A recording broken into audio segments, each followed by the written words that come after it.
kill it like 100 times. Can't forget your face, guess I'll wait another lifetime. Broken on my knees, won't you please call a lifeline? But I saw you with the new boy the other day. Wish you hold his hand, I couldn't look away. I thought we were forever, but you don't feel the same. Got acid in my veins every time I see your face. Ever since that day, it got me falling apart. Put the blame, I put it all on you. Saw your lips on his in the back of your car. When we crossed our hearts, we stayed true. And they say you'll never learn until you crash and burn. So look me eye to eye and tell me, won't you tell me why? You tore me up and I'll never be alright.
I always forget to unmute.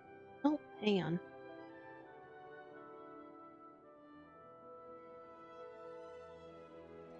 There we go. Bye! You'd think I'd figure out this whole streaming thing by now, but no!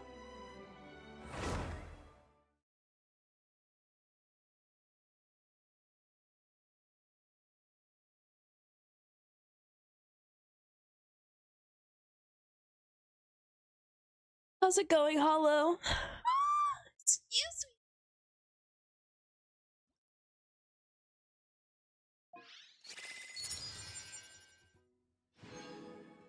me. Triggered.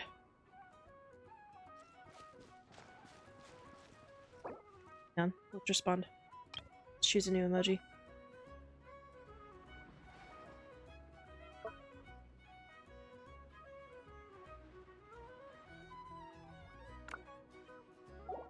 Now that we've stared at Hollow. Just exploring Nod, trying to get it to 100 before I go back and sub for Inazuma. Valid.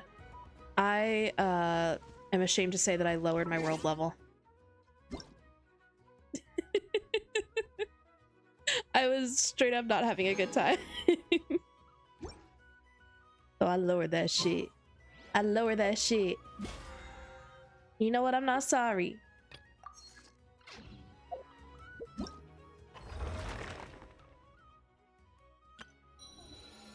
Today our only goal is to finish this.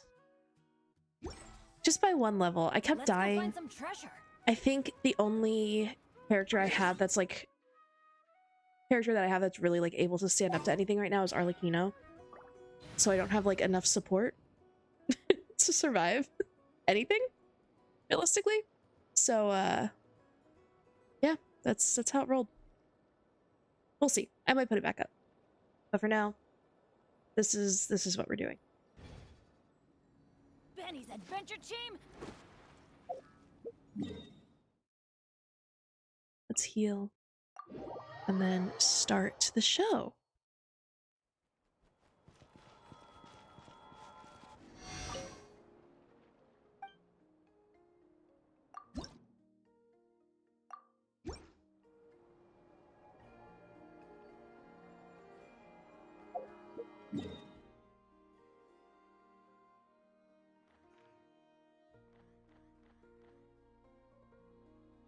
Guess I could just...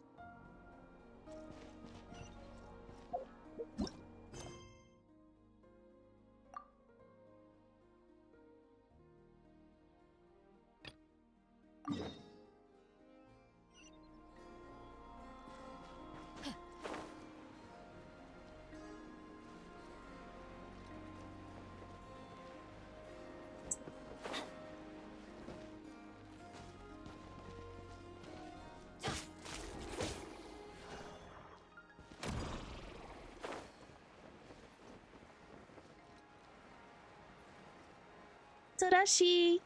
Welcome in! Good to see you again.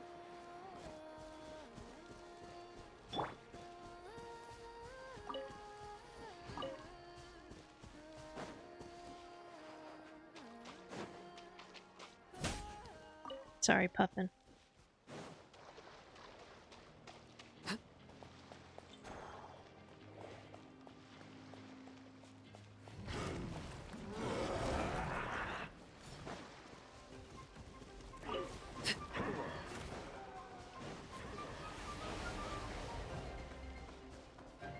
How was y'all's week? Did you do anything fun this week?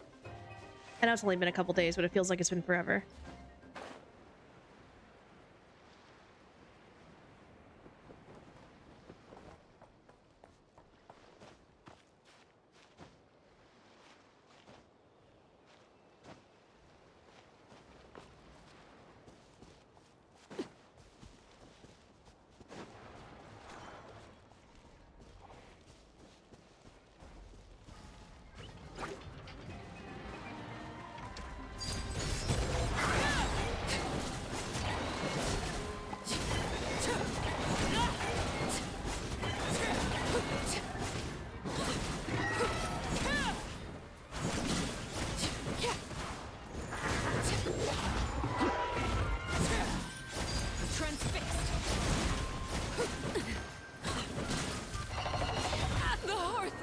Hello? See what I mean? Just slept a lot. I respect that.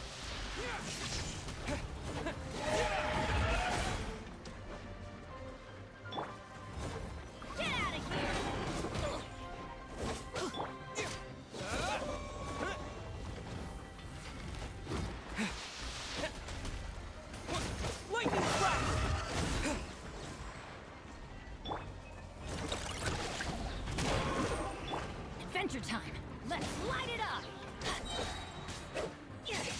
I'm going in!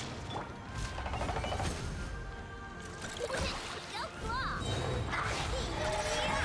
Clean done water buff!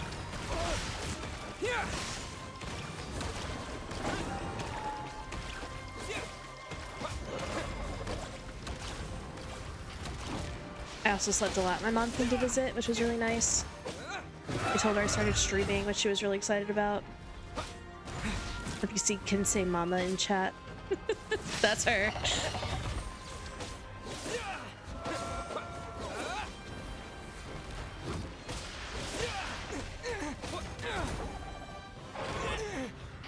Bro, for real. I'm pathetic. I hear. I'm gonna crash out. It's okay.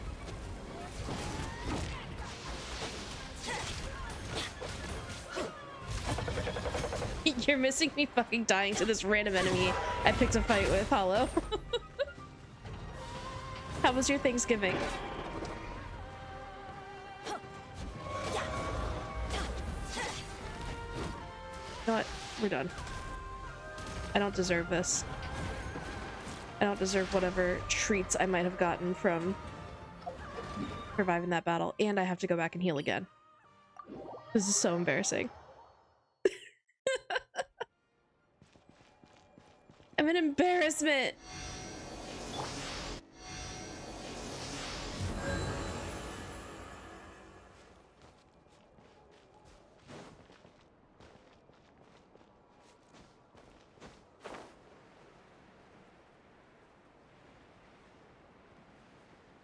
It was okay.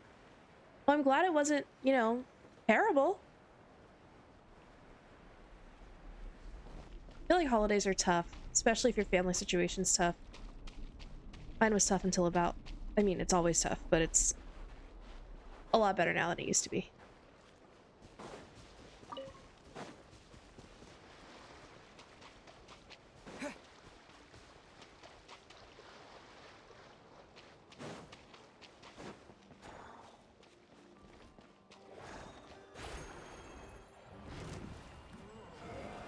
Mind me, I'm just a bug. Just a little bug. I'm just a little guy.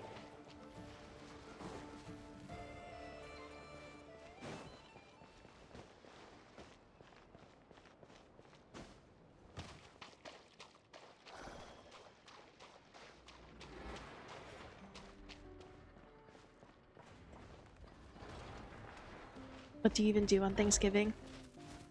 Just pretty much just eat. Just an excuse to eat.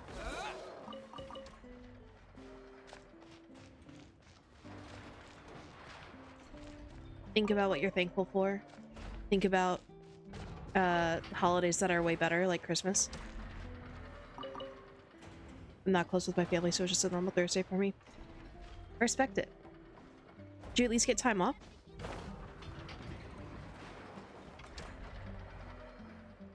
Nothing's going right lately. Is a good night's sleep too much to ask for? Respect it, I know. There, I know.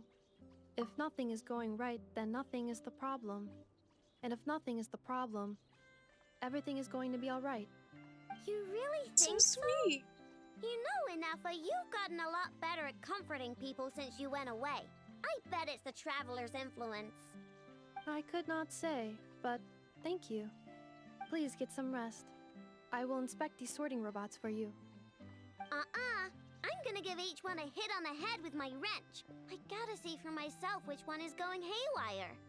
Greetings. Oh, Traveler! Paimon! It's you! Hi, Aino! Hi, Inafa! It feels like it's been ages since I last saw you two. Or, wait, maybe not. I don't know. It's all a blur. Sorry. I didn't sleep too good last night. My head's a mess. But I know. anyway, seeing you makes me feel a bit better. I know. It appears my analysis was correct. Huh? You were getting upset over nothing, but now that the Traveler and Paimon are here, your mood has improved. Conclusion. Everything is going to be alright. Huh. but I can't fault that logic. Oh, what's the matter, Rhino? You can tell us. Whatever's going on, we'll help you out. Oh, it's nothing major. People keep getting into fights around here, and last night they crashed right into my workshop. All the clinking and clanking makes it hard to sleep. Oh, sounds like the Clink Clank from Kage Craft Shop is living up to its name. Oh, sorry, not the point. So, who are these people? They sound dangerous. Do not be alarmed. It's a group of treasure hoarders on the run after stealing from the Fatui. Don't be alarmed, they say. Treasure hoarders? Stealing from the Fatui. Pockets? Don't be Wow. afraid. The Knockrai faction's pretty bold. Sorry, again, not the point. What matters is, disturbing people in the middle of the night is unacceptable. Yeah, before Yeah, we Nessa should- came back, all I should could fuck do 'em. was hide in the workshop and curse them under my breath. But now, I can teach them a lesson. I already cleared them out last night. You will not be bothered again, I know. You're the best, Inefa. Wow, so problem solved, right? Well, the sleeping problem is solved, but now there's an issue with my prospector bots. They're supposed to sort out the useful treasure from the junk. Nice. Sounds impressive. No, not impressive. There's a traitor among them. Correct. The sorting bots delivered several items of no utility this morning. The ratio of useful to non-useful items suggests that one of the bots has malfunctioned. My bots don't just break down for no reason. You know what I think? It was sabotage. And it must have been one of those people from last night. And we'll find him and make The him agenda pay. is, in fact, to finish Act 4 today. Yeah, but first, I need to figure out Even though which this feels bots like it has we met nothing to with. do with Act 4 How currently. are you going to do that? By staring him down. You gotta put a little pressure on him and see which one starts to sweat. Okay, so psychological warfare? That works on robots? Trust the process. All right. If it doesn't work, I'll just drag them into a small room and interrogate them one by one. Can't you just take them apart and see which one is broken? Whoa! How's that fair? Two of them are just hard-working little bots. If I take them apart, even though nothing's wrong, it'll hurt their feelings. Okay then. All right, listen up, you three. One of you has messed up big time. And if you don't own up, you'll be dragging your friends down with you. So, time to come clean. What are we gonna do again? We'll let you off. But just this once.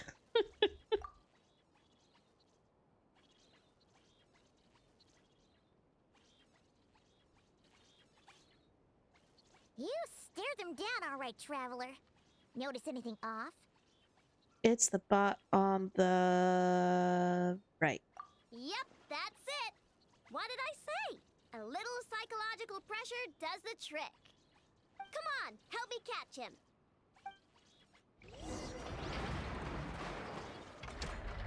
That one? Riveting. Riveting gameplay. We caught him! Do you need to check him over? Analyzing exterior. No anomalies detected. The probability of malfunction due to an external injury is low. Huh. Must be the processor then. Let me open him up and have a look. Hi, Dova. Oh, he's on the Yeah, I changed it up a little bit. Catch him! I'm trying to get my hair to look as close to the Northern Lights as I can, but it's hard because it's just like split dyed. I'll figure it out. I'll figure out something I like eventually and land on it. What? But for now, Is that him? let me switch it up. How did he get so big? No, those are scrap sorting bots. It appears he can still connect to them. Okay, well now I'm getting curious. There's more going on here than a simple malfunction. But we need to Silva, catch are you him excited for first. fondue tonight? Because I am. Try What sucking would you? him out. Shoot. Blow? Okay, I see what I have to do.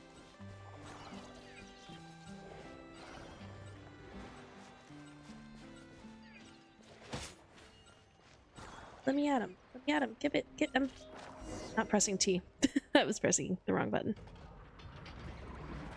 Oh, finally, we caught him. Man, Waiting what for is my going on Hail with Mary this bug? appointment to show up. He's 32 minutes late. Wouldn't you like to know? Huh? You can talk? Sell that car, Is this baby. You supposed can to do be it. I believe in you. No, it's not possible. I mean, my prospector Get bots that do bacon. have a voice function, but it's all preset phrases. There's no way they have awareness like a Nepha. Their cores aren't even a fraction as advanced as hers. But it seems like he can communicate.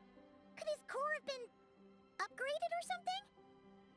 Can you tell me your name? Can you mind your own business? Rude as shit. Jeez, why is this That's why I bug hate so clankers. aggressive? I'm sure It's he'll like show up. we're the Surely. ones being Surely he won't interrogated. disrespect you like that. Oh, just you wait. If you don't get out of my sight, I'll round you all up and send you straight to the fortress of Meroseed. Hell? The Fortress of Meroseed. What kind of place is that?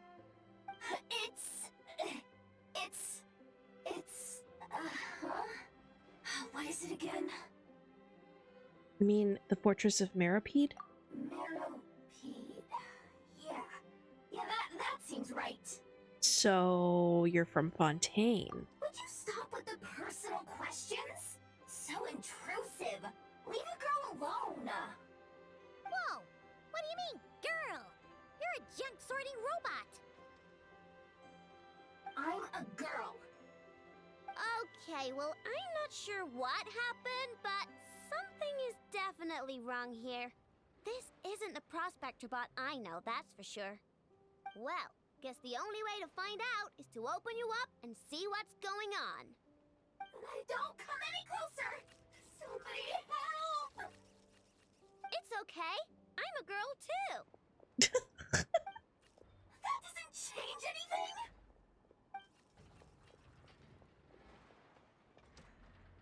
I use that logic on my patients sometimes. Apologies, Traveler in Paimon. Aino prefers to devote her full focus to solving problems. I believe she needs some time to get to the bottom of this issue. Perhaps it would be best to follow up tomorrow.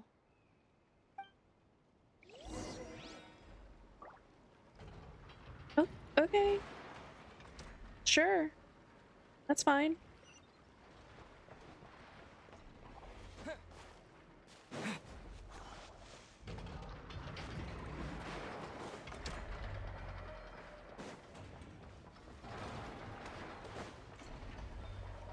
No way, that's a human. So much of this.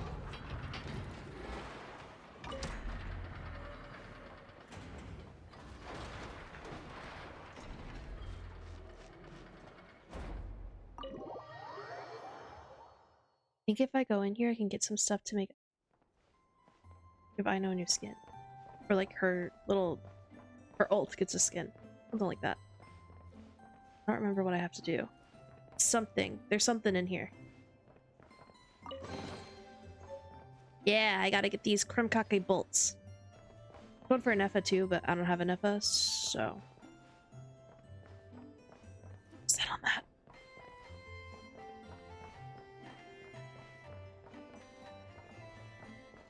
Love how she has these little, like, little guys just hanging out.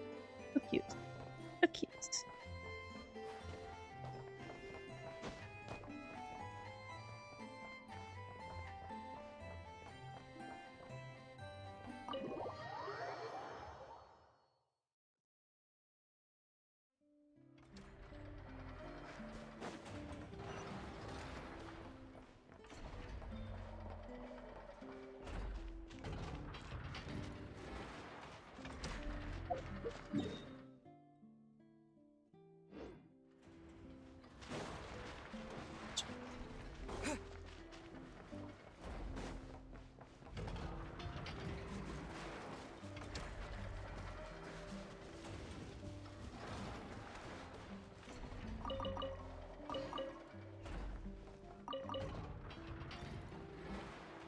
I need to get anyone next patch. I really want to get Durin.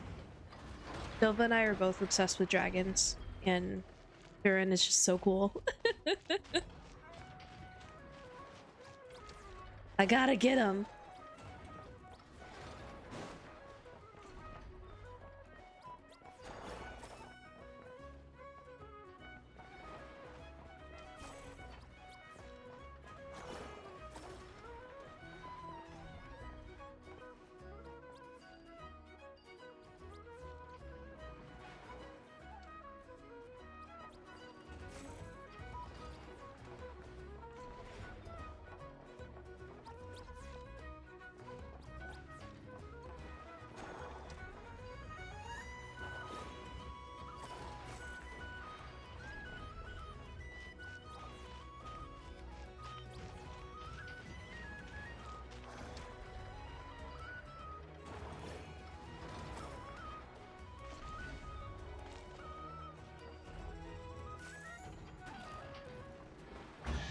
Oh yeah. He's cute in the story. Ooh. I'll keep this close. I like how some of the chests don't make you like pick up all the stuff. They just kind of give it to you. I'm praying Columbina's weapon isn't good so I can skip that and pull for Varessa's next patch. Honestly, fair. Because Varessa's is awesome. So good.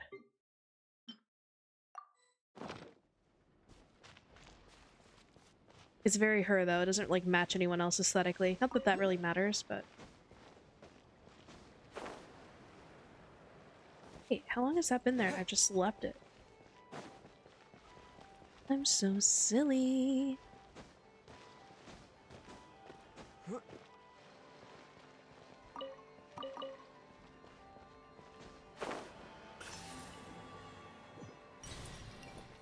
This little shell.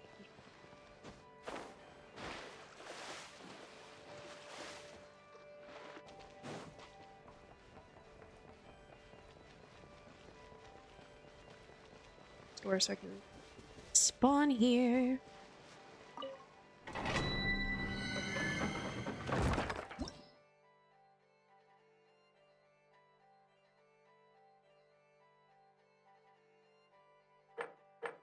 Nice. Very nice.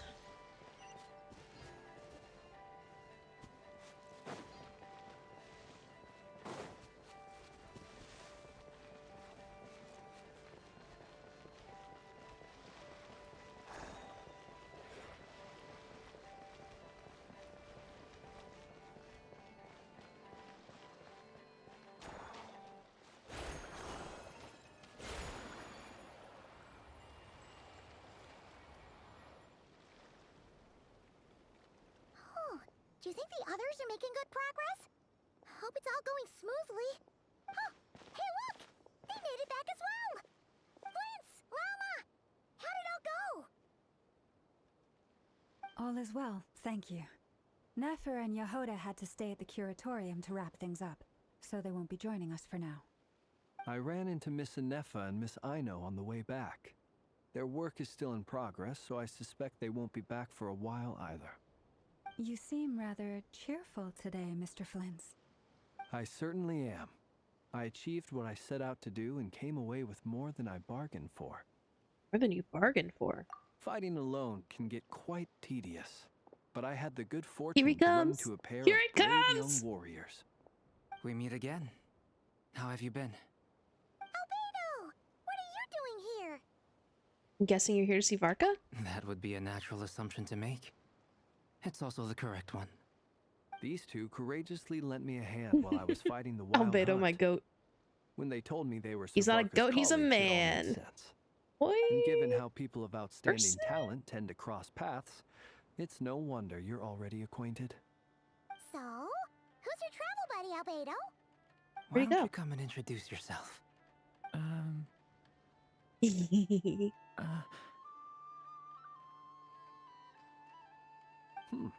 A gentleman of few words, I see, and a rather stern countenance. I presumed you were acquainted with him. Is that not the case? Wait, those horns? You must be... It's nice to meet you again. We've technically met before. I didn't expect him to be shy. Wait a sec. I'm shy. You're That's right. It's me. I'm glad to see you again.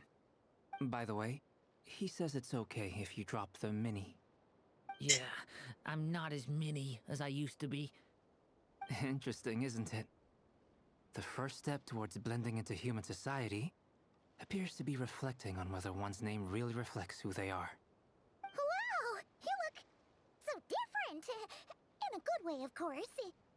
It's great to see you looking so healthy. Thank you, Paimon. And although you're as mini as ever, I understand that diminutives don't always convey endearment. I'll be sure to simply call you Paimon as a sign of my great respect for you. He's like, I'm frankly offended that you called me Minnie, and I'm going to do everything I can to convey that. From now on, you may refer to her as your esteemed guide, Paimon. I actually think a diminutive is warranted here. Personally, I think our little Paimon is the perfect size. When people call her little Paimon, it's just because she's so adorable that they can't help themselves. If that's not a sign of endearment, what is? You're absolutely right, Miss Lauma. My brother still has a long Lauma road can ahead never of be him wrong. when it comes to understanding human She's so relationships. Anyway, speaking of long journeys, didn't Columbina, leave with you? How come she isn't back yet? She's been catching up with old friends.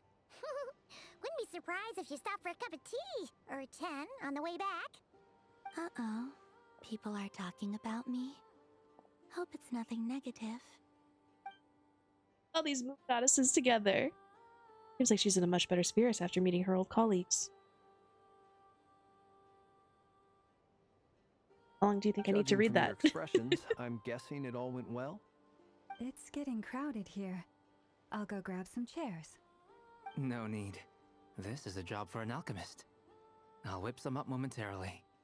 Thank you for your hospitality, ladies and gentlemen, but I was merely escorting my friends back. I'll be meeting Sandrone shortly, as we still have some things to discuss. It's been a pleasure, everyone. But this is where I'll say goodbye. We really appreciate your help. Thanks for standing by us. I Come fuck on, so heavily spare the with formalities. Arlecchino. I'm just glad I could help out some true friends. I understand. Well, bye for now, Arlecchino.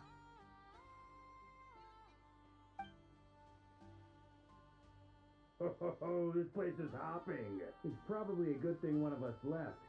Otherwise, we might not fit all these people in. Are you saying we're about to run out of chairs? As a matter of fact, I am. Come on in and see for yourself. All right. Let's get it moving.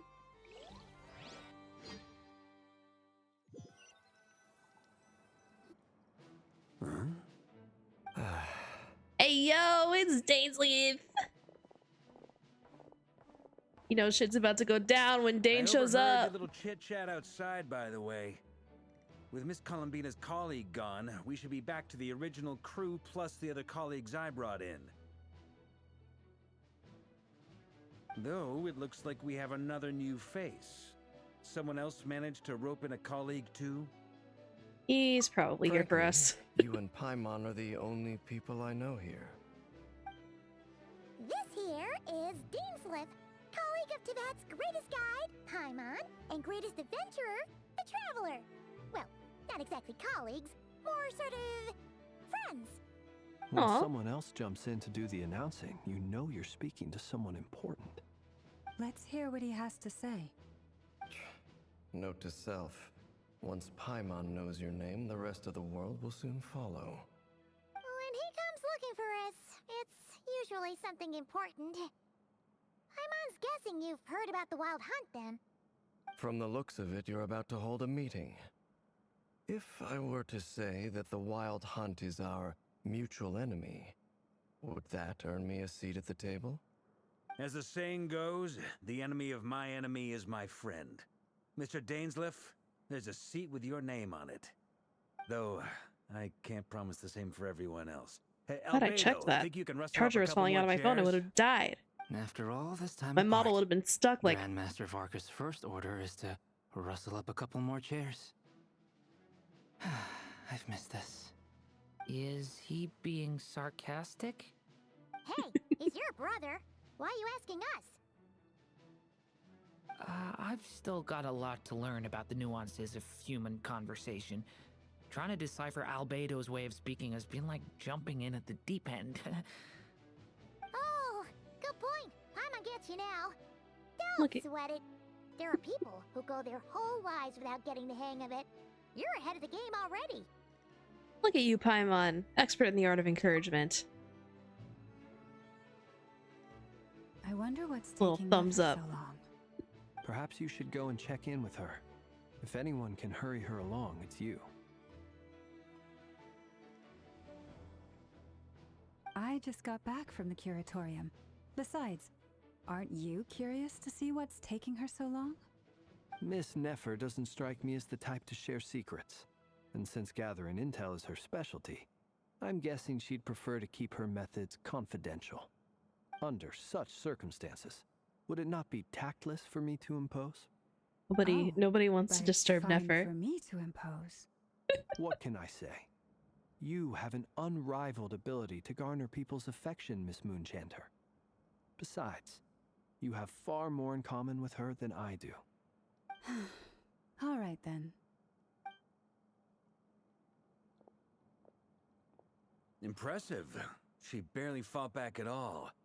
I admire your powers of persuasion, my friend. As I'm sure Miss Lauma will realize soon enough, the trick in life is to always pitch in with other people's responsibilities so that you can be selective with your own. Another trick is to simply hide in the background. Spoken like a true sage.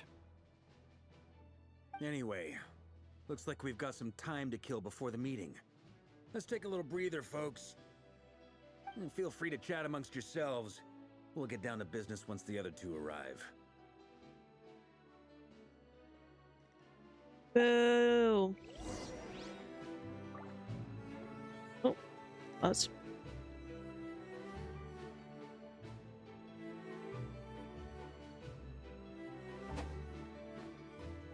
I gotta chat with everyone? Alright, that's fine.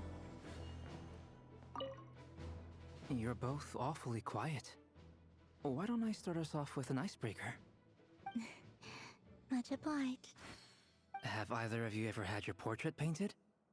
If not, I'd be glad to help. That sounds like a lovely idea. You know how to paint then? I dabble occasionally. He's an excellent painter. Tables, chairs, people, dragons, you name it. He'll paint it for you. I'm flattered. If I ever get the chance, I'd like to give it a try myself. Aww. I'll bear that in mind. Anyway, how about you, Durin? What sort of portrait would you prefer? Oh, I'd be fine with anything. Whatever style feels best to you. Very well. Then I'll play it by ear. You can replicate any style I want? I can try. If you show me a sample, I'll do my best to match it. Thank you. Everyone's tone of voice can only be described as like I'll dig up some murmuring. reference material for you. They're all kind of talking like this, like in the back of their throats. Perhaps I can give you a painting. Then Varka's like, hello! Is there something you'd like to say to me? Yeah. For starters, why'd you just show up here without even giving us a heads up? If you think back to our previous interactions, you may recall that that's hardly out of character for me. You do have a point there. Sorted out your accommodation yet? Oh yeah, you'll need to find somewhere to stay the night too, right? Want to tag along with us? Get You your never bed at the know. flagship. You might get a group discount. You can snuggle. Sure, let's do that. Great! Paimon will handle it. And in return, we can get Dainslift to be our very own personal bodyguard. I'm on your thinking out. If that's what you had in mind, you should have said so sooner. I'd be happy to help. Oh, okay then. Paimon was only kidding, but good to know. Anyway, since we're all here together, we might as well watch each other's backs. That's just what friends do, right? Indeed. Thank you. Surprised they haven't talked to him about his name. What's the evil guy's name? Blinking on it now. Guy that we just fought. Rerir! Truth be told, I can't remember the last time I was in a meeting with so many people. You're not alone there, my friend. The Lightkeepers also struggle to bring everyone together for a serious discussion. So glad the heat just kicked on. I'm Don't doubt freezing that. in here. I've only ever met two Ratniki, one being you, and the other being that young guy, Itlua. Itlua is a good apple. I'll give him that. He's kind, honest, and regularly delivers supplies to my lighthouse. A true Ratnik to the core. In that sense, he puts me to shame. So you're what? A fake Ratnik? That's what it sounds like you're saying. But I get the feeling that's not quite what you meant.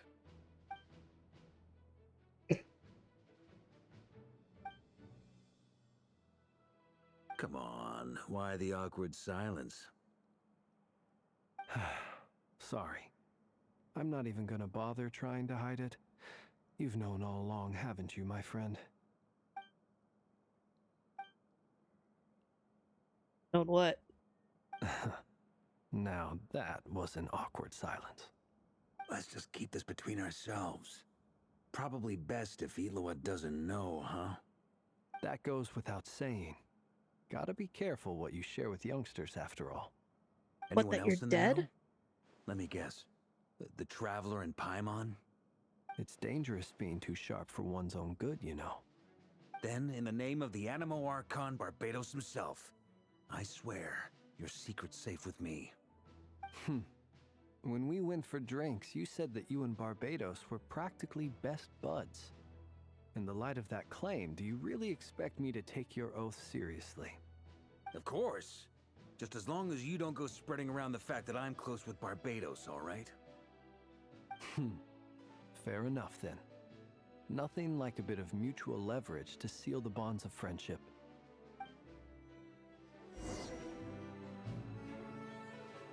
Not long after. Hell yeah. Bad bitch alert. Whoop whoop.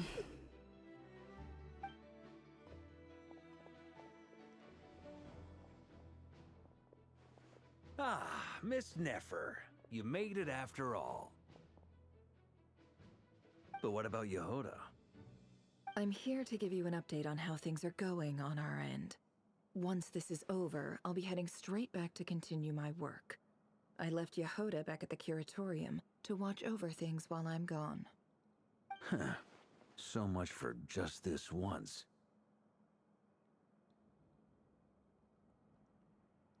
Shh! Not so loud! We're on a roll here. What if she remembers and suddenly decides to back out? Did you say something, Mr. Varka? Huh?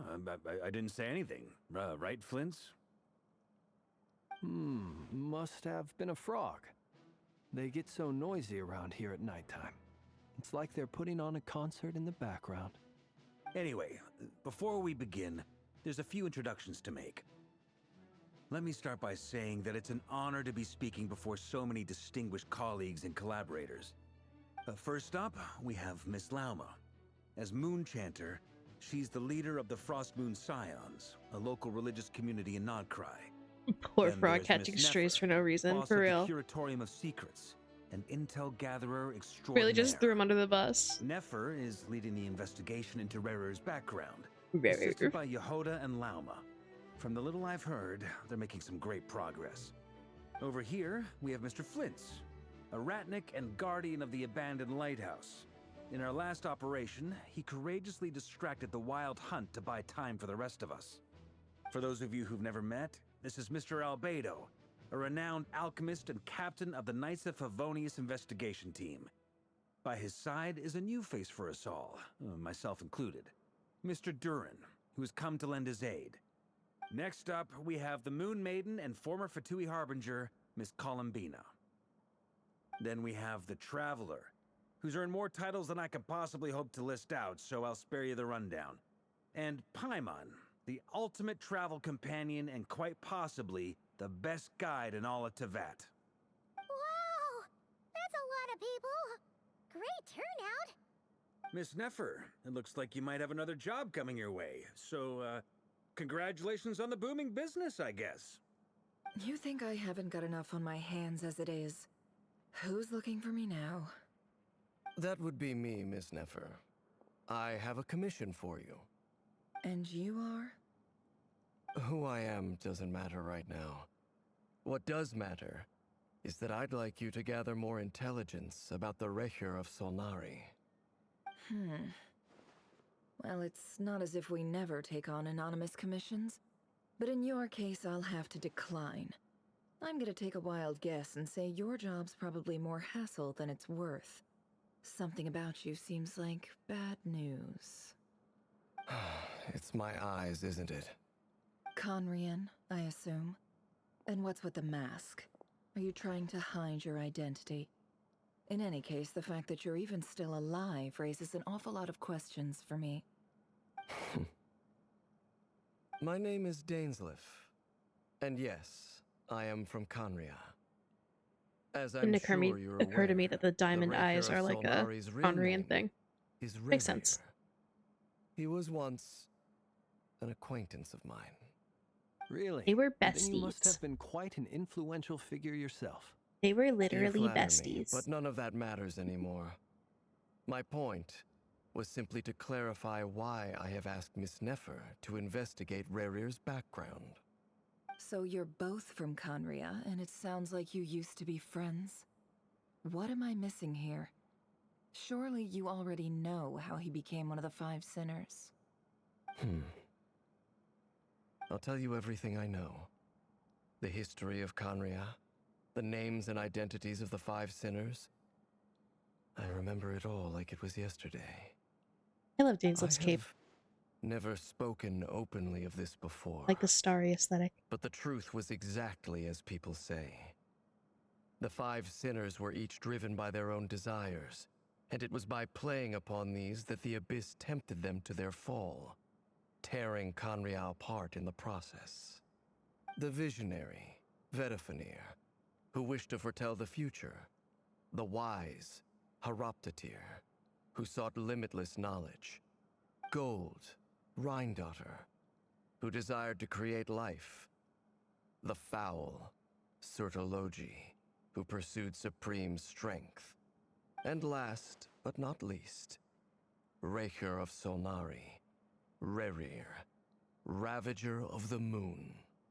Of the five, Rerir is the only one who remains a mystery to me. He never harbored grand ambitions. So what changed in the space of a single night? How did he come to fall like the others?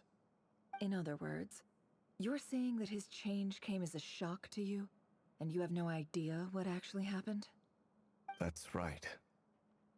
You mentioned how the Abyss tempted them, which led to their fall. But what did that look like in practice? And what other context can you give me about the events of that time? The more detail you can give me, the better. Strangely, now that it comes to it, I hardly know where to begin.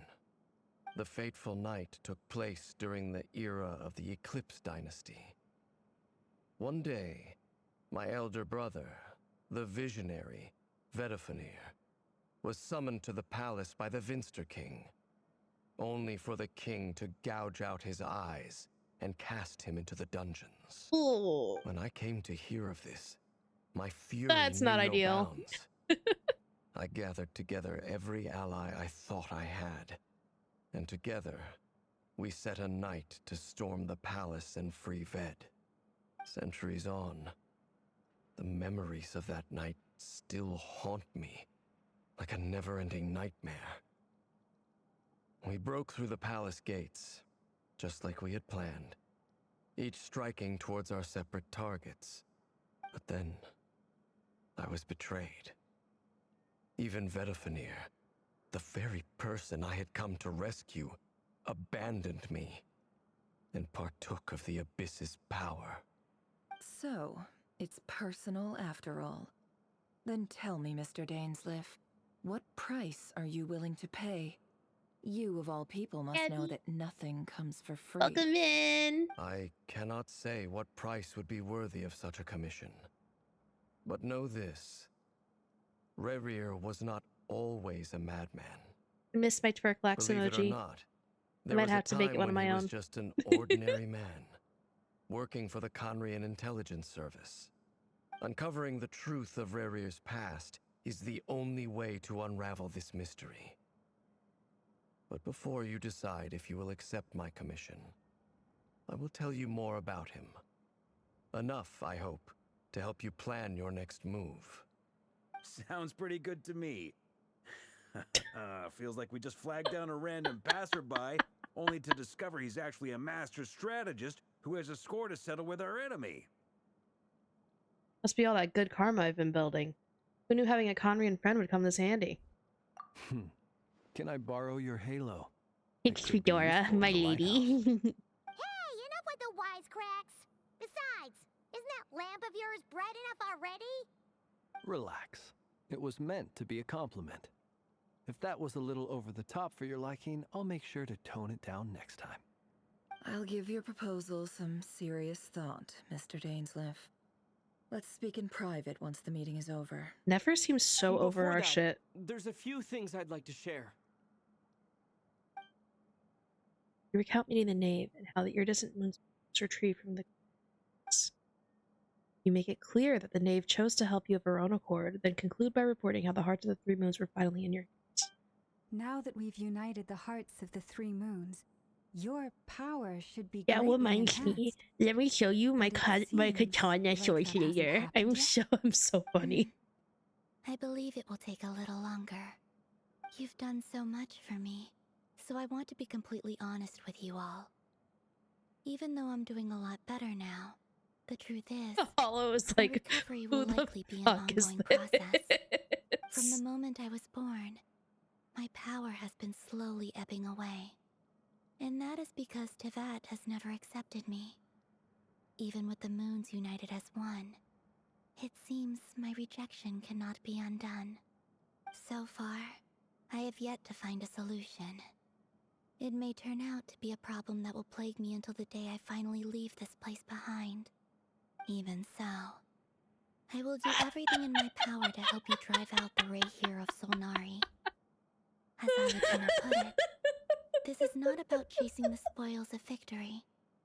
It's just a gesture of heartfelt gratitude. Kutar. She seems a lot more energetic and positive than she did when we first met.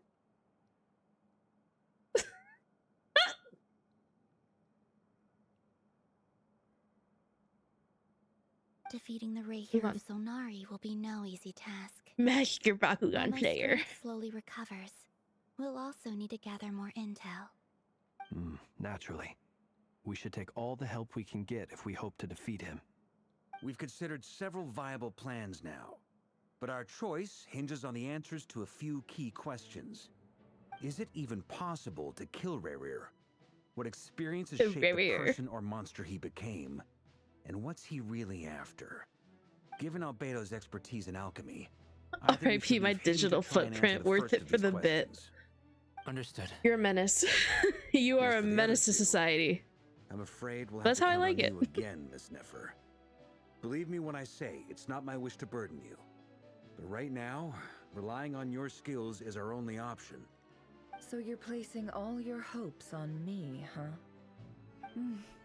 We can't thank you enough for agreeing to help us. Honestly, I can hardly believe how lucky we are. You sure have a talent for changing your tune, Miss Moonchanter. Timid like Yehoda one moment, then flinches insincere flattery the next. Ladies, please. I must object to your portrayal of me. That's all. Oh, thank you Feel for free to keep following, bickering. Grubby. Just pretend I'm not here. I almost don't want to leave this room. I'm curious to see how this plays out. I have faith in you, Miss Nefer. Something tells me you'll stand by us until the very end. Oh! And what makes you so sure And you of that? subscribed! What That's if I suddenly huge. Thank you decide so that my much. compensation is insufficient. This isn't about the money. I can sense that you've got a deep-seated distaste for Rerir. And knowing you, that alone is motive enough. Look at them getting Yes, you can along say, so I've been well. here since the Like two beginning. peas in a pod. And I'm the one they accuse of insincere flattery. There is no justice. Miss Lauma, you have to understand something.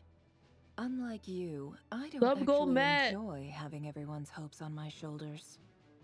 Is that Let's right? fucking go. Well, maybe the fact that I'm willing to put my hopes in other people says more about me than you. But the fact is, This is even I yappier also than the trust you. last fucking act, I And swear to that's God. because I know that you're someone we can count on. But at least they're hot. Anyway, we've got our plan, so let's get moving. Mr. Dainsliff, let's talk. And Traveler, once You we're get out finished, those if poor you've nothing else planned, princesses. I'd like you to come with me. Hello there, This whole experience is princess. teaching me a lot. For instance, I now know that when other He's my issues come up in favorite the princess. future, I'll He have might be far my more favorite luck getting princess Lauma to too. convince Miss Nefer than trying to do it myself. Hate to say Fedora it, for friend, each of them. but that's one of the funniest things I've heard in a while. Why? You think I've got it wrong? Quite the opposite. But what makes it so hilarious is how long it's taken you to realize. Hello there, princess. Nefer and Dainsliff converse intently for quite some time. From the gravity of their expressions, you can tell how heavily the next stage of the plan weighs upon them. After a short chat, Albedo and Durin head off with Barca, what they describe as a sample-finding mission. Lauma steps out for a while, then comes back loaded up with emergency medicine. She tells you that while people are rarely expected to get hurt, it's her duty to be ready when they do. Alright, fair. You and Paimon wait patiently for Nefer, and to see how well everyone's working together. A master of Quatana like myself could easily defend at least 10 women Fulwum attackers with ease. Where is the R in Katana? Why is there a W in Katana? What is this? Nefer's finished, you follow her and Lauma back to the curatorium. Honestly, I'm glad they didn't show any of this because they've yapped enough. Let me play. All right. Oh, good. Let's talk to Nefer. Kitty! Kitty? Meow. Excuse meow? Are we supposed to check in here? Meow. Actually? Goodbye.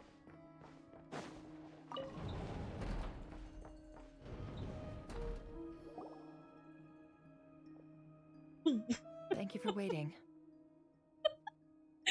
Master of Quatwana. Actually use the time to help Dainsliff get a room at the hotel. That's very considerate It of is you. fucking rotting. Now, I trust you share my curiosity about Rerir's past, and you seem fairly familiar with Mr. Dainsliff already. That's right. We've known each other for quite some time now. We spoke at some length after the meeting. He was the one who suggested I should invite you to join this Master operation. Quatana. He feels confident that these secrets will be safe with you. Dane has a lot of faith in us, that's for sure. Thanks for your trust too, Nefer. Likewise. I appreciate that you got right on board What without swim week interrogating me and about what? why I Well, my invited you. what? It I shows can't that say you that. I trust can't me read that to explain sentence. I everything in due can't do it. course. That's because we know what you're capable of. We appreciate you too, Nefer. You might have been forced to help in the beginning, but this time, it was your choice. That's one way Barbie, to did you put get it. anything for Black Friday? Another is this. Are you that celebrating once a capitalism? decision's been made, it's set in stone. After that, my You only get some goal is to Quatanas. see it through. All right, so here's how it is.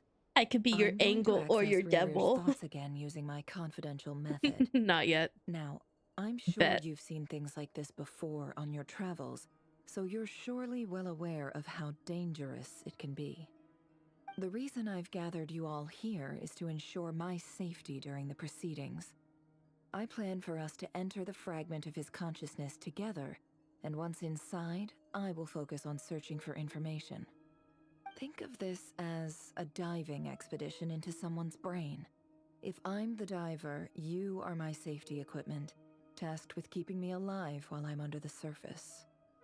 Once the ceremony begins, we will all be spying on privileged information. But in the interests of safety, you must remain absolutely silent at all times. We will discuss our observations after the ceremony cannot has do this. concluded. Paimon is going to Lastly, ruin this any entire individuals thing. of a weaker constitution are advised not to partake in the ceremony.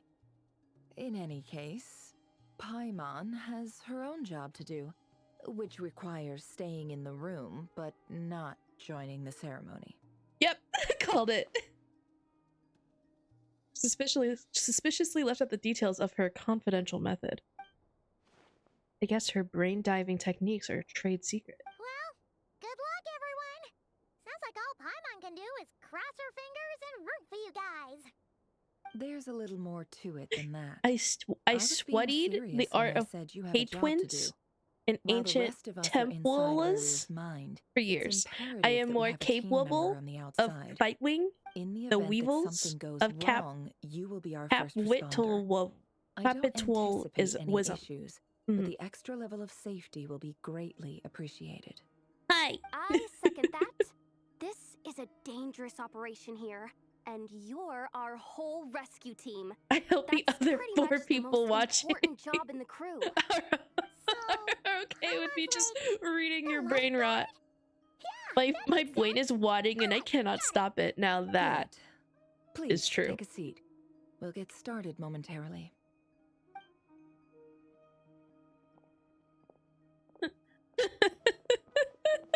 So, did Mr. Dainsliff tell you anything Mom, pick me up. I want to go home. I am not. I bought parts for a new keyboard. Alright, bet. Secrets in his life. Are you gonna get an Epo maker, Sadashi? Or are you getting something different? Of his eventual downfall, but he's asked me to uncover what those secrets were all the same. But surely you're not planning to go through with this, no matter the cost. If you think that, you'd be overestimating me. I'm a Rebby. businesswoman, not a mercenary. Ooh, building one from scratch. I like it. But I do have my own professional reasons for taking this job. What kind of sound and feel are you going for? What kind of switches are you using? I fell down a keyboard rabbit hole not long ago, and then I got this Epo maker, and I was like, all right, this fulfilled everything I wanted. It's creamy, it's good. The only thing I might do is switch to tactile switches. We're good. We'll do whatever we can to help you. You're such a killjoy. She's got incense, candles, almost feels like a summoning ritual. Seems like Nefer has no intention of sharing her trade secrets, but now's not exactly the moment. See, there's a chess set on the table. Does that have something to do with her intel gathering methods? All right, I'm good to go. All set over here too. I'm ready as well. Promise, Paimon, you'll be extra careful. Inky promise. Yellow card for the Queemy. My Queemy keyboard. We're about to begin. Close your eyes.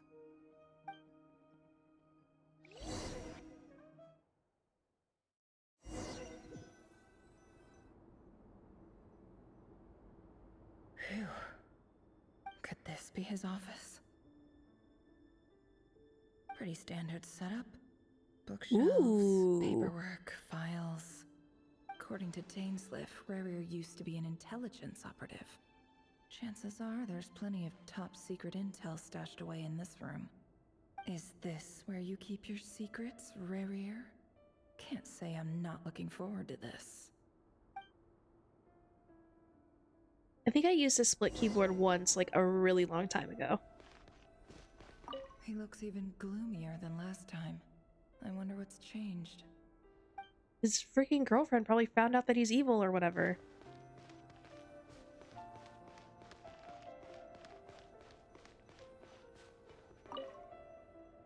A file tucked inside a folder. The title reads, Dear Breakfast Shop Owner. It's a list of names, But at this stage, I have no idea who any of them even are. See that keyboard that's shaped like a ball? Like almost like a ball? That is supposed to be like the most, theoretically, the most like, I don't know, ergonomic keyboard available because it like shapes to your hands. I could never. I wonder what kind of encryption technique this is. Seems like it has to be inserted into that camouflage device nearby. Aha! It's an audio recording. Please, hear me out. I can't shake this feeling that Oh, someone's you been have it? spying on our house. Wild. No, I'm not being paranoid. It's true. I saw someone dressed in all black. It was a couple of days back, but that was on another street, not near my house. I swear, I know what I saw. There's a note in the margin. Surveillance of the run for their residence has concluded. We apprehended the target and filed the mission report last night. Could the voice in the recording belong to one of Rerir's targets? Rerir. I can actually like use her things. Sick. I mean, I'm gonna fight as Nefer. I hope it means I'm gonna fight as Nefer. Bookshelves full of documents. Looks like these are all Get her files, weapon. packed with the personal details of individual Conrians. The Crimson Moon Dynasty preceded the eclipse. Since Rerir worked as a secret agent during the latter, it stands to reason that he was tasked with purging remnants of the old dynasty. Yep, lines up exactly with what Dainsleif told me. Okay. Follow the spots. A box containing a ring inlaid with a precious gem. Oh. Must be for his girlfriend. All right. He looks even gloomier than...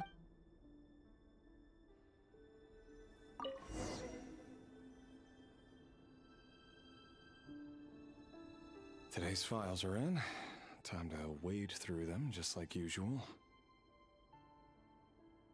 It's athletics. Male, 51. Occupation, cook. Confirmed Crimson Moon descendant. Has maintained frequent contact with other descendants over the past year. Poses a threat to the dynasty. Neutralized. Ooh.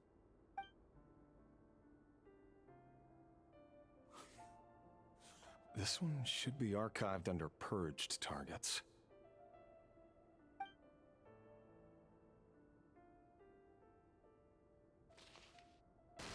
Female, 23. Occupation, office clerk. Confirmed Crimson Moon descendant. Has maintained frequent contact with other descendants over the past year. Poses a threat to the dynasty. Neutralized. Another one for purged targets. Sounds like she was that other man's daughter. Never mind. What's it got to do with me? No wonder he's so gloomy. His job is gloomy as shit. Male, 40. Occupation, teacher. Confirmed Crimson Moon descendant. Has been observed making contact with other descendants during the past year. Poses a threat to the dynasty. Neutralized on... Just another nobody for... Come to think of it, I remember surveilling this man. A case like his never would have been considered a priority in the past. Huh. He barely even interacted with other Crimson Moon descendants.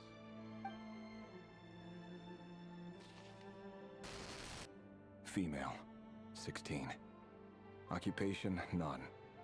Orphan and confirmed Crimson Moon descendant. Has been observed making contact with other descendants during the past year. Poses a threat to the dynasty. Neutralized. Cool. Filed. I have no recollection of this girl. None whatsoever. She doesn't seem to be anyone important, but then again, how many of them really are?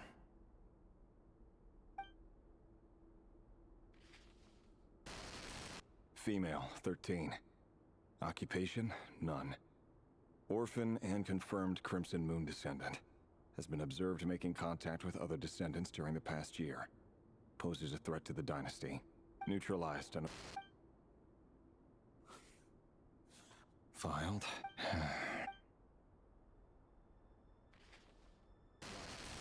Male, 11. Just getting younger and Occupation, younger. none. Orphan and confirmed Crimson Moon descendant. Has not been observed making any contact with other descendants during the past year. Poses a threat to the dynasty.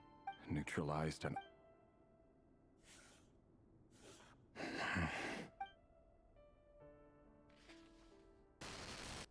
Male. 6. Occupation, none. Yikes. Orphan and confirmed Crimson Moon descendant. Poses a threat to the dynasty.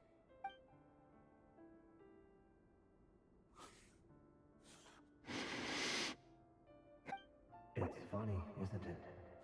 Your job is becoming both harder and easier at the same time, depending on how you look at it. Sooner or later, the Crimson Moon descendants will be completely wiped out. But as their numbers dwindle, they become harder and harder to track down. That's not how it is. Fortunately, however, most of the able-bodied adults have already been taken care of. The remaining weaklings will be increasingly easy to deal with. No! Jeez. No. My job is to ensure the survival of the Eclipse Dynasty. And the only way to do that is by eliminating any and all potential threats. It's a perfectly legitimate line of work. Every single one of my colleagues can attest to my fairness. And if my friends were aware of the facts, I know they'd back me up too. Assuming, of course, that they were aware of all the facts. He looks even gloomier than last time. Well, that's upsetting.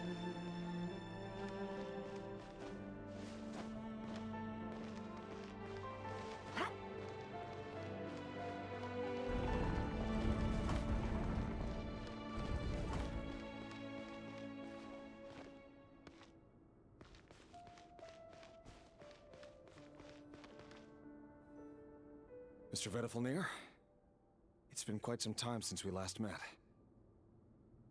Rerir, I trust you're here because you have something important to discuss.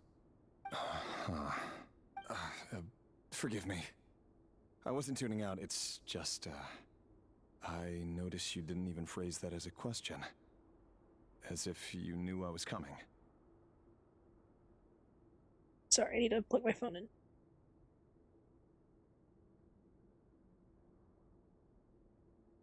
Tell me, does someone in your position ever feel the need to ask questions at all?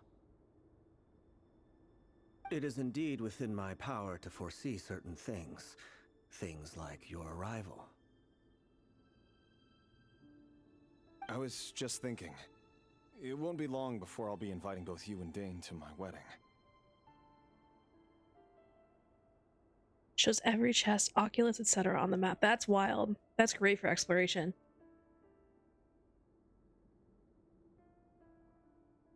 That isn't a lie, but nor is it a fact as such. It's a wish, isn't it? No fooling a prophet, is there? Ever since that day we met for drinks, I knew it was only a matter of time before you came looking for me. Does it feel good? Knowing how the future will unfold. I'm afraid It's only for the not cry, notions though? of good and bad fail to capture the complexity of what such a power entails. Once you've seen what will come to pass, it can be all too easy to succumb to fear and melancholy. Unless, of course, you learn to abandon these feelings. You fear my silence, and long to hear the words I left unspoken that day. That's right. You must have noticed my reluctance to broach the subject. And the reason is simple. Because the truth could never have lived up to your hopes. For both our sakes, such words are better left unsaid. The burden of prophecy You're gonna have to craft was it. never meant for your shoulders. So who exactly do you deem worthy to hear your prophecies? None but our exalted king? Yeah, he looks Or exhausted. rather, our king as he once was. You're closer to his majesty than I am. You must know better than anyone how much he's changed. You say that as though it is to my benefit. Yet precisely because of that, I dare not speak rashly. A king can turn out to be the most virtuous of rulers, or a tyrant more terrible than the most vicious of dragons. You are so wise and far-sighted, yet still you would have me live in fear of the unknown? You make a fair point. Especially given my silence alone was all it took to send you spiraling downwards. Very well then. Let me offer you some advice. And I say this not as a prophet or a visionary, but simply as the brother of your friend. For many reasons, there is very little chance of your marriage ending in happiness. If happiness is what you seek, you should find another fiancé.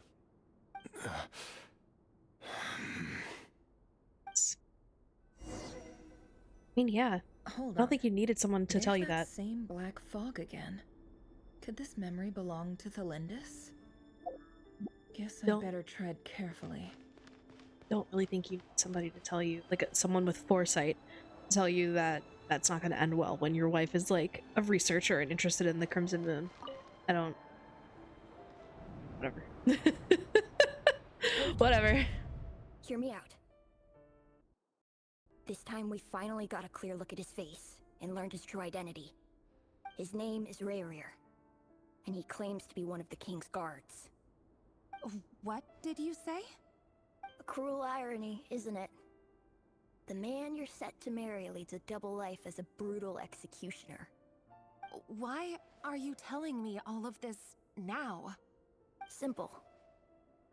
It's because I want you to kill him. You are the only person he would never suspect. No, absolutely not. I would never dream of doing such a despicable thing. So you'll just stand by and watch him slaughter us to the last? Do not forget that the blood of the Crimson Moon flows in your veins too. The blood of the Crimson Moon? What does that matter now? The dynasty has long been dead and gone. You think that alone is reason enough for me to throw away everything I have? Why wouldn't it be? You two were once a child of the Crimson Moon, just like me. Don't tell me you've never felt so much as a flicker of fury for the way we were trampled into the dust. As long as you promise to abandon this pipe dream of restoring your dynasty, I can try to persuade him. Or have him persuade the Vinster King. Persuade the Vinster King? Do you even know why he's so obsessed with hunting us down? Why he keeps trying to force us to hand over our secrets over and over again? Or why we refuse to give up on restoring the dynasty? The Vinster King. A blind fool. His eyes clouded by powers from beyond this world. A petty little man with a miser's heart. And he dares to sit upon the throne? Mark my words. Sooner or later, Conria will fall. And it will be his doing. They're big words for a little If you can't bring kid. yourself to do it, so be it. Just you watch. It won't be long before calamity descends upon us all. The Rerir of Solnari. That really is quite a secret you've been keeping from me, Rerir. But who am I to talk? Am I really any better? I've kept my own past a secret this whole time too. Love should be built on honesty. But ours was born from lies. And yet, is it really so wrong to hide things that would only make life harder? If we don't cover up the parts that no one else should see, how can we go on pretending to be normal? Vedifulnir must have known all this. And that's why he made his prophecy. In the end, nothing stays hidden forever. But I won't just sit by and watch this disaster unfold. I'll do everything in my power to protect what I cannot afford to lose, no matter who I have to face.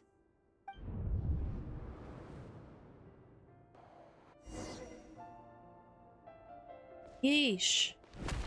Huh? Was that Rerir who just walked past the window? Doesn't it give you the chills that he still takes the same road to work every day, as if nothing ever happened? Those people at the deli. Enough already. They're clearly pretty taken by their own disguises, so just smile and play along. Pull the rug from under beasts like that, and you'll risk having your throat torn out.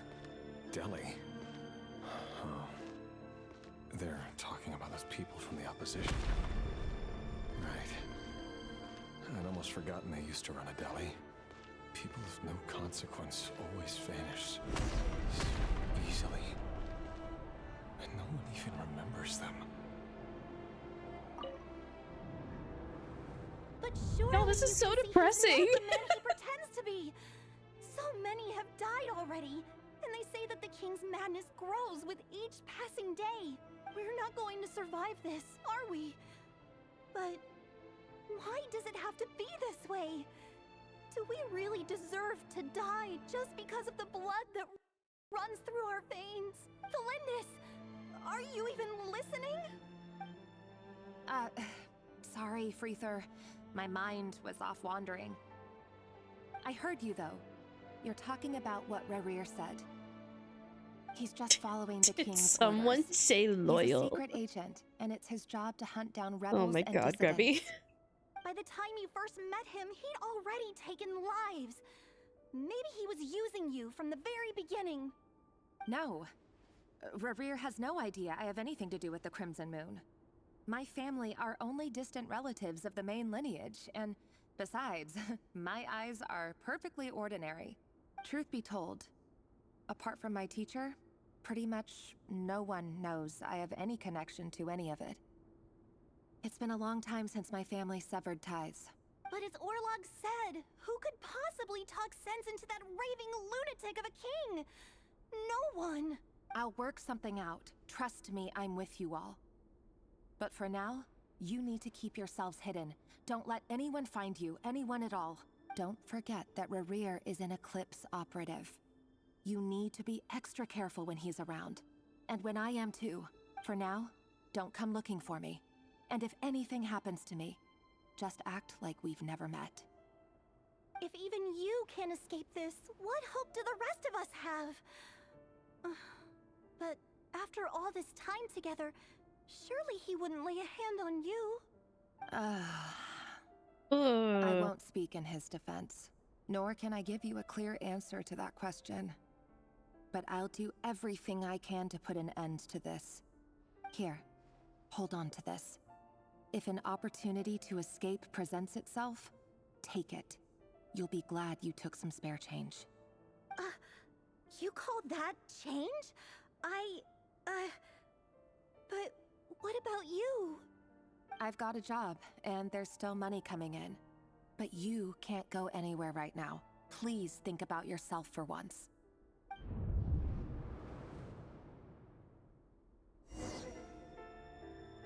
Good lord.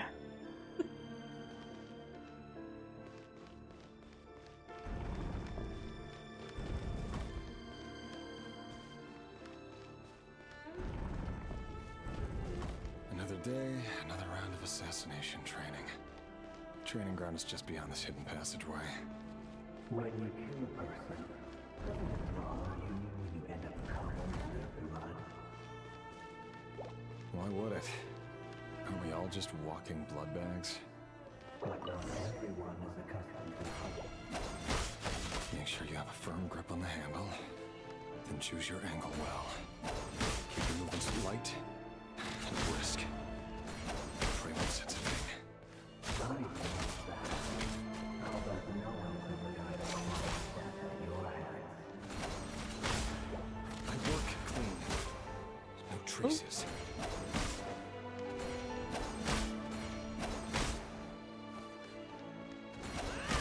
Yo, Nefer could kick me whenever she wants. Make it open and above board. The king just happens to need you right now. What if he doesn't? That won't happen. He's changed. Ever since he showed that power. In the beginning, he only had to take out a handful of the now. The ones I've dealt with have always been guilty. And I've carried out my work flawlessly.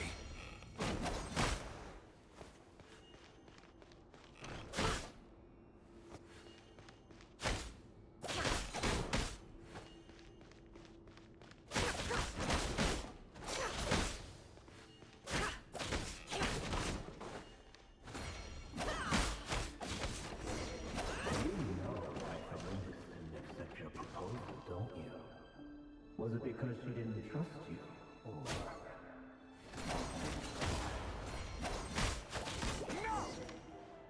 Or... Ooh.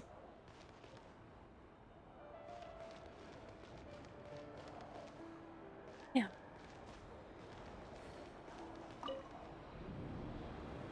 Delindis, do you still remember Orlog? Orlog. The boy who was pretending to sell flowers. You spoke for quite a while, didn't you? Yes, we did. What about him? He was arrested 2 days ago. Chances are he's already dead. He... I just don't get it! After everything he's done, why do you still stand by him? Or does it mean nothing to you that people keep dying? No, that's not... Just hear me out. These kids just yell at adults. It's I crazy. need to go now, Thelindis. They're looking for us. You take care too. If you ever need a place to hide, come find us. They're still offering her safe haven after everything?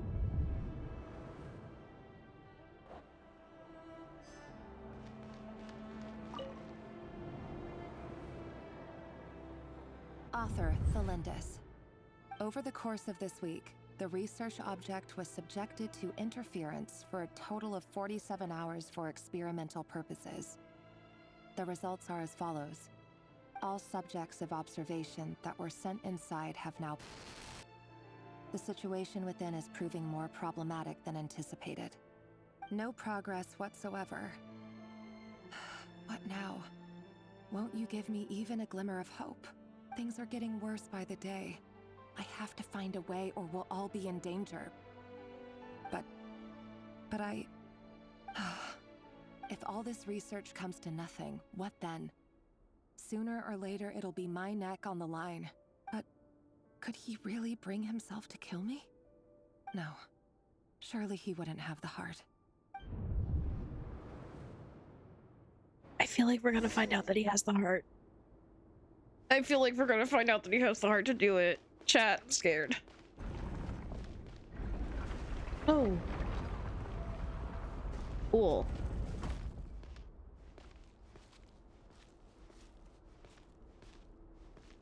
Why won't you just let us go? We don't even know each other.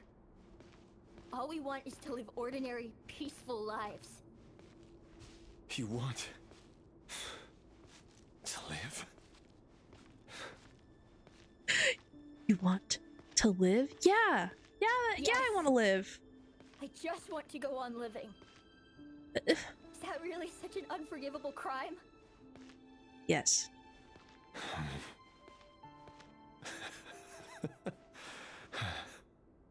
You want to go on living. I want to keep living too. To keep living forever. That's why I have no choice but to continue on the path I'm on. If only some savior would suddenly swoop down and change the way the world is. Too bad that's not going to happen. Imagine that. If there really were such a person, you and I wouldn't be standing here like this, would we?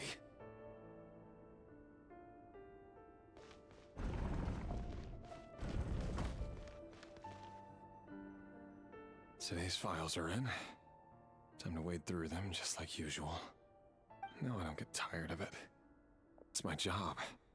And not only am I lucky to have it, I'm good at it too. Yeah, I'm good at killing babies. Wait. That's... Thalindis? Mm-hmm. No. No! Why? But you bear no mark of the Crimson Moon. How could you possibly have anything to do with them? It cannot be. Me when my actions have consequences. Carefully concealed. I see it now. You've been living in the shadows just like me. What a fool I've been. Numbing myself with talk of justice. Even imagining my friends would back me up. But in the end, Irminsul. Finster King! How far are you going to take this? From the direct bloodline to secondary offshoots? And then what? Today it's the descendants of the Crimson Moon. Who will it be tomorrow? Will you not rest until everyone down here is dead? No. This cannot go on. This is where it ends. Why did it take your wife potentially dying? When was it, like, why were children not enough? I don't know. Treasure.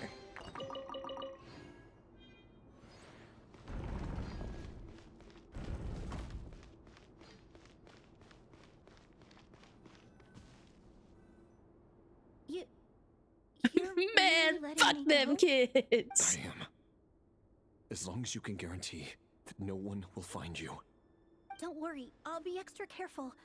No one will know I was here. But Me? if you let me go, you won't be able to complete your mission, will you? Good point. In that case, maybe you should stay. No, please! I just want to see the outside world again. Go on living? Yes. I know you're a man of your word. So please, just let me go. If I let you leave, what will become of me? Just kidding. Just kidding. Go, now.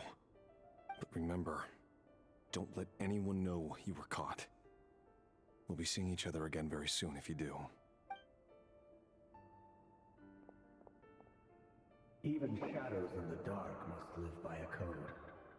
But you can't save everyone. You've been whispering in my ear for days now, Vedifilnir. What are you trying to do? Break me down? I only say this because you long for an answer to your problems. Let her go, Rerir, or you risk losing everything. I will not abandon Thalindis. Then you'll need a little more vigilance and a lot more power. The world is changing, Rerir. Keep your eyes peeled for your moment of opportunity. That voice used to be so unclear, but now I know exactly whose it is. It's Vedifilnir. He won't tell me how to actually resolve any of this, but he keeps trying to manipulate me like a puppet. What's his game here? Tell me then. What will this moment of opportunity look like? And no answer. He's like a ghost. Always disturbing me when I'm on edge, but never answering when I need him most. So, the Eclipse Dynasty was purging, well, massacring the descendants of the Crimson Moon. And it seems like it was all connected to the Vinster King's research. The King's obsession with abyssal power left the future of Conria hanging in the balance. No wonder every aspect of Rerir's life was so unstable. And it looks like this Thalindis, Rerir's would-be fiancée, herself belonged to a sub-branch of the Crimson Moon Dynasty's descendants. It almost defies belief that a couple like them could hide the truth from each other for so long. If the Vinster King hadn't intervened in such a drastic way, They might have gone on deceiving each other for the rest of their lives. And why does Vedderfanir, Daneslif's older brother, keep talking in Rerir's head? This guy kept more secrets than I ever imagined. The human mind is like a vast desert of shifting sands. When you follow the flow of someone's memories, you only ever see the parts they're willing to let surface. Time for something a bit more creative. Reminder to take your meds and hydrate. This whole time, building up a picture of his psyche. There's already enough clues on the board to start reading between the lines and mapping out the rest. Now, we can finally begin to put the pieces together. Sure, it'll only be a reconstruction, part simulation, part reasoning, but it's usually pretty accurate. Once we've built up a cognitive profile, we just need to cross-check the logic behind his actions. And then we'll be able to take a sneak peek at whatever it is that Rerir has really been hiding. So we're making an AI Rerir, basically. Rerir.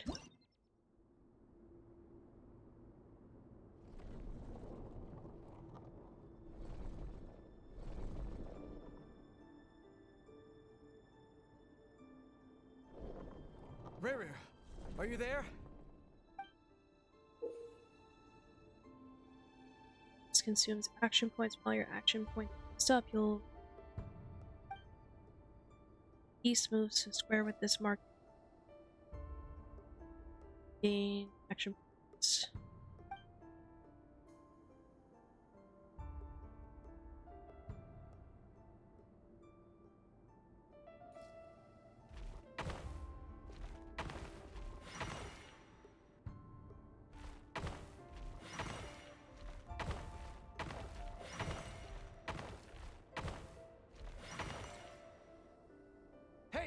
Random ass chess game in the middle of the most fucked up questline they've made. What's wrong? Quick, come with me. I'll explain everything once we've met up with the others. Yeah, pretty much. Okay, I'll come. But the Lindis is still over at the Universitas. I'll need to leave her a note. All right then, but make it quick. I've never seen Dane so worked up before. Whatever this is, it must be big trouble.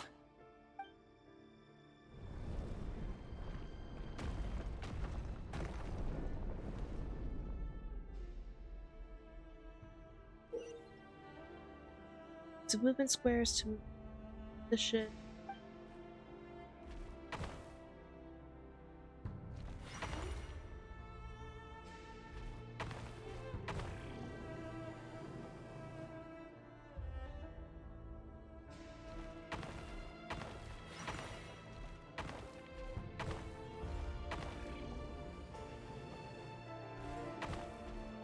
Whoops. The like direction is not very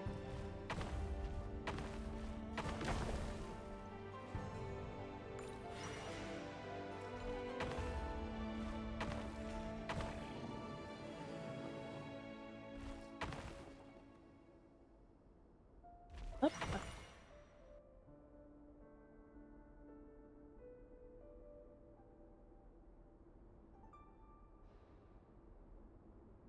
Well, this is a nice change, meeting you all at this hour. When men and women of ambition can speak face to face in broad daylight, I say that's a big step forward for our dear Conria. Don't be ridiculous. We do not fear the day. Why would we seek refuge in the night? You might ask your blade that same question.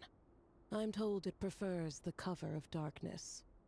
The word on the street is that Sir Deloge only strikes when he has an unfair advantage.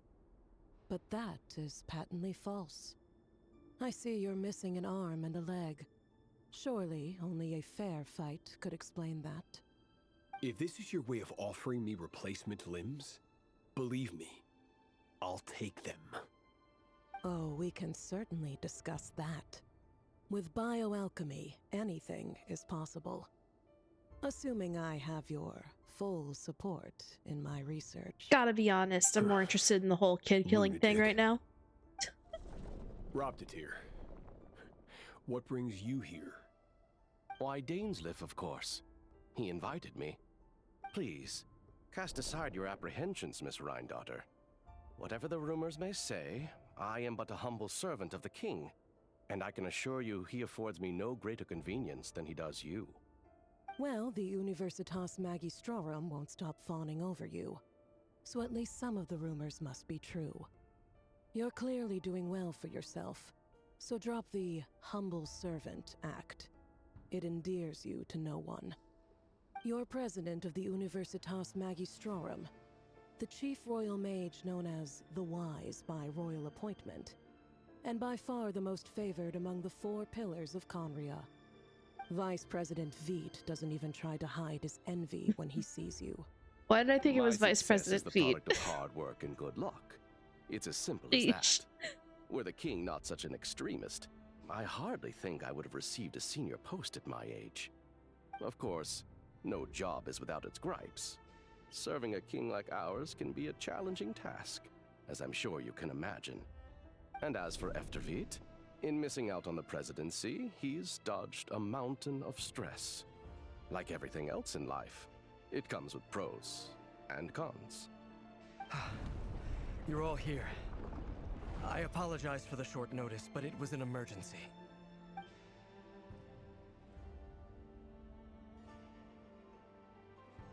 You must be Rerir. Rerir. Mr. Certologi. Yes, I handled your case file during your sentencing. Nothing personal, of course. I'm pleasantly surprised that you remember me. You're clearly a person of substance if you've been invited here. But Dainsleif, you'd better have a very good reason for convening this little gathering. It's my brother, Vedofenir. After he spoke at the court this morning, the king was so infuriated by his words that he had him blinded in both eyes and thrown in prison.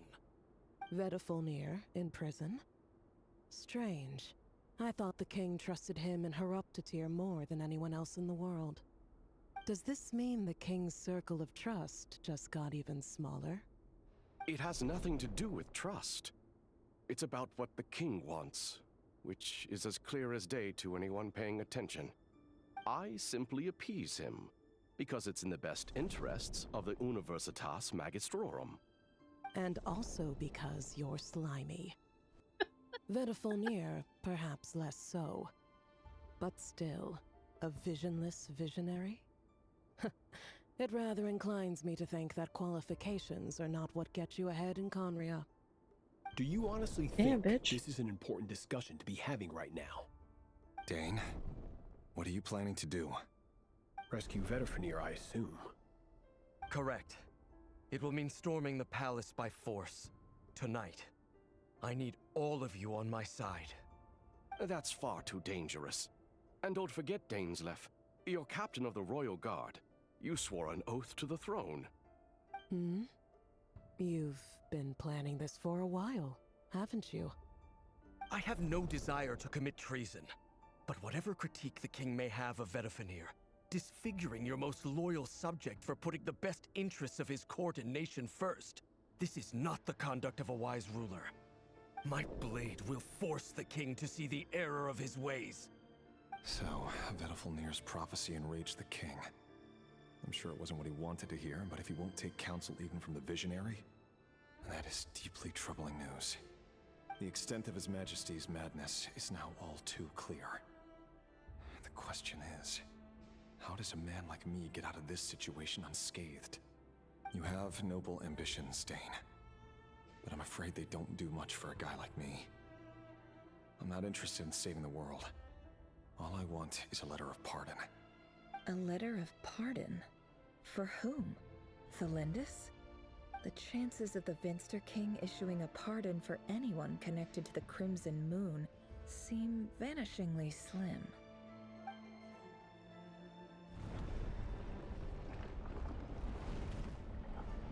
No! Stop it!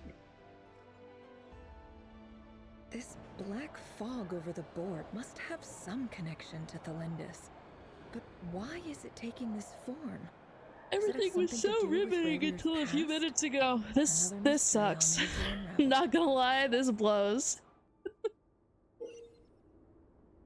Consume the marked number of action points to defeat your opponent's pieces. Your pieces will only attack if they have more action. It gets better. Okay.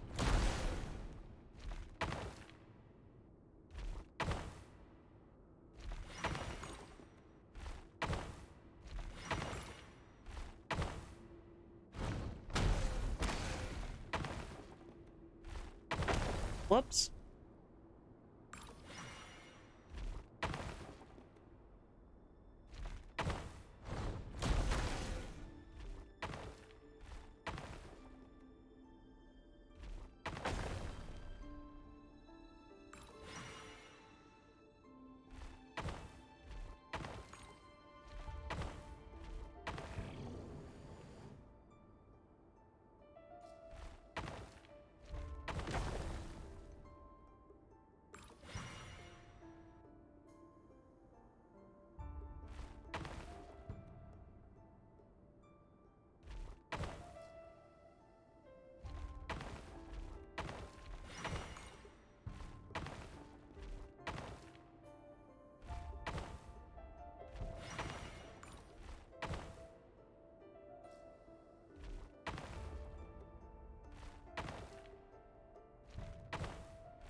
Chest isn't your strong suit, is it?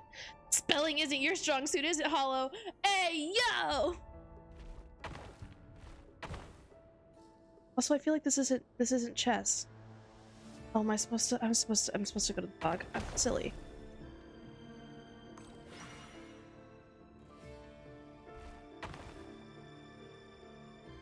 I'm awaiting with bated breath for your response.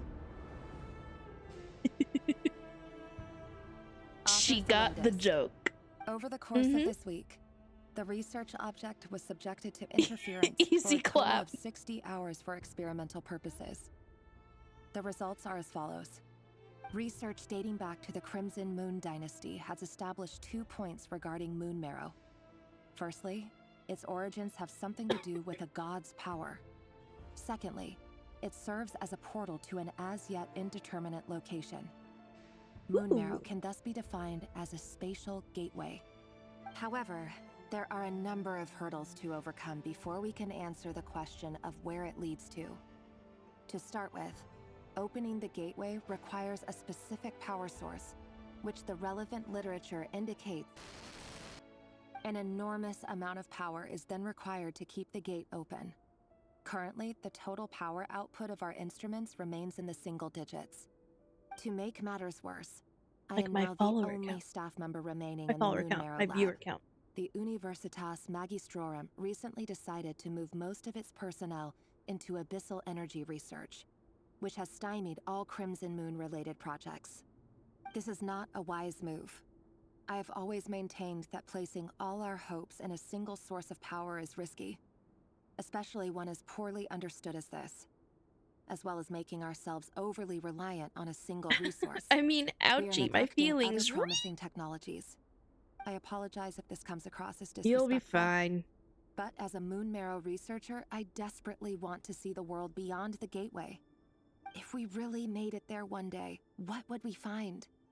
And how would we go about taming the unknown? My imagination is endlessly fueled by questions such as these.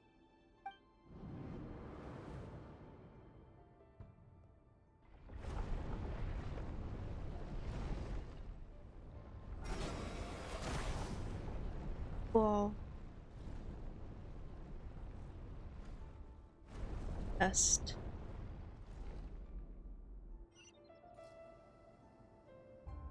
I love chest.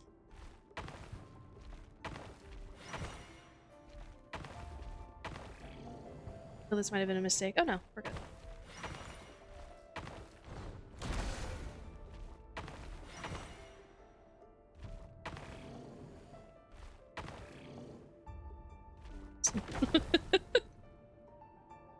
Oh. Hey, that's not right.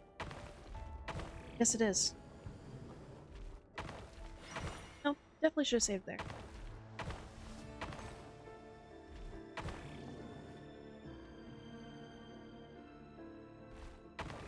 Did it again. Silly. Silly.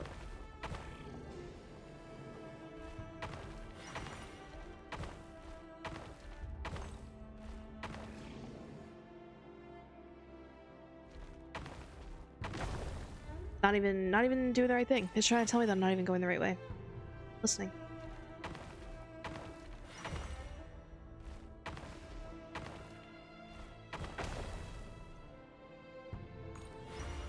No.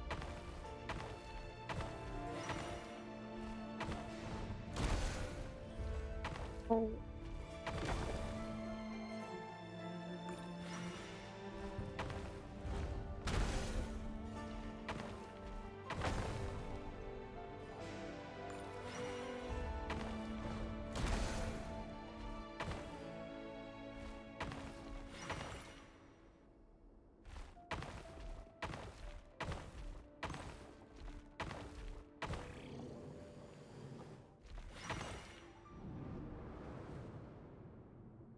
This is for It's you. not work like this. I heard you're gonna leave the city with your parents.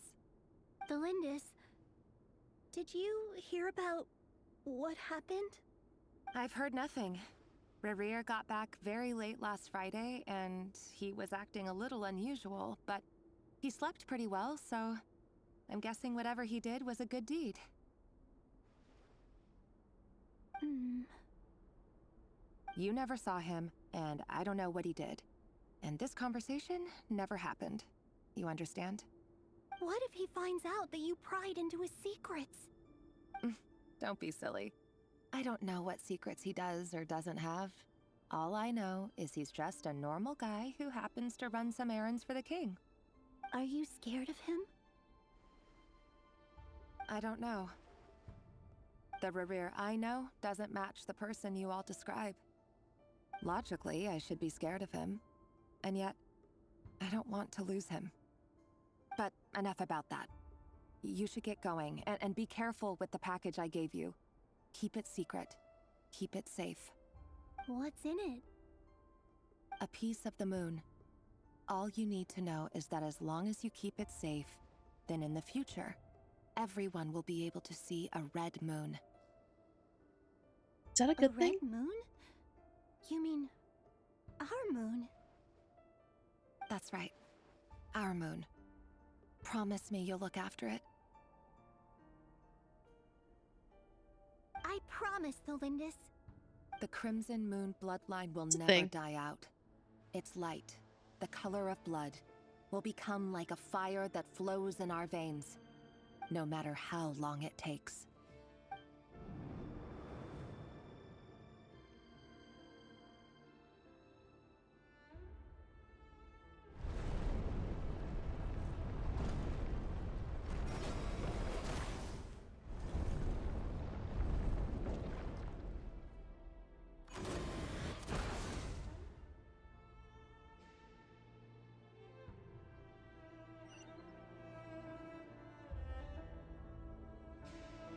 Okay.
this.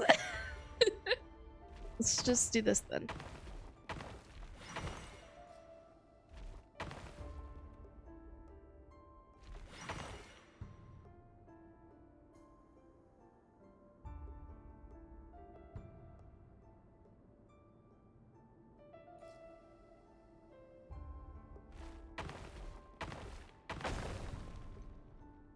This one's supposed to make sense.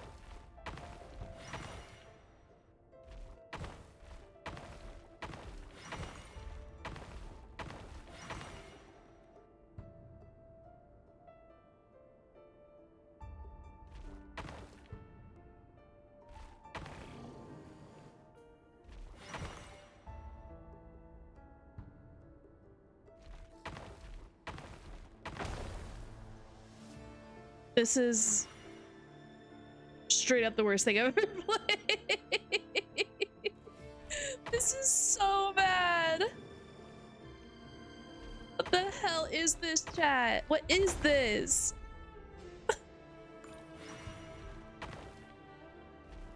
No, that's not what I wanted. Hang on. It's gonna. Am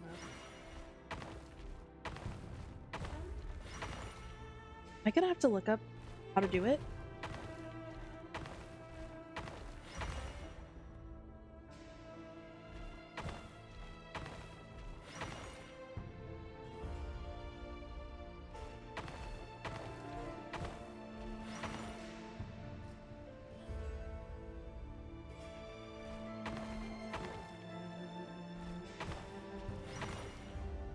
Do you consider just walking to that port? This one?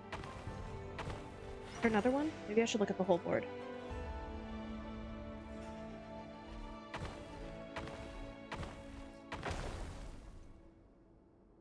Need to make some hot metal. No. Thank you, Sadashi.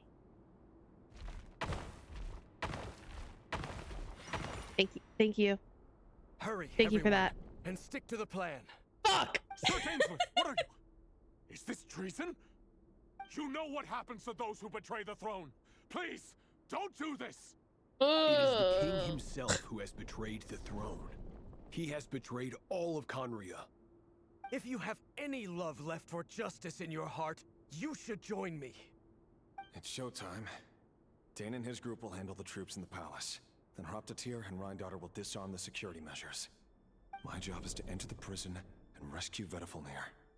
Stay safe. Wish me luck. Look after my brother. Draw your blade. It is time for justice to prevail. Gaming.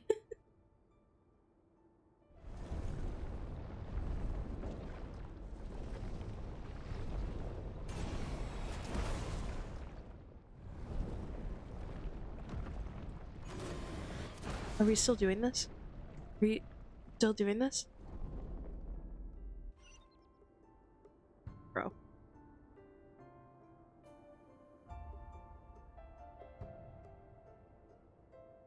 It's fine. Everything's fine.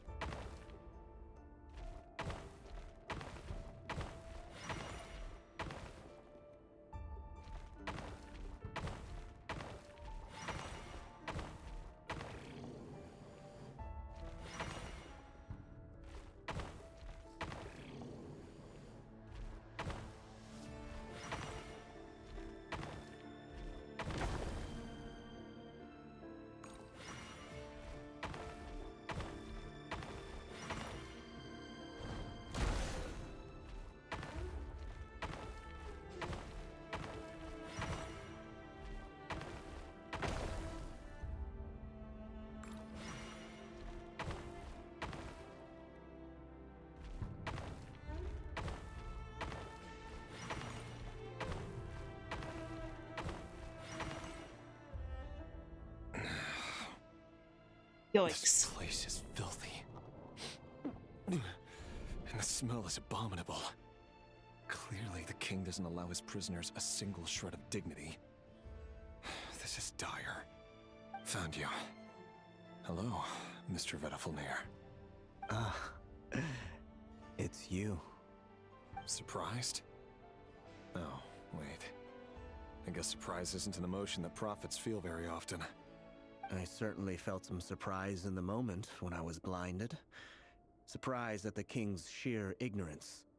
Surprise at just how unfairly this world responds to words of earnest remonstration. I'm curious. What did you prophesize this time? It wasn't a prophecy. It was a word of warning. Someone had to say it. The king has forsaken all reason in pursuit of his obsessions. I simply told him that if he continues on this path, Khaenri'ah will surely fall. But he didn't listen. Worse still, he stabbed you in both eyes and locked you away. Dane asked for my help.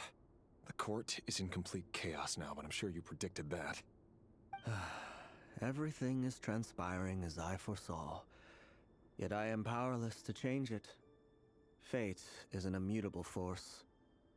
I can but lament as the inevitable unfolds. I do wonder whether giving a man the power to see the future does nothing more for him than slowly crush his spirit. I had to turn the fan off. Forgive I was my freezing to curtness, death in here. Littlefinger, but the king did not suddenly turn on you today. His suspicions have been brewing for a long time. You can't have wisdom beyond the reach of your fellow man without attracting his fear and suspicion. There are things the king does not want to see. So, he doesn't want you having visions of them either. He blinded you because he thought this would make the visions stop. He wasn't entirely wrong. I did indeed lose my power to see the future. Right up until... Until what? Just now. I believe I saw something new. Well, tonight could go a lot of different ways. 5 of us banded together to storm the palace, also we could rescue you. This will go down as the most tumultuous day in Khaenri'ah history. I sense hatred in you, but also hope. A desperate hope that with the tyrant deposed, that will be the end of the story. But this is not the end. It is the beginning of a new chapter, and a whole new story. There are many men of honor and courage in this world, Rerir.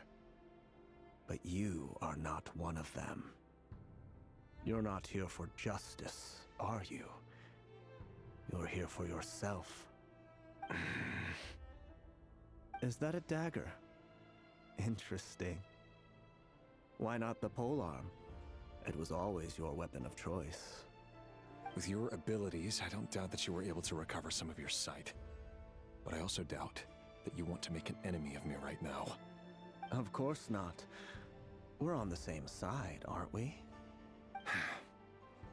We could be. But I need you to be honest with me, Vedafilnir. At this point, you're my only hope for the future. You mean your future? With your beloved, Felindis? Yes. And I know there are bigger things at stake here. A dynasty, a nation, maybe the entire world. But forgive me, I care first and foremost about myself. I can't abandon the one I love to save myself. I just can't do it. But you see a broader picture of the future than I. You see the solutions to the biggest problems of our age. So tell me, what is my solution? What's the answer? In matters of fate, answers are either right or wrong. What will be and what will not. Maybe you are willing to pay a certain price in the pursuit of happiness, but unfortunately, fate does not negotiate. That is the cruelest thing about fate. It is unmoved by your sacrifices. That can't be true. I know it's your voice that I keep hearing in my head, urging me to see how the world is changing, to seek more power, so I can protect the things I love. You show me disaster, but you won't show me how to avoid it? Why? Why are you doing all this? My voice. In your head.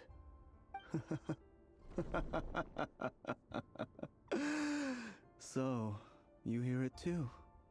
The voice that steals your mind, gains your trust, and drives you crazy. It turns out that we are not so different, you and I. Vedifilnir just broke into the strangest smile I've ever seen in my life, as if he'd discovered some monumental secret. But then he suddenly switched. Good thing you guys are chess pieces, so I can't see this. Very You have to well, tell then. me. My advice to you is as follows. You must persevere. Whatever trials and tribulations you may face, be steadfast in the belief that they are your path to the future. For as long as you live, your story with Thelindis shall not come to an end. That is the only chance you have of fighting back against fate.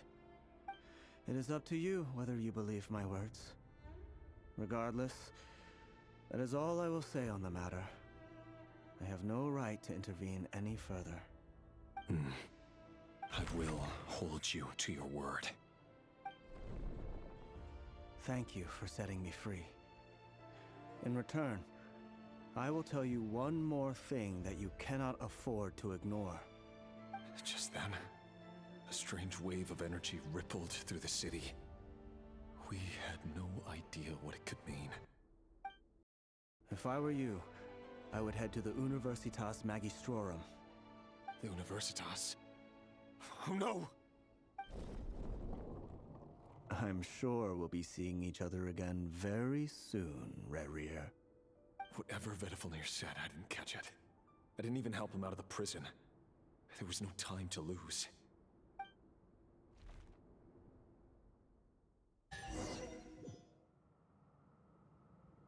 Hell yeah. No more chess. Please, please, chat, please tell me that doesn't happen again. Please.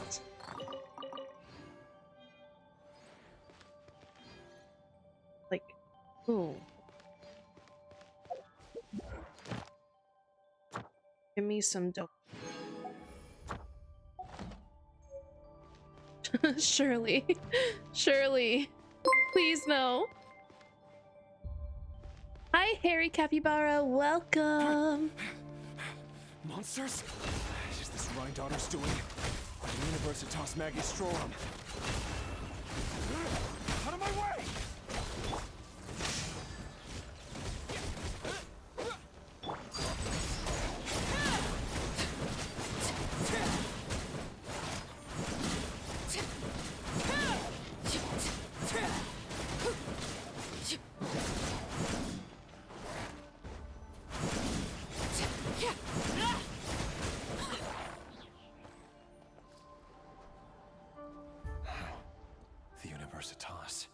Thank you for Reminds me of a following. rumor I once heard.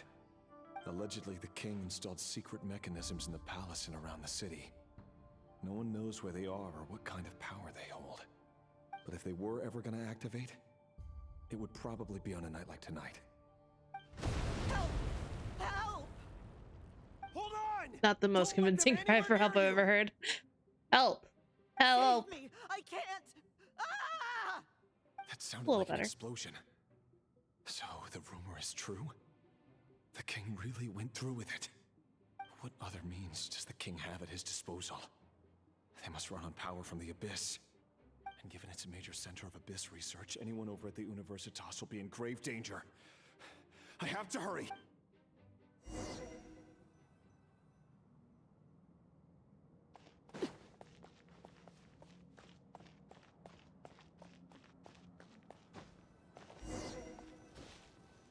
More monster?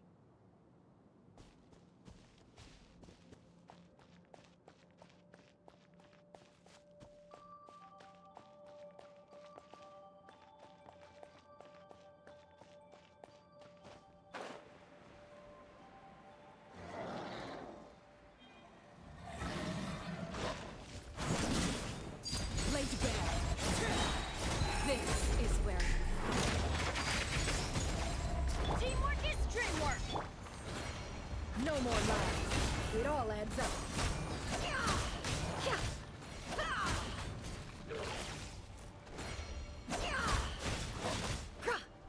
Can't hide the truth. The deception ends here. God, I want her so bad.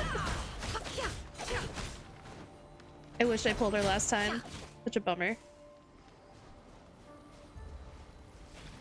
It all adds up.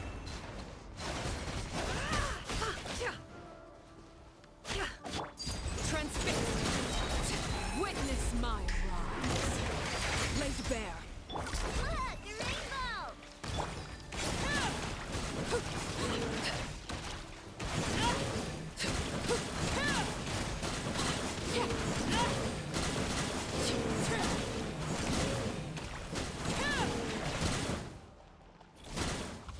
Overruled.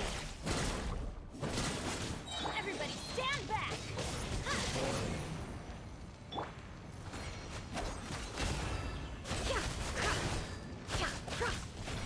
Can I be true?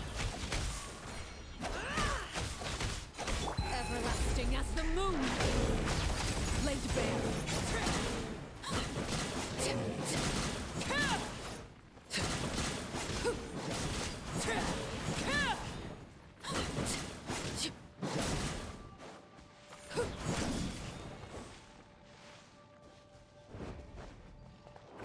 Overruled.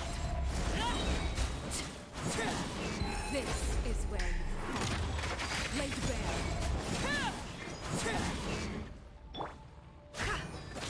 The mystery unravels. Teamwork is dreamwork!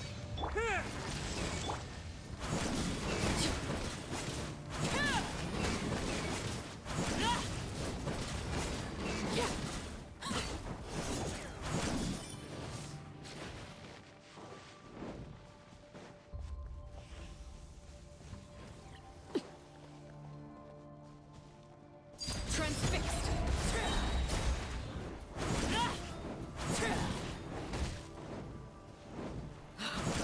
Wanted my full attention, did you? Everlasting as the moon.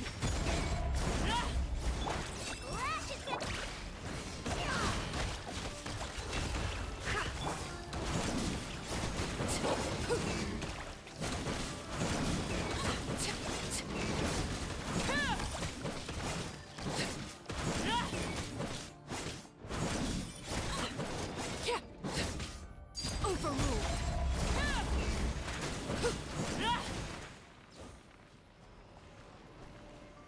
Go to where the Lindis is. Not great without llama anyway.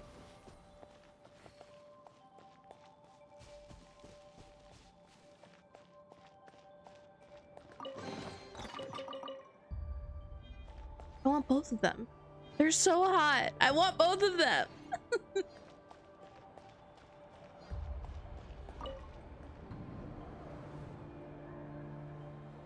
Monsters at the Universitas Magistrorum? Why now? Grr. Oh no. Grr. They're coming. It's no use. The table won't hold out much longer. The weapons. Where are the weapons? Reruns, true and real. You'll get them. I hope so.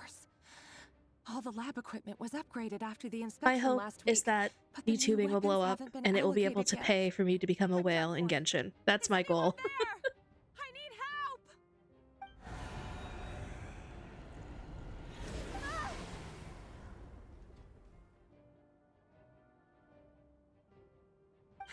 Stay back! Please stay back! Please!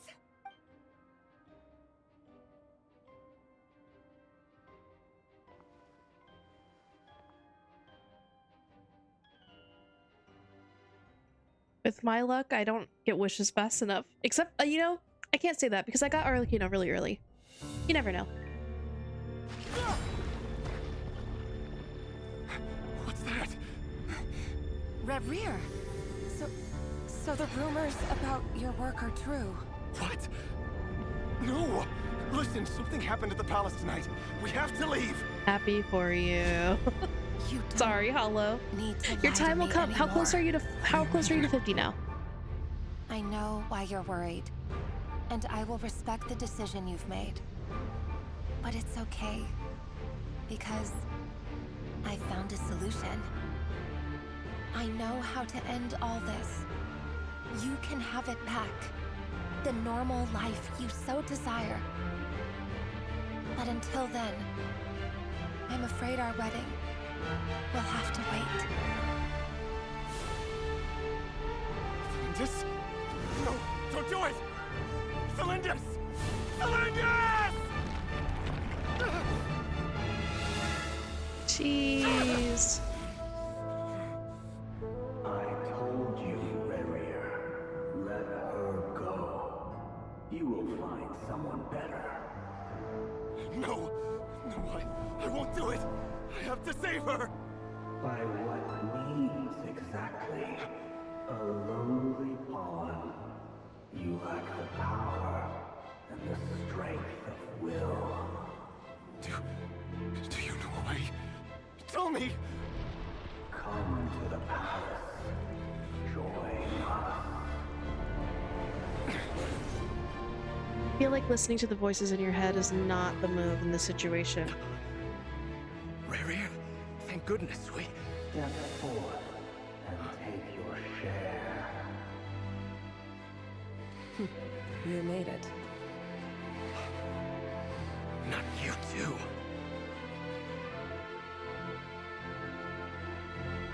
Hatred or grief, despair, desire. Oh, see?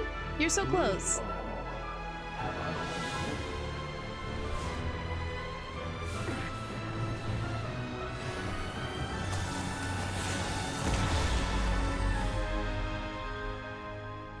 Rerir.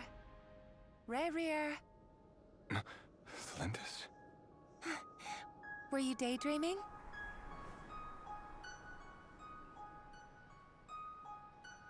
You still remember, Rerir? That question you asked me a couple of weeks ago? Oh. You mean the proposal? Yeah. I'm wondering, where do you think would be a good place to discuss it? Maybe in the garden? Or were you thinking a fancy restaurant? It's your choice. No!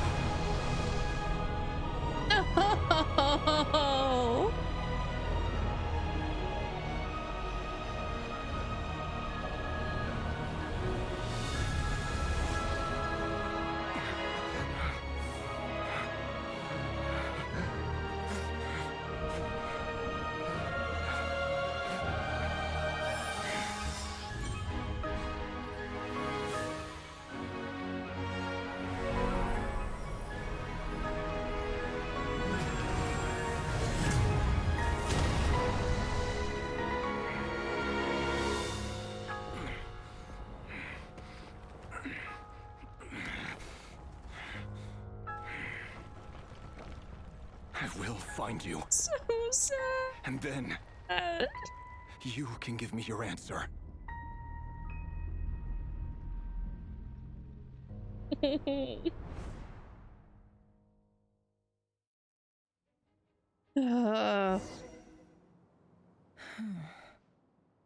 So that's how the Rerir of Solnari was born. A monster created by circumstance is a monster all the same. Viewing other people's thoughts for too long can get uncomfortable. Right now, I'm feeling a strong sense of loathing. In a nutshell, the story of Conria is what happens when the truth falls by the wayside. Everyone tells little white lies, and before long, you have a huge pack of lies that destroys everything.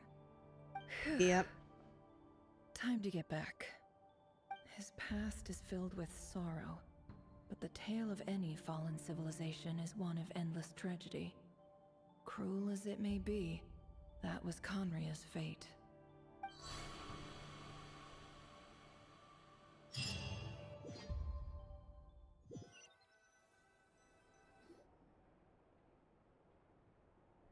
Am I the only one that doesn't feel bad for him? I don't know if I feel bad for him either. Everyone, I'm back. I feel bad for him Can in I the get a sense of like him and standing Thelindis, but like his actions were so horrible. She's fine. Boss is a pro. Yes, I'm fine. You will have seen the events of Rerir's life through my thoughts. It's now clear that he is just a regular nobody, driven by personal tragedy, as he said himself. I mostly Forgot what he agree. was coming for him. There's only so Yeah. much we can know about Little him bit. from his memories alone, but they did give us a clear glimpse into his life in Conria. However, I would not consider Rerir to be a nobody. He was deeply involved in the events of that era. Yet, When the catastrophe of a generation strikes, nobody is safe. Sounds to me like you're speaking in riddles again. Is this you urging me not to abandon the people of Nodcry in their hour of need? That's not what I meant. Although I do hope you choose to remain a part of the plan. Without you, the mission ahead will be all but impossible.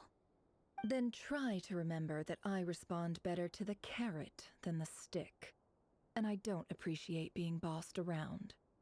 Now, as for you, Missy, you were excellent. You stuck to the rules of the ceremony and kept your mouth shut the entire time. Bravo. Cool. So, can you fill me in on the deets now? Most of what I saw went right over my head. Patience. You'll hear the whole story, don't you worry. But let's meet up with the others first. It will save me narrating it twice. Yehoda? Yes, boss. Let me get that door for ya. That's more like it. For a moment there, I was worried you'd forgotten about the first clause of your employment contract. What, that Nefer doesn't have to touch a door? Forgive my curiosity, but what does the first clause say? It says I gotta do the annoying stuff that boss is too lazy to do for herself. Like opening the door, pouring the tea, yada yada. Is that right? If something is in the contract, it's because she willingly agreed to it. Rest assured that the Curatorium abides by the very strictest of labor policies. You don't seriously think I'm cruel enough to treat her like my slave? In any case, I've hardly shied away from my share of the work today. Hope I don't catch Flintz and Varka lounging about in their chairs, enjoying a leisurely cup of tea. That's Flintz and Varka lounging in their chairs and enjoying a leisurely cup of tea. I'm hard at work.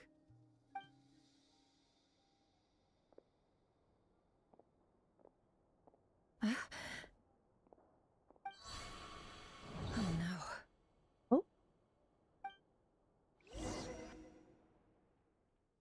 What are we all knowing? What's going on? Sorry to disturb you, but we seem to have run into some trouble. Evidently so. Don't worry, I'm not about to leave you to fend for yourselves. I'm not that kind of boss. And it would go against the Curatorium's labor policy. Time for the best part? I'm sorry. What did you hear me say? I wasn't talking about labor policy. Wait. How long have I been standing here? Not long. You just appeared by the door a moment ago.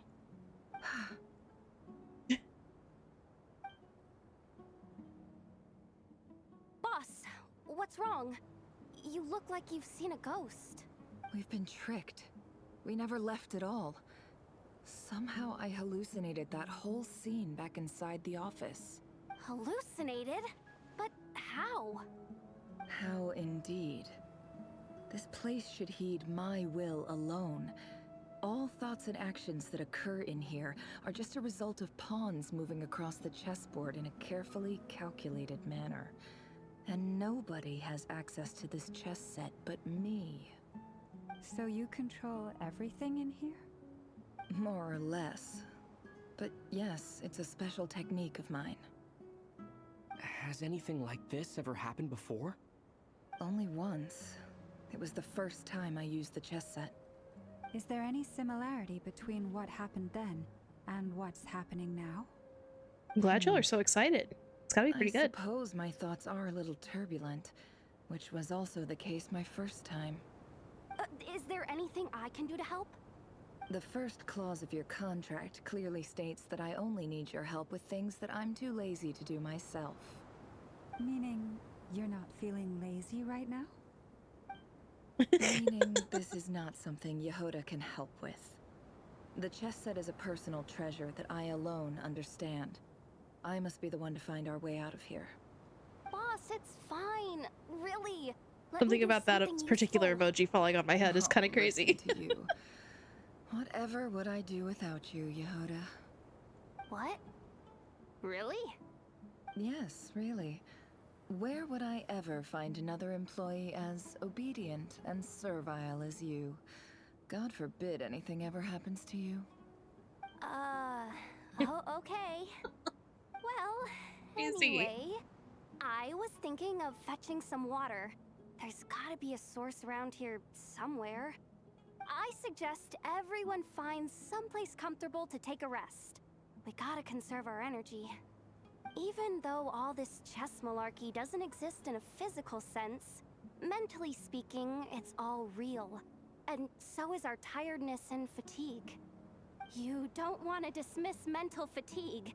Just because it isn't physical doesn't mean it's any less Yes, serious. queen. But Yes, anyway, wellness queen. I got your backs, so don't worry about a thing. Don't I have the best employees? Jealous much? If we can find a suitable time, I'd love to borrow Yehoda for a day to help out at the Frost Moon Scions. Would you be amenable to that, Boss Nefer? Oh, Lauma. Have I ever told you just how pretty you are? Beauty runs from the tips of your antlers to the depths of your imagination. Time to rally, everyone. I hope they fuck. Follow me. As we continue our journey, the same rules will apply. That means stay focused and no talking no matter what we encounter. And don't disturb the chess pieces. You have my word that I will get us all out of here. Yes, ma'am. Okay.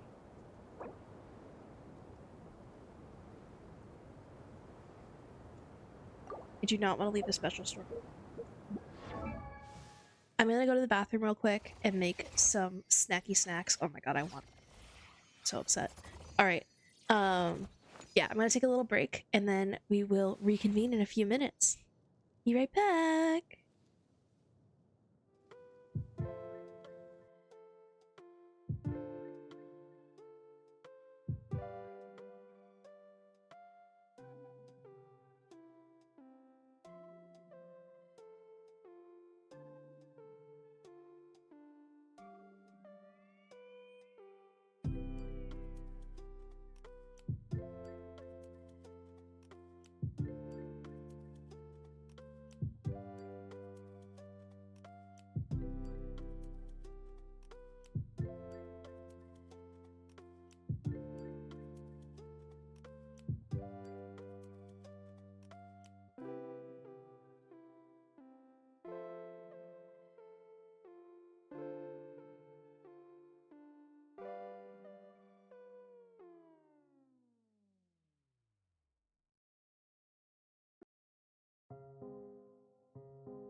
think I'm back. Yeah.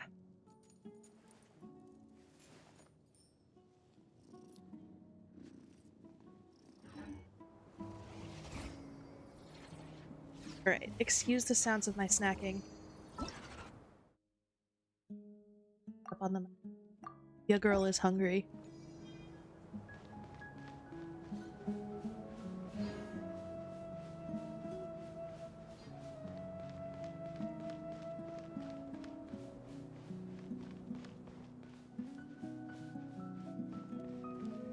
See, I haven't made it to the Sumeru Desert yet, so I have no idea. Familiar.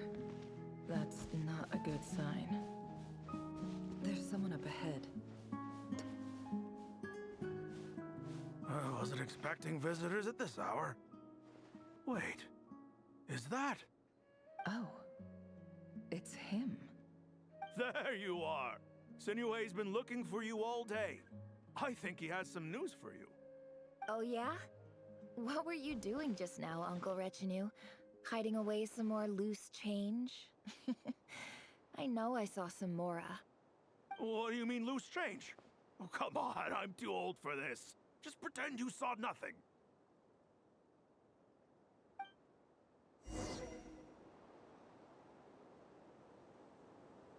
Talk to a Peppy. Are you a Peppy? Where the hell is it? Oh. Never mind, there's a bridge.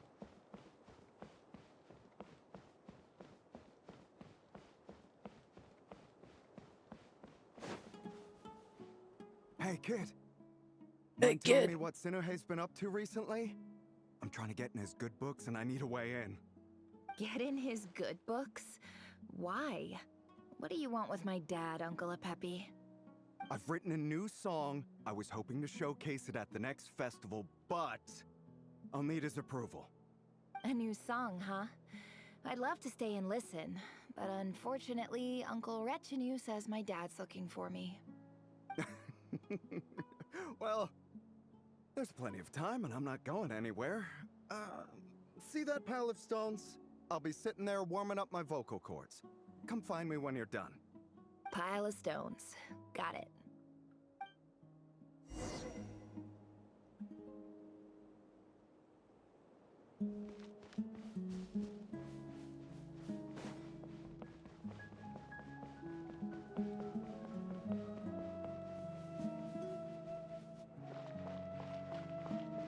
Hi, Dad. Uncle Retinue said you were looking for me. Ah, there's my little princess. If you'd gotten back just Sorry? a little sooner, you could have shared the spoils of war with me. Spoils of war? Who were you fighting against, Dad? It was just a figure of speech. The aftermath of a sandstorm is no time to be waging war. I was talking about our war against thirst. I went out to fix our water supply problem, and now I'm back. Which means... We have a well again! That's right. I found a new one and brought back as much water as I could carry. It should last us for a good while. If it wasn't for these How many primos did you get from it, Hello? sandstorms, our wells wouldn't be caving in. You wouldn't be spending all your time out searching for new water sources. As the chief of our tribe, I'm supposed to be leading us out of hardship and poverty, onto better things. You know how prosperous our ancestors were. I've told you all the stories. And look at us now, squeezed into these hovels. No one would choose this. It's still a lot. For the endless wars over the years. It's like 10 wishes. But things are looking up. I started working with some folks from the academia a few months back. They gave me some contacts in return for my assistance in the desert. So you're the academia's helper now? Special ambassador, they call it. Think of it as a partnership. It's nothing bad, okay? We've been isolated here in the desert for too long. Seeking opportunities elsewhere is the best thing for us, and the fastest way to progress. So, do you get anything good out of being a special ambassador? Of course. He sounds like such a baby. My luck's improving I mean, all it's the obviously time. just a filter, but it's still cute. I swear I'm gonna lead us out of this place. We'll find somewhere new. Somewhere better.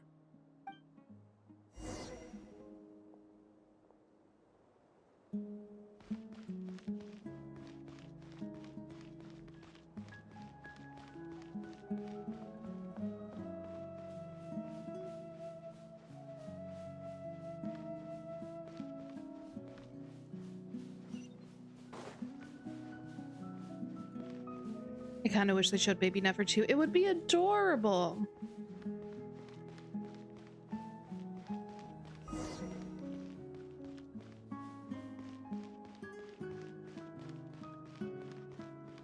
But then, like, do they design a whole, like, kid character for her? Or do they just give her, like, an NPC? I feel like no one would be happy. That's our well, and you know it. That's our well, and you know it. Well, you've gone from chief to thief, and now you have to face the consequences. Uh-oh. Did you really think you could take our water without permission and get away with it? You're either brave, stupid, or both. And that special ambassador act? Yeah, nice try. We spoke to the academia. They said it was all news to them. You're a liar and a cheat.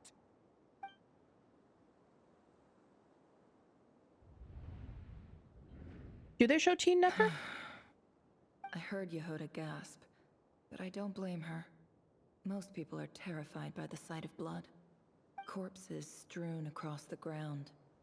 The wounds are clearly from scimitars and daggers. The desert dwellers' weapons of choice. There's a handwritten note on the ground. Let's see what it says. Halil, this is Sinuhe, chief of the Shimti tribe. Surely you remember me. I was the one who helped you and your colleagues avoid the quicksand in the desert. This is my second time writing to you. I assume my last letter must have gotten lost in the mail, as I didn't receive a reply. I hope this one makes it to you safely. I'm writing to you because I need some help. That sandstorm the other day completely blocked up our well, forcing me to look for another water source in Iab and Unut territory. It was a matter of survival. Praise the gods. The well of the Iab tribe was intact. It was my last resort. I drew what water I could and left, but not without being spotted. I fear they will retaliate. You told me to write to you if I ever needed help. You said you'd be my ally in the academia. I urgently need you to formally recognize my title of Special Ambassador and send some of your people to assist me for a few days. It's the only way I can convince them that this was the academia's decision and prevent them from retaliating. This is an emergency. Please send help as soon as possible. Looks like this letter never got sent. The writer died a grisly death, and the letter was trampled into the ground. It's badly defaced. Some parts are barely legible. What a ridiculous lie the surviving Shimti tell. Their whole village was butchered over a sip of water. Nefer? Ah, officer. Welcome. Welcome to our humble village. I thought you would at least have the courtesy to provide some respectable libations. This is the finest wine Aru village has to offer. I promise.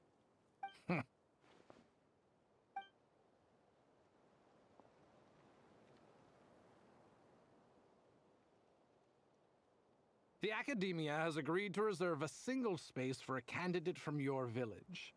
But I remain skeptical of this entire endeavor. I highly doubt anyone in this desert possesses serious academic potential. Jesus. Please, have faith. If not in us, then in our God. The child we found shows great promise. I beg you, take her away from this place. Give her a chance. Don't let her talent go to waste. I don't recognize her. New arrival? She showed up here a few days ago and we took her in. She's a really bright kid. Please help. I'm begging you. So, where are you from? Nowhere special. Just a sand dune. What about the rest of your family? How many of you are there? Just the one. It's only you? Correct. So, no brothers, no sisters, no mother or father? Any who have slept on a bed of sand, I call my brothers and my sisters. Apart from that, I have no family. All right. Get over here. Sign your name on the form.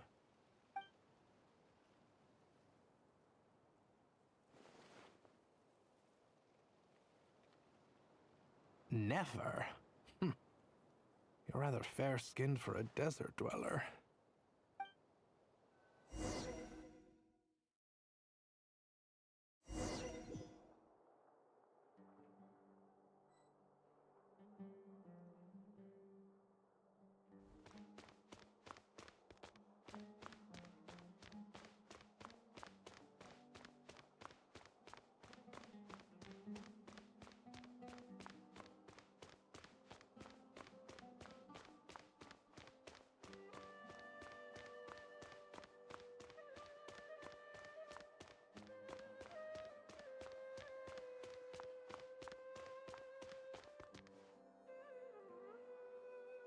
Nefer, this term's assignments have been issued already.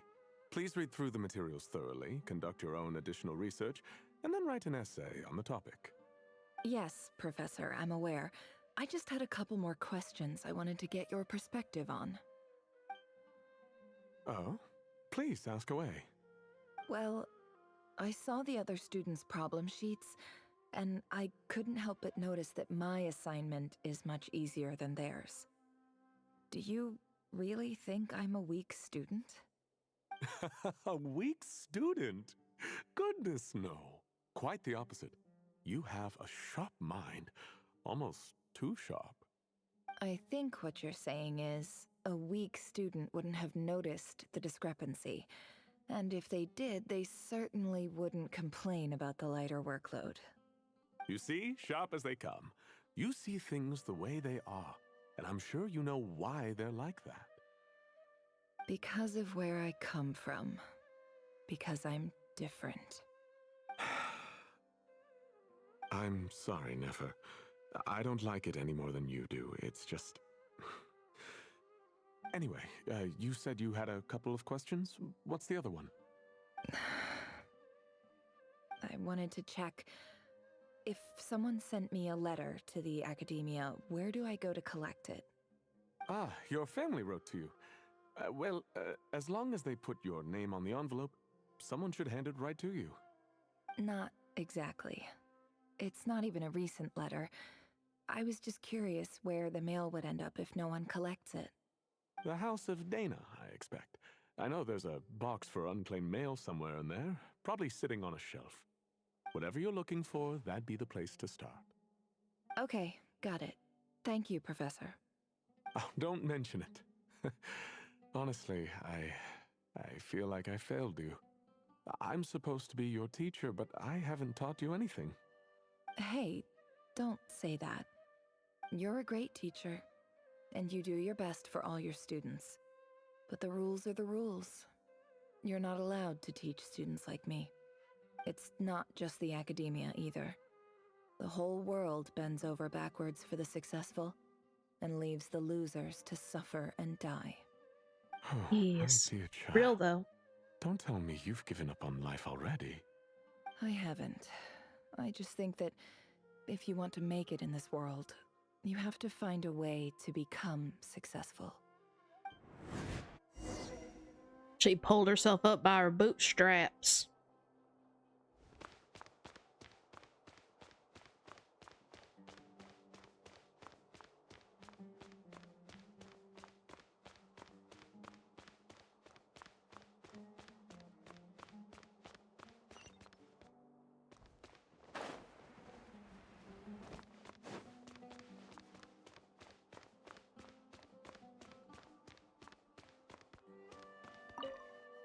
This must be it. A big cardboard box full of unclaimed mail. And probably some letters that ended up here by mistake, too. Let's take a look.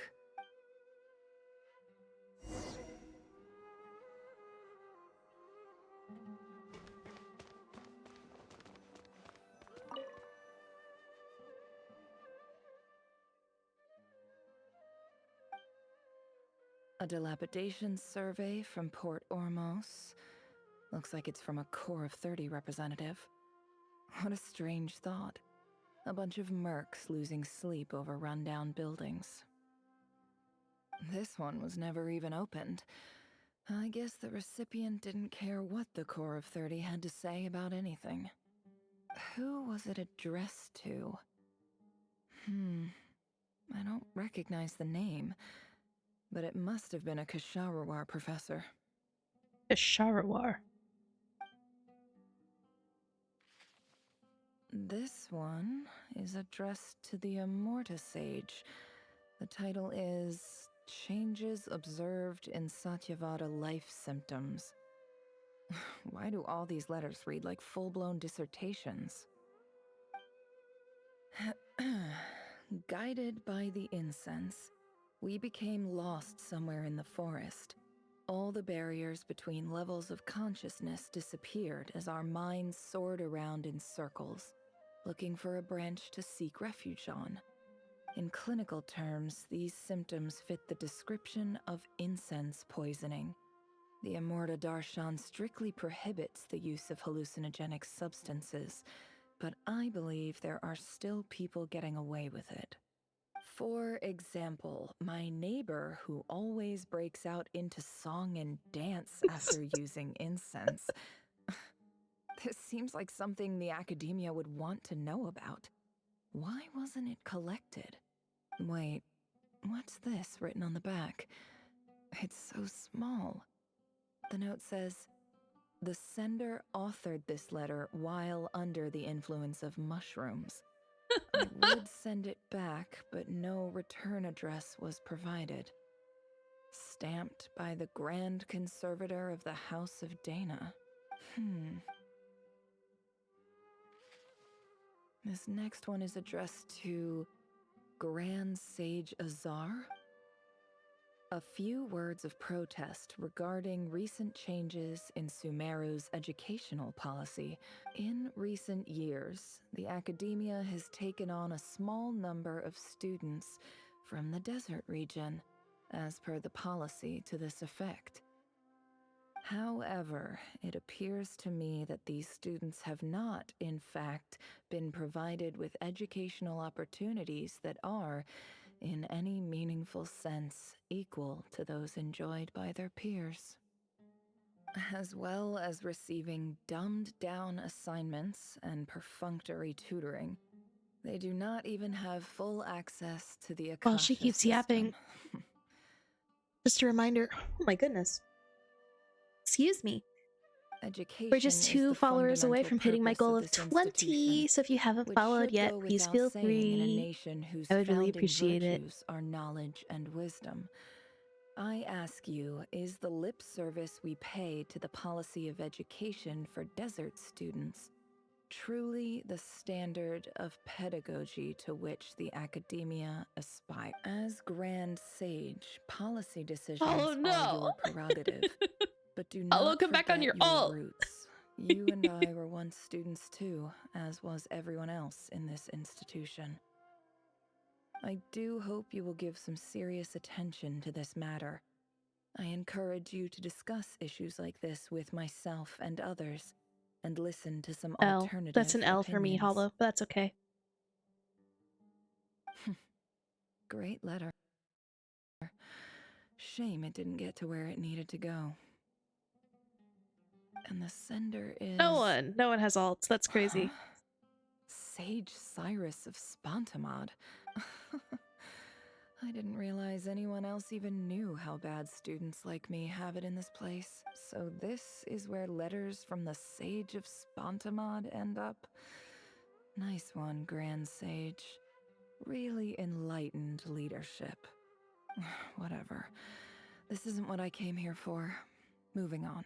I'm not exactly holding out hope that a letter sent from the desert would even make it here.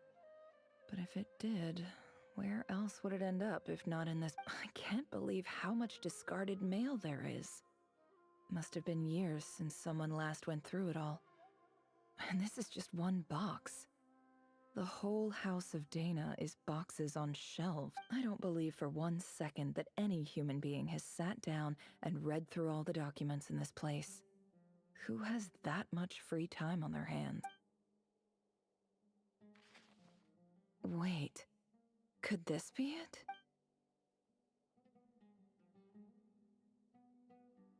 Nice fancy envelope in the box, written on crude quality paper. And of course, it would be right at the bottom of the pile. Clearly no one gave this letter so much a first glance, let alone a second. The handwriting on the envelope looks very familiar. Greetings, Halil. My name is Sinuhe, chief of the Shimti tribe. I was the one who came to you and your colleague's aid when you ran into trouble in the Great Red Side note, I Sand. feel like studying with those sharp, like, hand covers would be wildly inconvenient. I don't know how well you remember it now, but I brought you to safety and gave you some water and other supplies. You seemed very pleased and told me your name. In my tribe, learning a person's true name is serious business, and I therefore see you all as friends. You were kind enough to leave your contact details, so we could stay in touch. The Shimti tribe lives a harsh, nomadic existence in the desert. You were sympathetic towards my plight, promising to make me a special ambassador of the academia. How are you help us doing? find a way to make How a is the rest better of your living. week? This brings me to my reason for writing. Our tribe has fallen on particularly hard times. My day and is I would going like to ask fine. for your assistance. Stream is going great. You missed the There was whole a terrible chest section sandstorm a where few I days nearly ago, lost my mind. which blocked up the well in our land. To ensure my people's survival, I had no choice. Just had a but to snack, so venture I'm into Iab fucking. and Unut I'm doing great. territory in search of an alternate water source. The Iab and Unut are descended from the Thamudians. While we trace our ancestry to Tulatala, we worship the Lord of Flowers and have had relatively good relations with our fellow tribes up until now. Ooh, how was Zootopia 2? I found a well belonging to the Iab tribe. They declined to help us, but I really had no other option. Might need to go see it. So I took some water to keep me and I my liked the tribe first movie. alive. My actions are certain to incur their wrath. When we met, you assured me that you would be my ally in the academia. I would like to take you up on that offer, because I really need your help. I wonder if you could send an academia representative to meet with me. I'll like the second movie That too if I like the aside, first. Good the shit. last time you were here, you mentioned that the academia had started accepting students from the desert. And I told you a little about my daughter, Nefer. We have next to no resources here in the desert, and my power and influence are limited. Would you consider enrolling my daughter at the academia? She is a smart girl. I know she won't disappoint you. From the outset, the academia never took you seriously. Those things they promised were just empty words. I doubt they even remember the name Sinuhe. And you were so emphatic that your luck had finally changed. Yes, it is an all outfit. You swore. I take advantage of having a customizable model by changing up my outfit. If not every stream, then close to it. Like you were the most powerful chief. I'm also still working on my hair colors. Trying to get as close to like an Aurora Borealis as I can. Everything. Within the confines of the customization. And delivered on none of it. And Ew. who fell for it? Just me, by the looks of it. Despite your best efforts. Which makes you a pathetic liar. You weren't even any good at it. I think I'll take over from here. Let me show you how it's done. Damn. Damn, Nefer.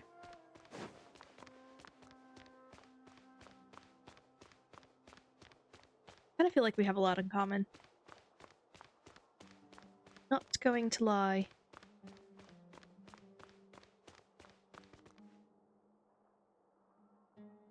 I just Don't rickroll me in my own comments. Thanks for everything you've done for me in my time here. Nefer? You packed your bags. Where are you going? I'm quitting. Something's come up in my hometown. Gonna head back and deal with it. Huh? But this was a hard-won opportunity for you. You know that better than I do. It was. But it doesn't matter. I have more important things to deal with and they can't wait. Oh, and I didn't want to overfill my bags, so I left some incense on your desk. What's wrong? I thought you liked incense. Although, I did read somewhere in the House of Dana that it has hallucinogenic effects. Don't use it all at once, alright? Isn't this the stuff you brought from your hometown? You're just letting me have it? Yeah, about that. I lied. It's not rare at all. There's this bunch of ruins near my hometown that are practically overgrown with this plant. It's not worth much. Keep it, it's fine. But never. Alright, that's all from me. You take care.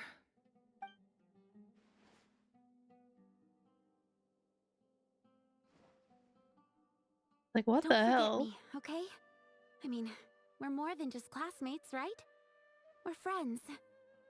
Yeah, I'll remember you. I lied again. That incense is worth a fortune, and it's a rare find even in those ruins. And as for remembering her, I have far too much to do when I get back. No time to reminisce. I'll be lucky if I even make it through this alive. But either way, I expect I'll forget you pretty quickly. Jeez.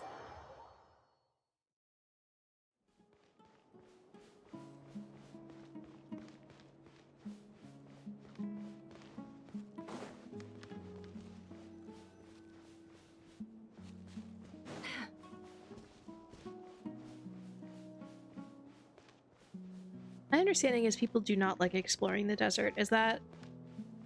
Do you guys feel the same way?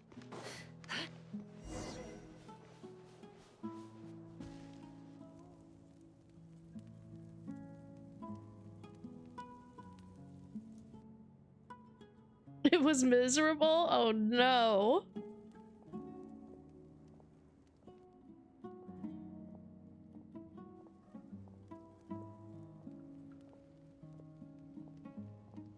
Oh, hasn't been there yet. Pleasure to meet Fair. you, Mr. Arif.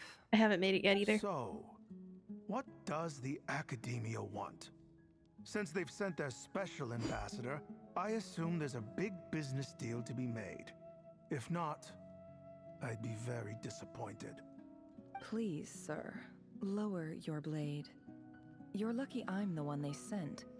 Not all special ambassadors share my admiration. It's grown on me since it took me 2 years to finish it. Wow. Balance of power in the desert I feel like reduced desert the regions in once great general are civilizations pretty of tough this in a lot of region these games. to rubble and sand.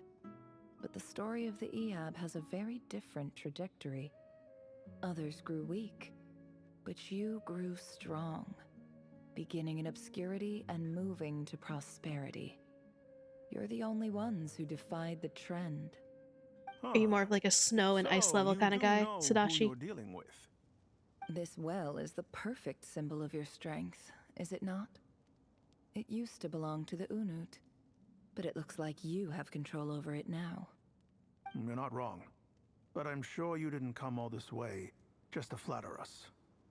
Of course not. I came to bring you some very good news. Some information that recently came to light, which might just be your ticket to freedom. Records uncovered by the Vahumana Darshan show that a certain well currently under Eab control is built on top of some ancient ruins. These ruins are of great archaeological interest to the Academia. I checked the map carefully on my way over here, and I'm confident that this is the well in question. The Academia is offering 50 million mora in return for excavation rights. 50 million? No, wait. If these ruins are as important as you say, 50 million's a little low, don't you think? Don't get greedy, Eab. We know far more than you think. We know that you seized this well by force. Wasn't that the first step in your rise to power? I like God To Cry. drive away the Unut I and think that steal Dragon their Spine water is a little supply? frustrating with like the So what deep if cold it was? mechanic or whatever it's called. Too bad.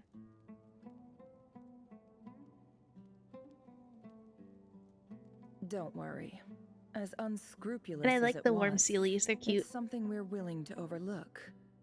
The Academia is only interested in dealing with the de facto power holders in the region. I hope I am making myself clear. And I hope your words are the truth.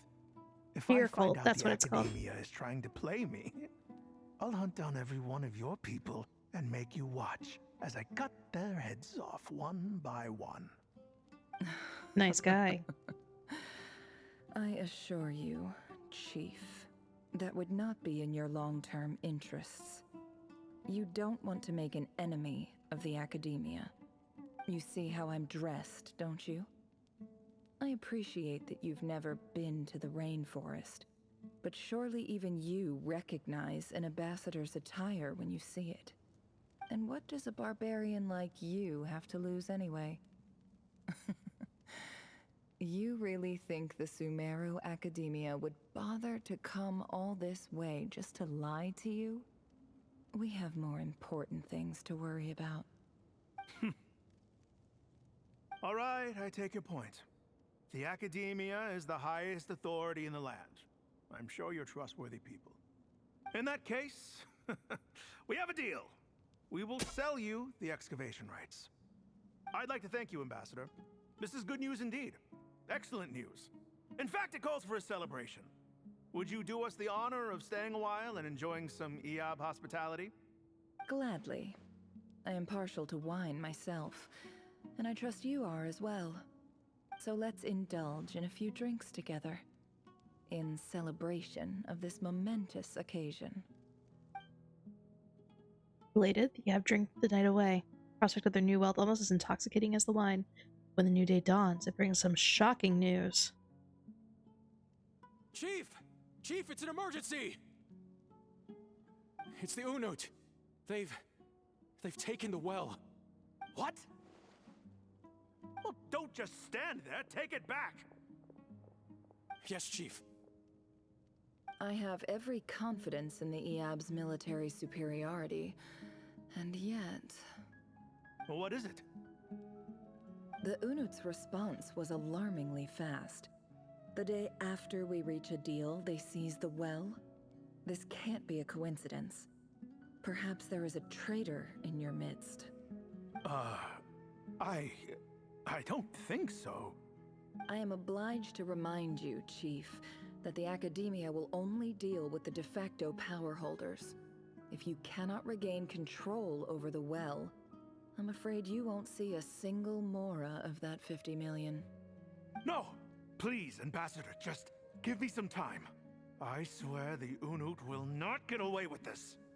That well is ours, and so is the mora. Glad to hear it. I will wait here for an update. If there is a traitor, I will find them. In the meantime, make yourself at home. I'll report back as soon as I have an update. Much obliged. Wow. All it took was a few words and I've got him wrapped around my finger. What an amazing feeling. So, in summary, Ambassador, the Academia would rather negotiate with our tribe instead of the Hiiii, yes? The Hiiii are ruthless murderers who don't listen to reason. And now they have the gall to interfere in our research projects in the desert region. So let me ask you, Chief, if you were the Academia, what would you do? Kill them all, of course. Precisely. The Academia does not tolerate those who stand in our way. The Hiiii have held back our academic pursuits for too long, and our patience is wearing thin. At the same time, there is simply no way that the Academia can be seen to be intervening in desert affairs. I'm sure you understand where I'm coming from. We have our own rules out here. If the rainforest dwellers raised arms against a desert tribe, it'd start a bloody war. Right. We can't confront them ourselves, but we can support their enemies. The Unut have always had strained relations with the Hiiii, which makes you our natural allies. Natural allies. Weren't the Hiiii your allies once? You were quick to send them after us to protect your interests back when we stole that water. And now look at you. You're at each other's throats. Let me be clear. The Academia wishes to collaborate with the legally recognized rulers of the desert in this matter. We are asking for excavation rights to that well, and our offer is 50 million mora. Say no more. I believe we have an understanding. Good. Then I suggest you get to work. Get us access to that well, and the mora's yours. You see, Dad? Lying is easy when you know how. People will believe anything.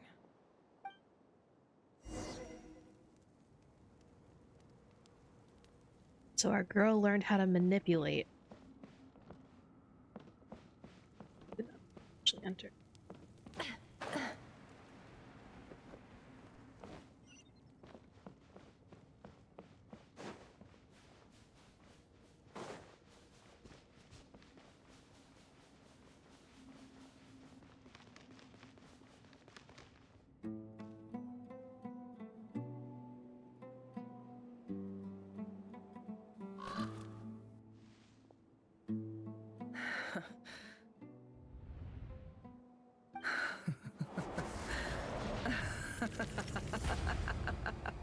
Dang! Look at yourselves.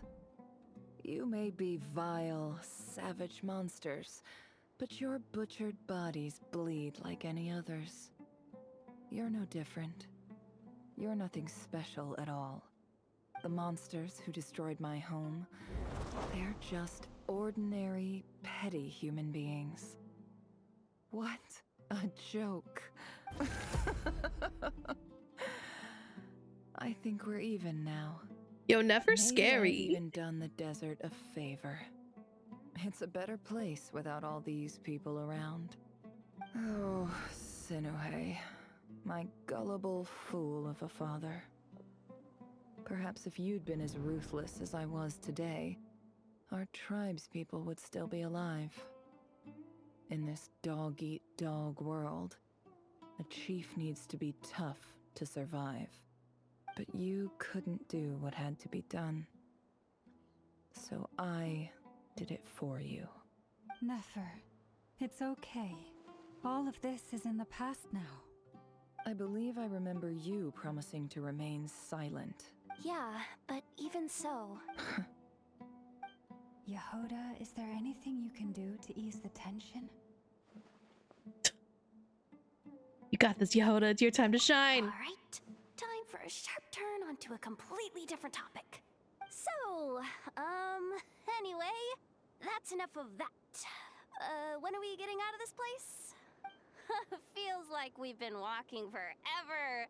I'm getting pretty tired. Oh, Lauma, you tired? Yes. If we can find somewhere to sit down, I could certainly do with a rest. It's not far now. There should be a temple just up ahead. Situation about to reach a conclusion. Honestly, that's been my question this whole time. Really? A temple? That's where this story ends? I guess that's how things go in the desert. To a similar place with a friend from the desert before. Desert dwellers can never escape I mean, I their haven't. destiny. Or so In theory, everyone I will get says. there. I never wanted to believe it, but looking back now, I'm as desert as they come. You mentioned a temple. What's waiting for us there? My biggest trade secret of all. Oh, hell yeah. Ah. Then I'm guessing it's where you got your power from. The power to peer into other people's minds. I didn't know you were clued up on any other religions. I'm no expert in the history of Sumeru, but since you come from the desert, I would imagine it has something to do with King Deshret. And the 7 pillars who served him. Sounds impressive. I have some friends with connections to this stuff. I know who you mean. General Mahamatra Sino. The spirit of Hermanubis dwells within him. That's Boss Neff for ya. She knows everything. Sino's hardly a figure of obscurity, but I know about Sethos too. What about him? Is he a big deal or something? Well, he's not a small deal, let's put it that way. You sure know your stuff. Please, this is the bare bone basics. Save the flattery. Thanks for your patience, everyone. I'm sure it's been a lot to take in. With any luck, that's our exit just up ahead.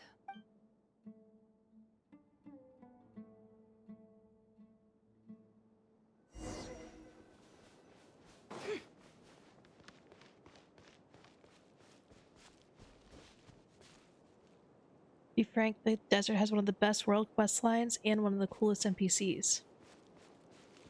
I think it looks cool. Like, all of the footage that I've seen of the desert and, like, the characters and stuff, I'm kind of excited.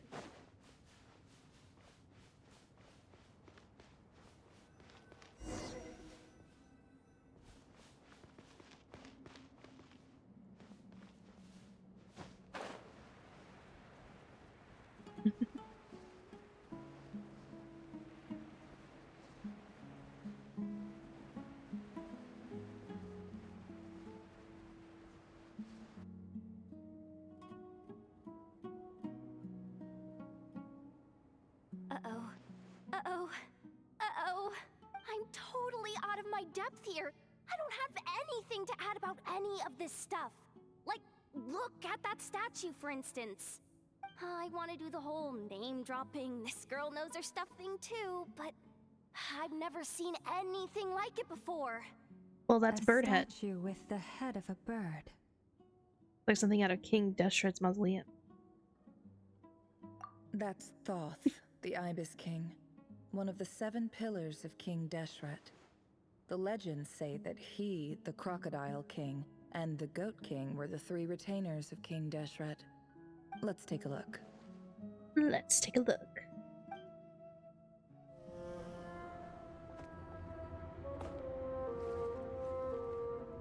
Mommy? Sorry.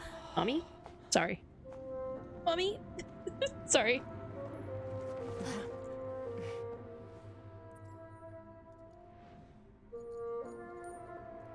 Kitty!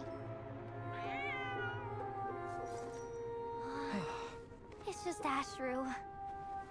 So, all is well?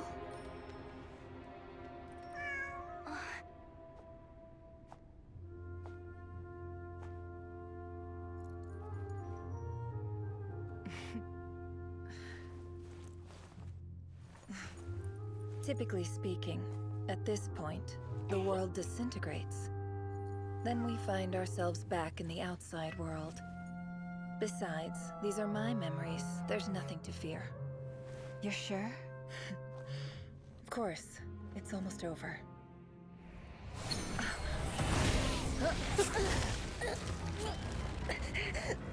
Are you sure about that?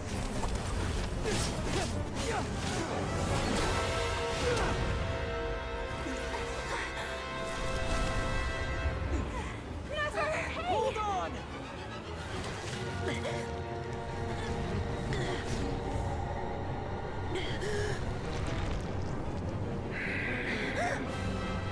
I found Rerir. Knowing too much is always a death sentence. Speak for yourself. No.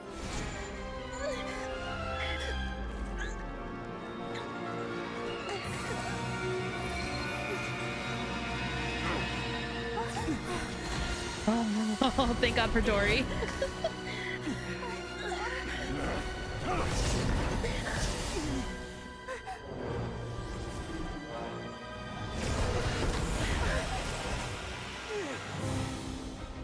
How repulsive. Jesus.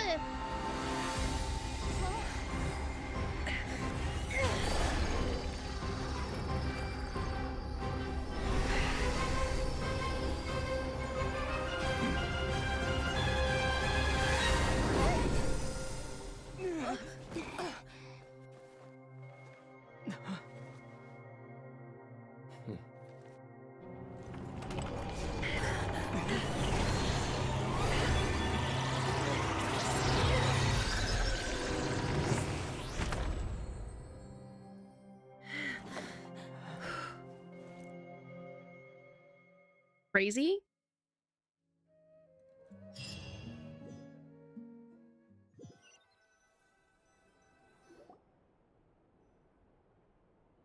Timed that pretty well, didn't I? Certainly did. Thank you. Oh my It's okay. goodness. I'm just glad no one was hurt. Paimon noticed you doing something too, Dainsleif. Were you helping get them out? Of course. When I asked Nefer to conduct this investigation, I was not naive to the dangers involved. I had a duty to ensure your safety. He's kind of got that D-Luke face Good syndrome to know too. your sense of justice is still intact after all these years. I take that to mean that you saw the truth. That comes as a great relief. I certainly did. And thanks to your help, I also managed to trap Rerir inside the chess set. Whoa, really? How'd you manage that? Well, to be honest, I sensed that something was wrong long before we made it to the temple. By using this fragment to probe into Rerir's past, well, the monster formerly known as Rerir, it seems I alerted him. I was tracking him, then he caught on and started tracking me too. But how did he track you through your thoughts alone? That shouldn't be possible. Rerir was a secret agent who reported directly to the Vinster King. He is an expert at finding a trail and hunting down his pursuers. No wonder. He infiltrated the chess set, read my thoughts, and built a new virtual chess set inside of it. That's why we weren't able to leave at first. Speaking of your chess set, it's quite a remarkable item. Would I be right in thinking you have some connection to King Deshret? You overestimate me. I only have a connection with one of his underlings, the Ibis King. You all saw how this came to be. A long time ago, the Iab massacred my tribe, the Shimti, in our home village. A few years later, I enrolled in the academia, where some new information came to light. The Unut and the Iab fought a bitter battle over the rights to a well, all for the sake of a non-existent 50 million mora. The Iab ultimately won that confrontation, but their victory came at the cost of almost every warrior in the tribe. The final blow to the Iab came at the victory feast, when an Unut assassin beheaded their chief right before my eyes. The remaining Iab fled and have been scattered to the winds ever since. Crazy. Having gotten my revenge, I returned to my hometown, where to my surprise, the nearby temple was still standing. There it was, seemingly immune to the relentless hostility of the desert, while my tribal home lay in ruins. As I stood there gazing at the temple, I noticed a cat just outside. This cat, as it turned out, was home to the spirit of the Ibis King. He led me to a gate deep inside the temple, and there he made a deal with me. This chess set is my gift from the Ibis King. The chessboard within is made to the same So the kitty's kind of a specifications big as the deal, one in is the what I'm mausoleum of King Deshret, and represents his power of piercing analysis. With this chessboard in its container, I gained a certain ability to perceive hidden secrets. Now, you could conclude that the Ibis King simply wanted to give the people of this world the power to seek the truth, but I don't believe that's the full story. Every god plays favorites. Their hearts are as fickle as any human's, full of secrets, perversions, egotistical tendencies. But precious few gods are willing to admit this. It is the same with all powerful forces, including fate itself. Their gaze falls preferentially upon a select few. As you rightly point out, this is an act of favoritism.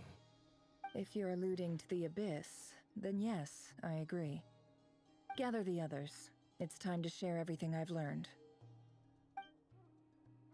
Before long, the group is gathered in the office, those two busy. Something I didn't get to. Thank you all for being here. As promised, I did some further investigating into the Rerir of Solnari's background. I am pleased to report that the investigation has been most fruitful indeed. The Rerir of Solnari, real name Rerir, was once a Conrian subject who served the Vinster King. I will now share the important details of his story. Please save any questions or comments for the end.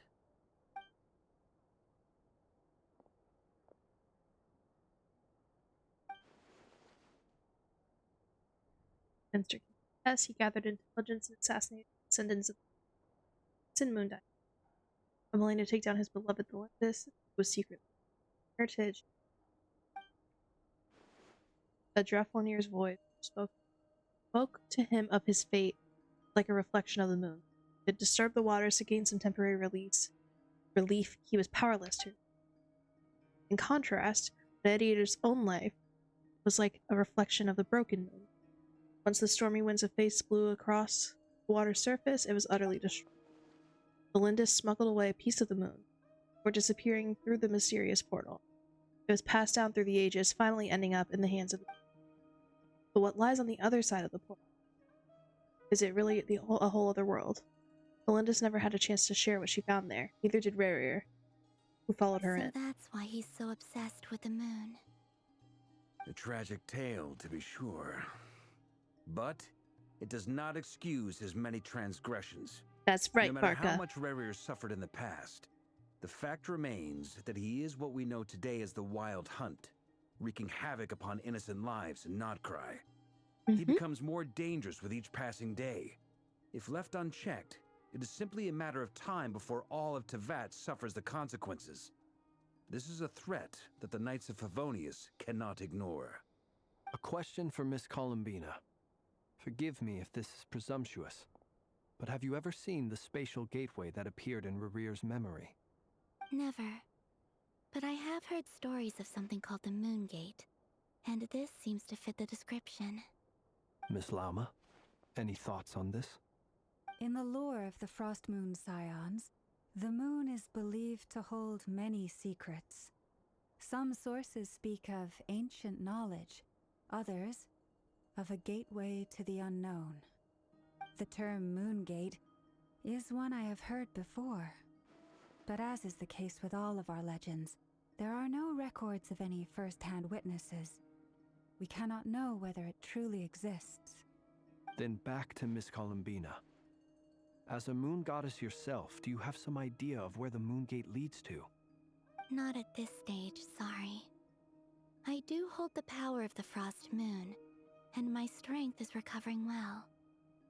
I can sense that the gate would open at my command, but...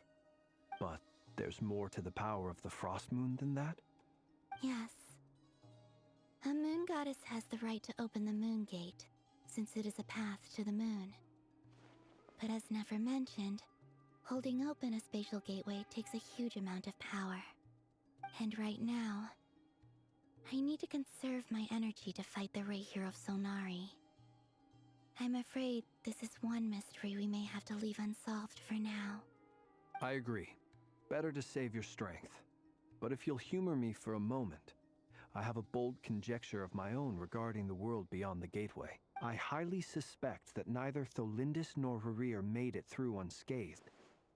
The evidence pointing to this is the fact that the Rerir of Solnari exists in the form of countless fragments. With the abyssal power he wields, no ordinary foe can touch him, let alone tear him to shreds. And yet, the Wild Hunt proliferates wherever his scattered fragments lie. So your theory is that Rerir was physically torn to shreds by some powerful force?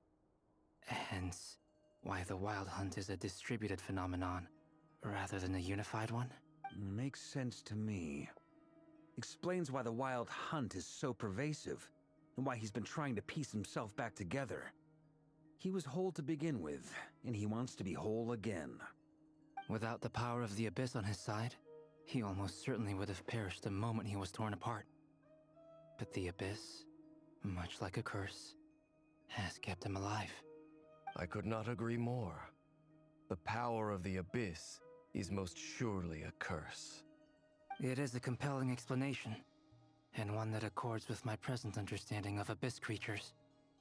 Whether the life form in question is primitive or advanced, if a curse has extended its lifespan unnaturally, it will continue to survive in spite of everything. This raises some interesting questions. I will run some experiments and see if there is any validity to my suspicions. That being said, regardless of whether my research bears fruit, I would like to thank Miss Nefer for conducting such a thorough investigation. Already, it has greatly enriched my understanding of the entity we face. My pleasure, Mr. Albedo. I too hope that the information I have shared today proves useful as we look to formulate the next stage of our plan. Hey! What is it, Dainsleif? You look really upset! It's just... when I think of the man I once knew as Rerir, I struggle to understand why things had to turn out like this. The two Poor of guy. you used to be friends, didn't you? I don't know if these words will bring any comfort, but my heart goes out to you. Mine too. We could never know all the hows and whys of the way things are. The moon and stars are full of untold secrets and lies. And the skies are host to many more mysteries than these alone. Yet, none of that can begin to compare with the complexity of human life. Those are the first comforting words I've heard in a long time. Thank you, both. Well, I think this is a good place to end today's meeting. I'm sure Nefer needs some time to recover. She's been through an awful lot today. That's very thoughtful of you, Lama. Of course. Sounds good to me. Take some time to rest and digest before we reconvene to nail down a plan. Back at the hotel, you sit with Paimon for a while and discuss what lies ahead. Hey, is this a bad time? Hope I didn't kill the conversation. It's fine. Come on in. No need. Come on, let's talk outside. He really said, no, I don't want to come into your dirty ass, nasty ass room. Anyway, Nefer went back to the curatorium to get some rest. But before she left, she shared some things with me that I thought you should be aware of. Firstly, although she managed to trap the Rerir of Solnari inside her chess set, there's no guarantee that the power of the Ibis King is any match for one of the 5 sinners. Their powers are beyond our comprehension. It's only a matter of time before he finds a way to break out. We have to come up with a plan and take care of him before that happens. Honestly, Paimon figured that might be the case. So, how long have we got? Well, I asked her that same question. She talked for a long time, but for the most part, it seemed like she was trying to convince me how precious her chess set is. What a long and storied history it has. It felt like some kind of sales pitch, you know? The kind where you end up handing over Mora against your will. Anyway, after all that, she finally answered the question. 2 days, at most. Yeesh. 2 days? Holy moly!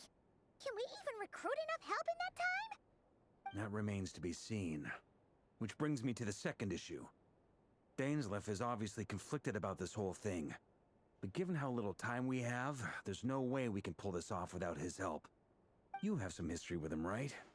Do you think maybe you could talk to him for us? I'll see what I can do. Great. Anything for you, big guy. All right, on to item 3. So, Albedo, Durin, and I put our heads together and came up with a plan. Can't promise it's gonna work yet, but at least it's a start. We figured we'd bounce the idea off you first.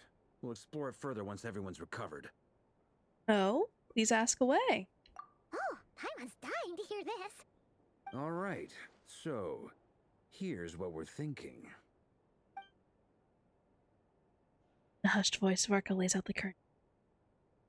It's a shocking plan, but nothing can faze the greatest traveler and trustiest travel guide in Teyvat. It does not take you long to get behind it. We felt a little uneasy about roping you into this. I mean, firstly, you're not locals, and secondly, none of us are your boss. You're well within your rights to refuse if you so choose. Roping us in? Why would you even say that? We know the stakes here. It's all of us against the Rerir of Solnari, or none of us stand a chance. I choose my words very intentionally, I'll have you know. I like to think there's an art to striking a down-to-earth tone even when the stakes are through the roof. Sir Varka, I have a few thoughts about this plan. I'm all ears. Every time he talks, I I'm think surprised we that can he be has a more voice. flexible with how the roles are allocated. In my view, the most sensible lineup would be like this.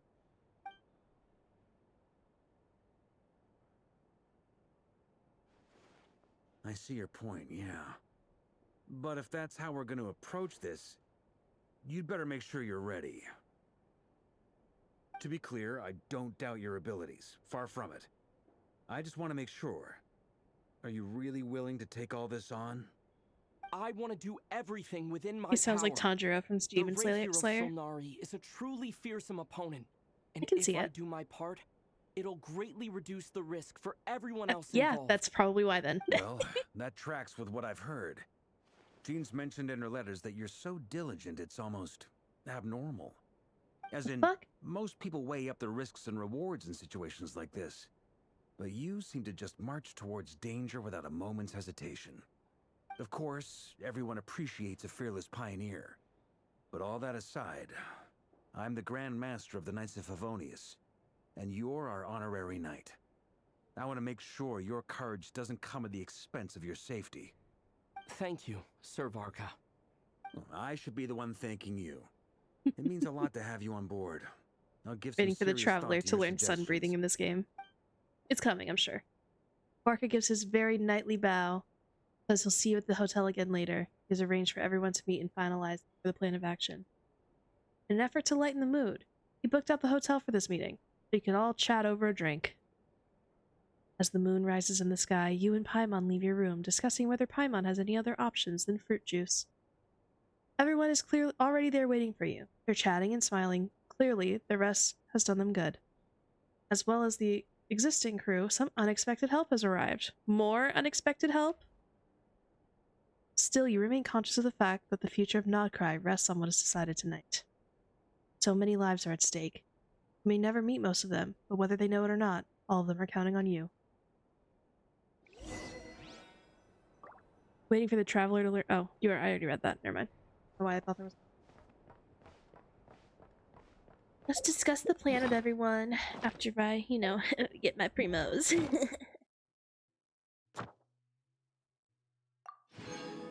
Hell yeah.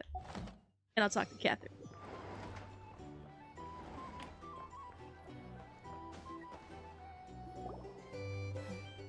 This is a thorough plan, but I do have one last question before we take action. How can we be sure that our enemy won't leave the designated area? Great question. Albedo's been hard at work analyzing Rerir and the Wild Hunt's behavioral patterns. Here, we gotta make something. His conclusions are as follows. Enjoy! Make sure to Firstly, share what you're from the earliest eating. known I want to confrontation until know. now, Rerir has never displayed any ability to manipulate the dimension of space. So it's unlikely he has any power in that domain. Secondly, he seems to have a particularly strong vendetta against our group. If we put him in a fight-or-flight situation, he'll choose to fight every time. Thirdly, finally, and most importantly, he is consumed by hatred, both for the moon and for his enemies. Turns out, Imagine we having tick beef with both the of those moon. boxes. We have a reincarnated moon in our ranks, and a spy who accessed his private memories without permission. He'll be baying for blood, not looking to escape. As someone who's had their fair share of interactions with the Wild Hunt, those all seem like valid observations to me. Understood. Then I will defer to the verdict of the group. Well, everyone, that's the plan in full detail. Albedo and Durin are carrying out their part as we speak. Plan approved. Scheduling. Okay, any firepower you need, I got you covered. Let's light this baby up. The Frost Moon Scions are behind you as well. And the rest of you?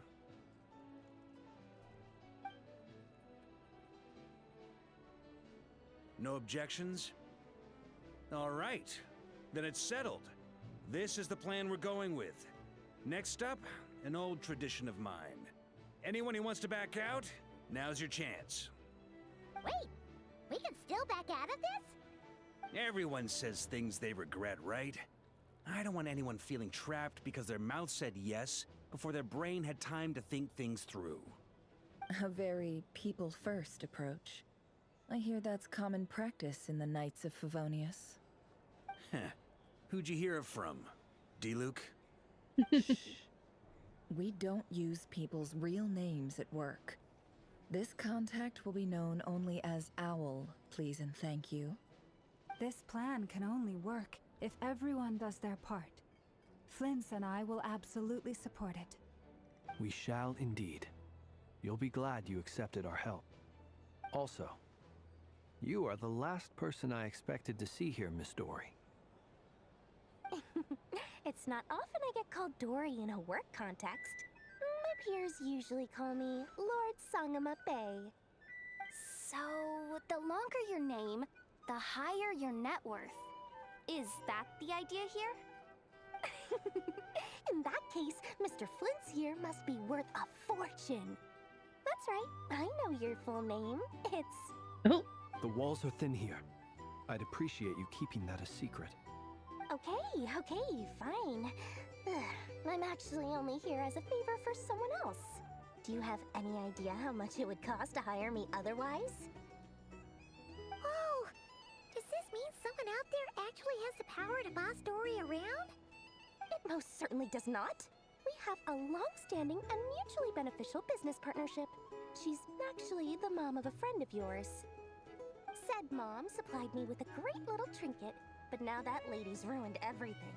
If I don't start building a little goodwill now, my whole business in Notcry is gonna go down the drain! Okay.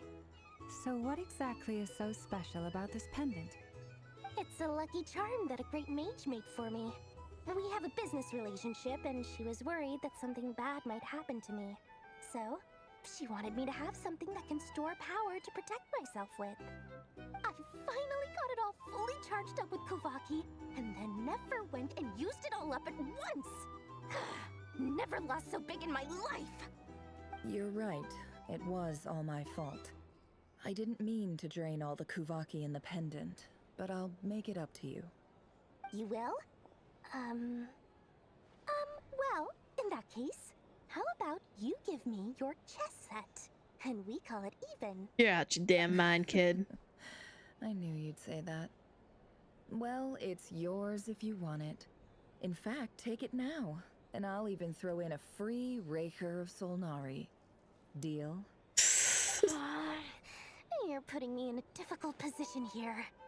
It's a very useful thing to have around, but I have a funny feeling it won't be around much longer. I guess we'll see in a couple of days. Looks like bankruptcy for me. Hey, don't be so pessimistic.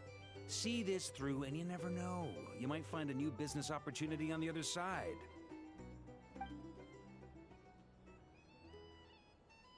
With an action plan in place, I'm not even gonna bother.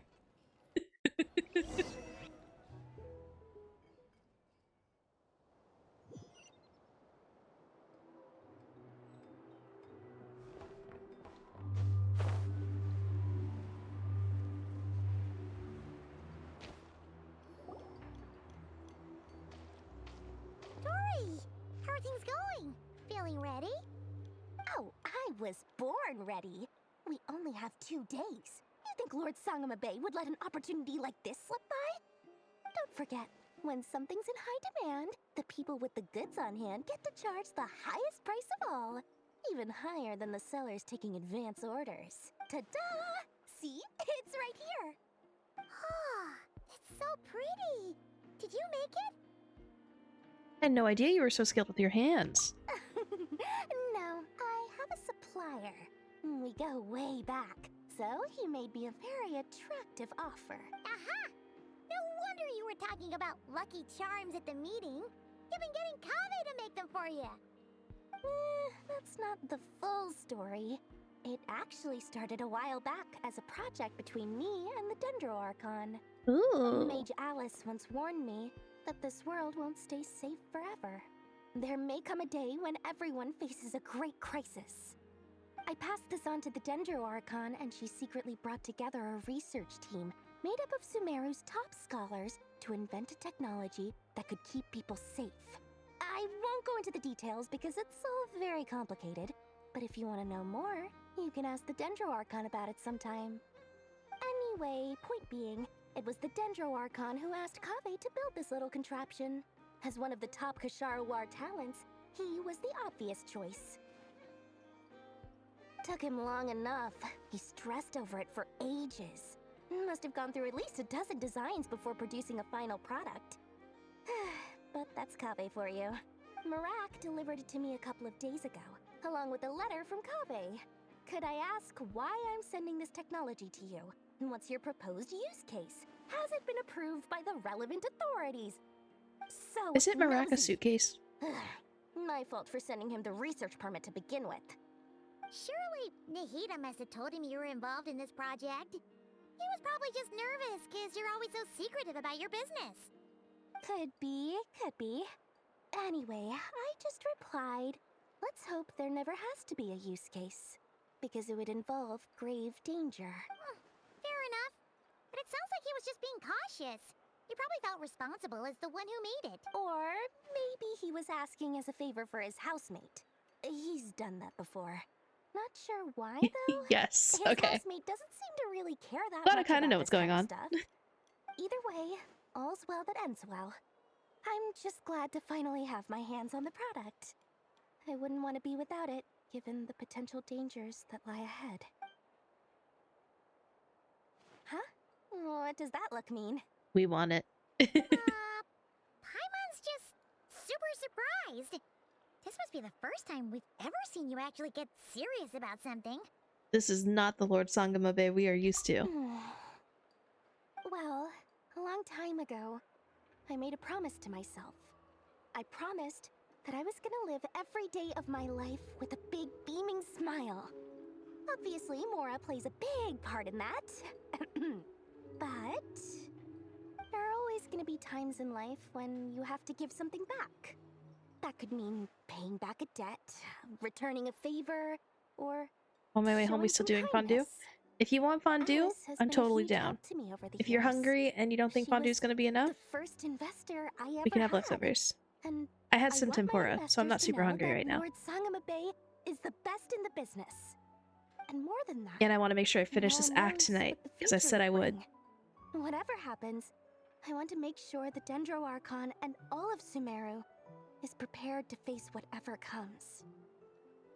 So, back to the pendant. Never intended to ask for it back, did you? Oh, that? I was just making sure Nefer and I are square. Don't be thinking it was some sort of benevolent act. I'm no saint, so don't treat me like something I'm not. My priority is doing the business that I want to do. So long as my conscience lets me, but it usually does. That's the Lord Sangamabe business model. Alright, if you say so. I do say so, and that's the whole point. I'm a businesswoman. Don't go trying to figure out what kind of person I am. You'll exhaust yourself. Much easier for everyone involved if you just take my word for it. Could you two help me get this stuff where it needs to be? Thanks so much. You're my favorite assistants. We almost have double-digit viewers. That's crazy.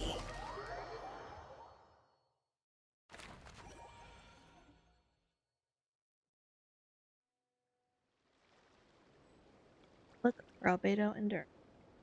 Okay.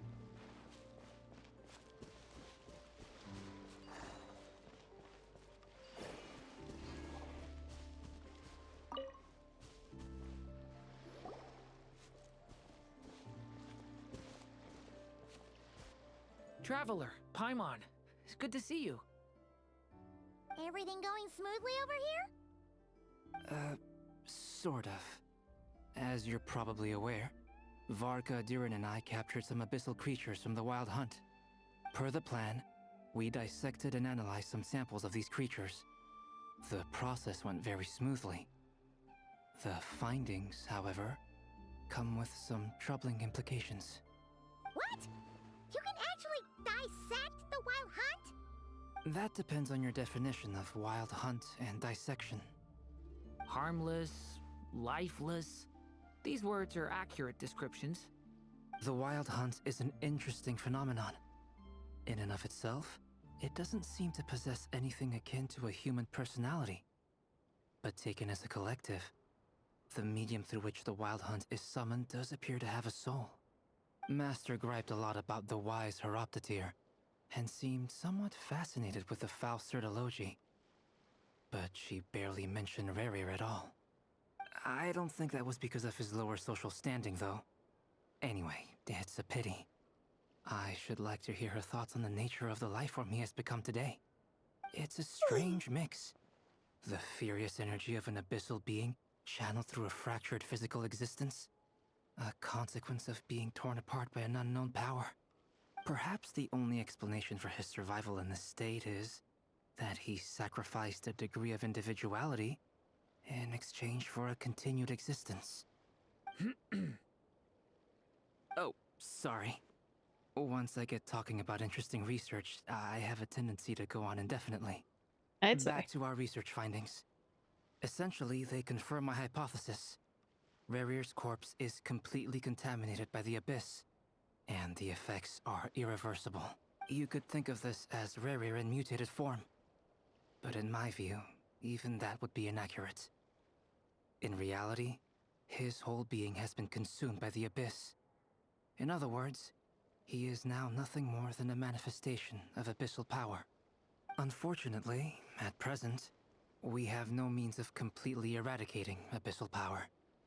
Hence, we cannot fundamentally destroy the Rerir of Solnari either. Oh, that's terrible news!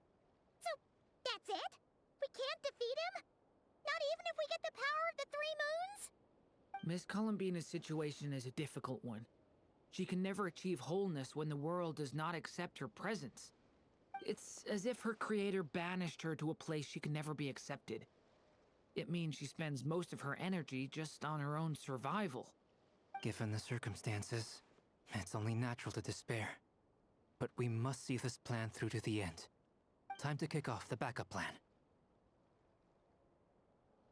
Oh, Paimon almost forgot!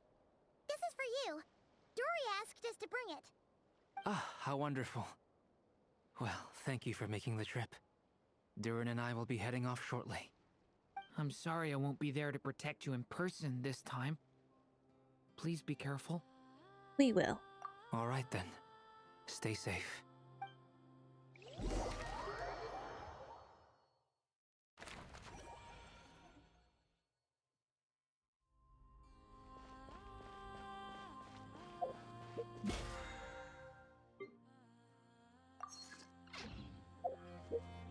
No, I don't.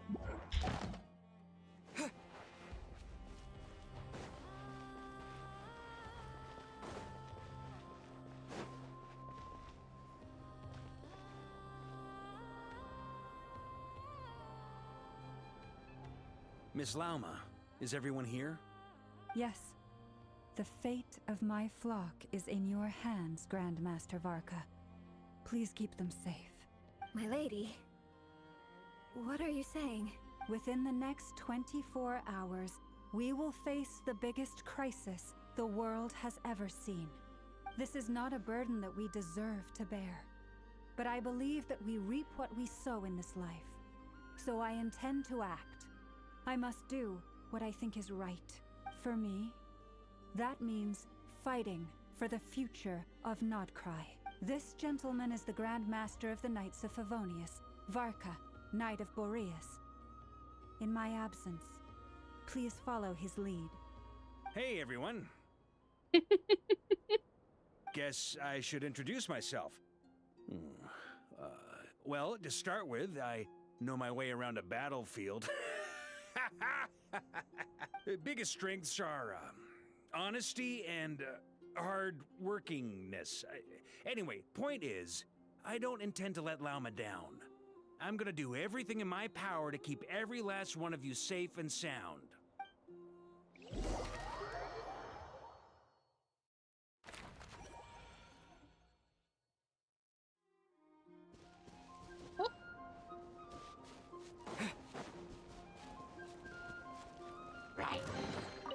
Is this...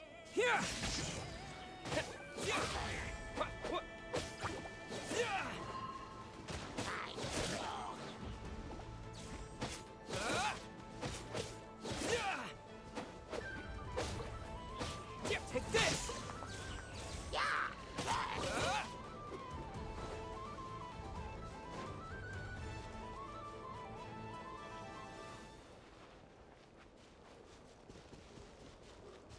Sometimes you just gotta smack a bitch, you know?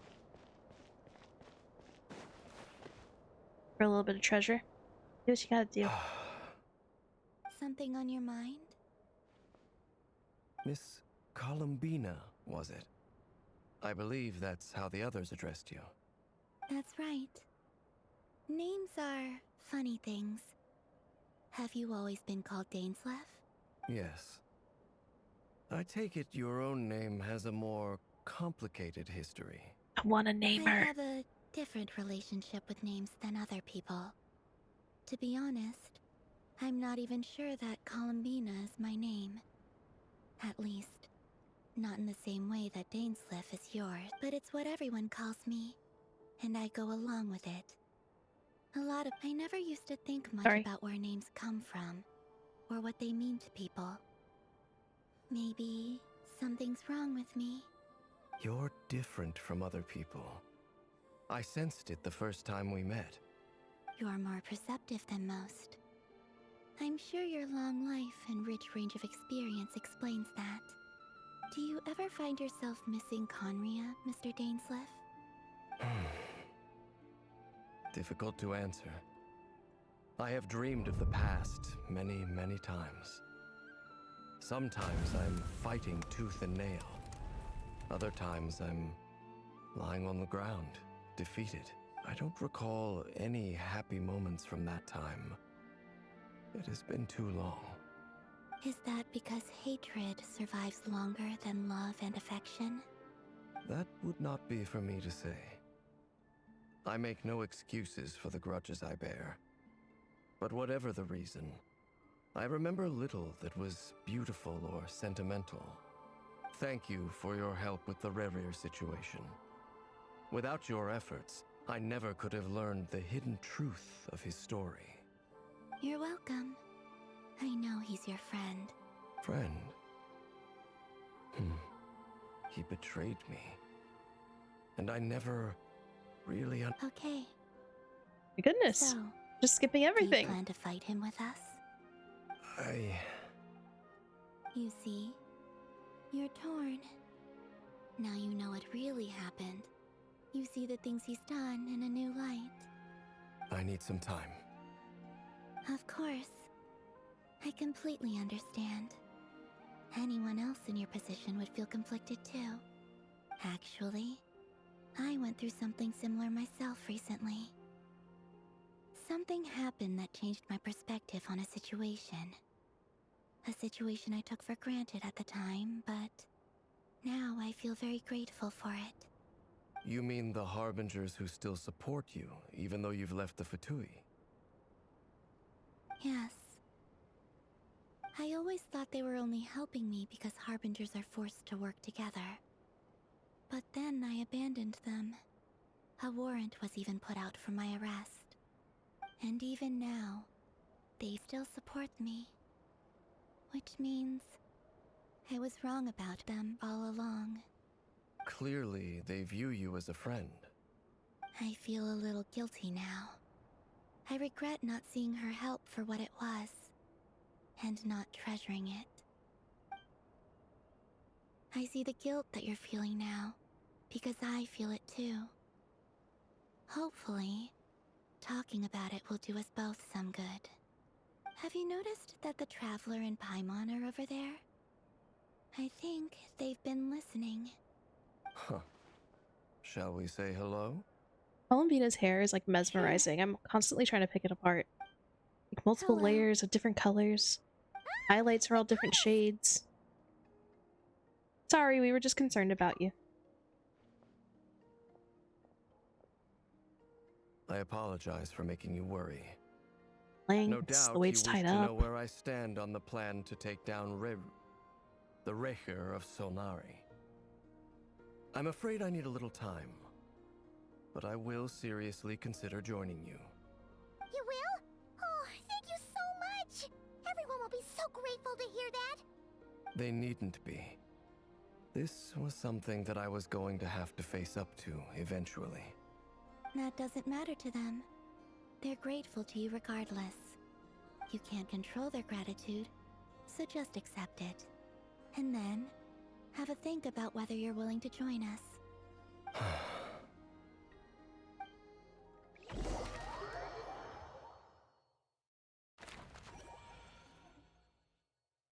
It's nearly showtime! Let's go rendezvous with the others. You know the place.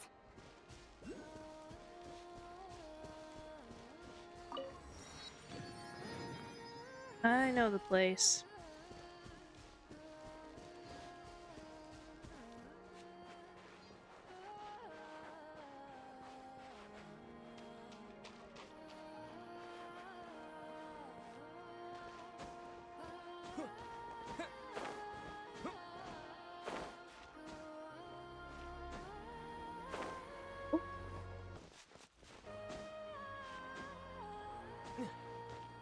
Oh my god.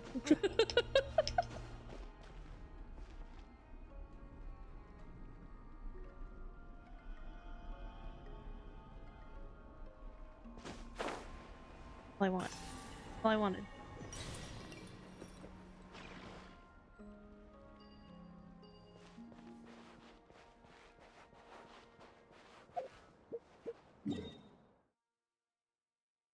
Before I start this, because I feel like it's gonna bother me. It's gonna heal. And I'm gonna quickly stop by and talk to Catherine. It's a pleasure, Cat.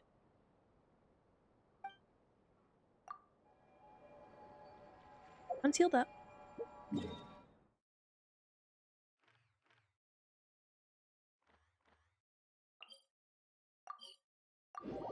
Do this quickly. Get it out of the way.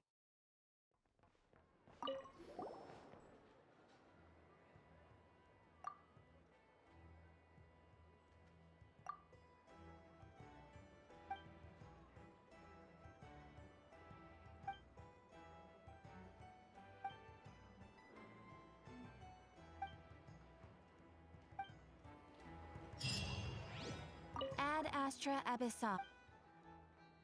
Thank you for completing. Ad Astra Abyssosk. This stuff. Let's patch him again. Great. That won't be itching in the back of my head.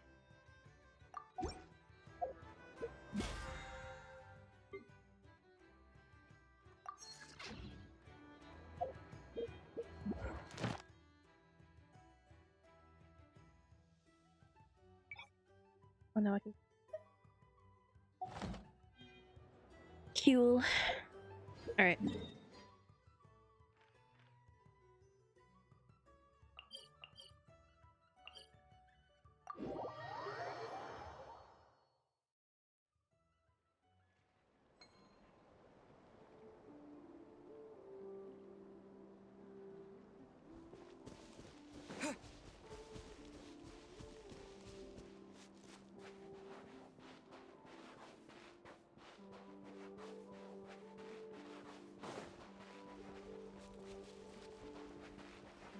I'm just gonna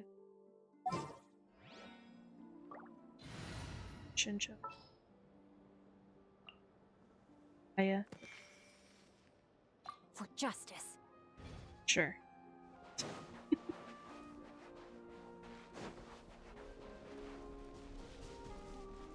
Hello, friends.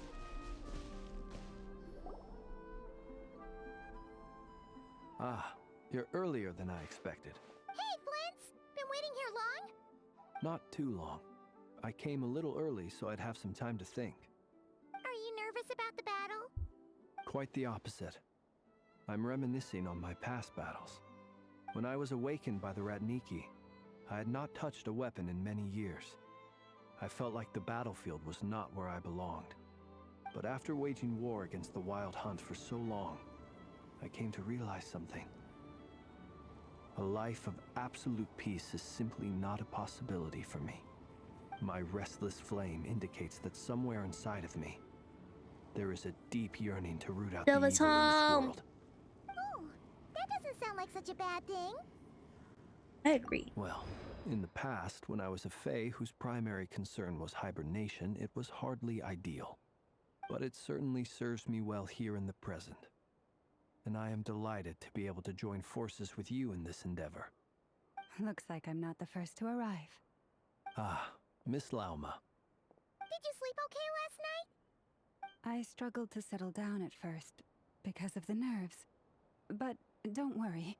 I got enough sleep in the end. I'll be just fine.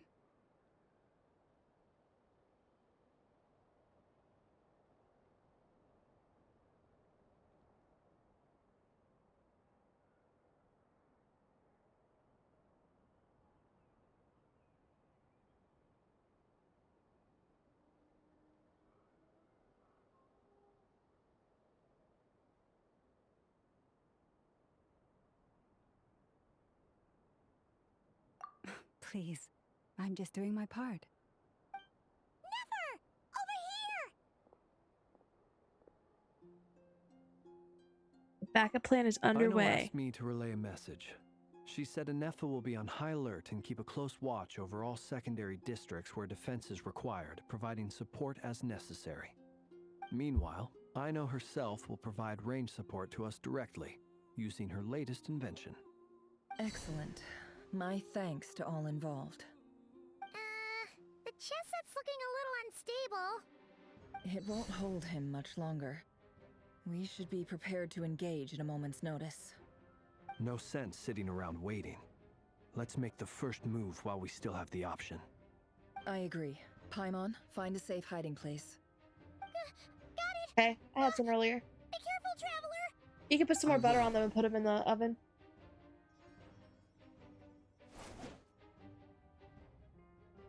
Everyone, take your positions as soon as the battle starts. Sorry. Every ounce of strength we have in our bones, let us bring to this fight. Let's Ready? fight this guy. Let's fight the big guy. Let's go. I've seen all your futile ploys before. You have become the authors of your own demise. I wouldn't be so sure about that. You are merely a moment of sport before I tear down the moon. Not even the moon you want to tear down. This is a different moon completely. Alright.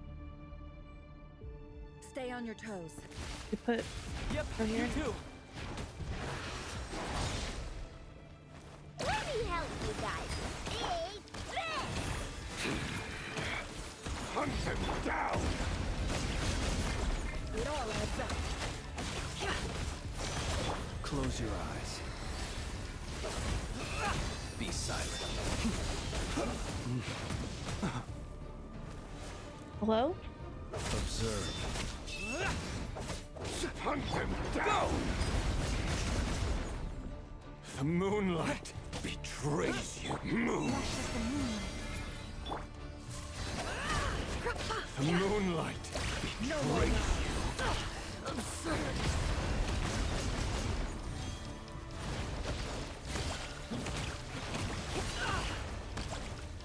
No more lies. You hunt him down! Can I the truth?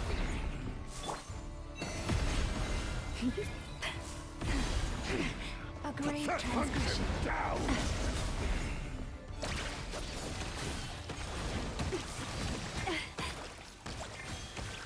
Seek within. Move! The moonlight betrays you. You're quite finished. Observe. It's all futile. Fear the dark.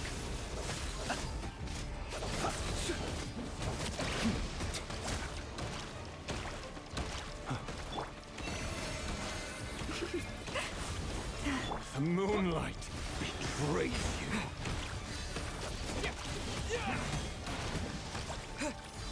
It all adds up. Dry the frost moon whole. It began with the moon, and so shall it end. The moon will protect you.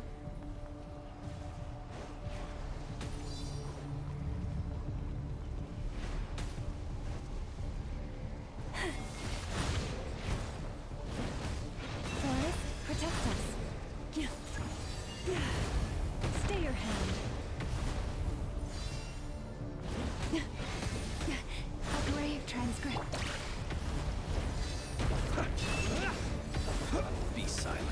Close your eyes.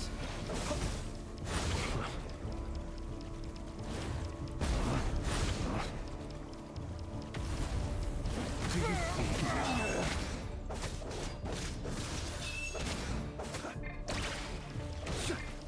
From here, when will it be as you foretold?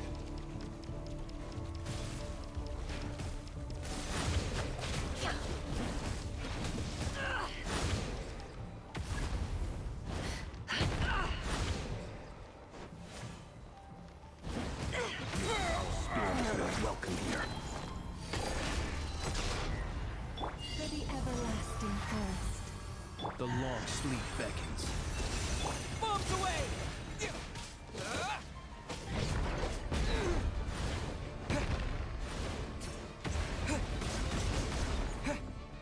Hunt them down! Pathetic!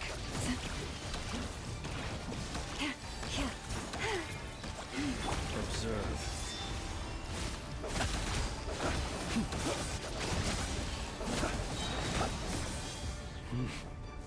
Close your eyes. No more lies.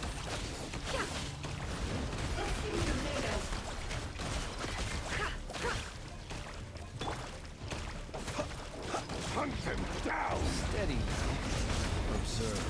The moonlight betrays you.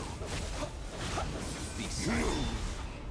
It's all futile. Hunt them down! Night falls. Are you quite finished? The moonlight. Steady now. Pathetic! Luscious the moonlight. Move! Hunt them down! It all adds up. The moonlight betrays you. It's all futile.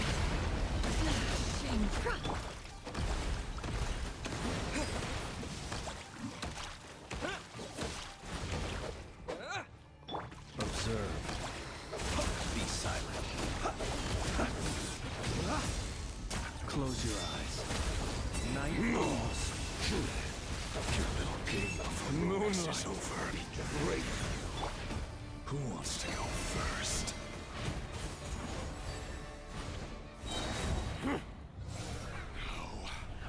Get out of my sight!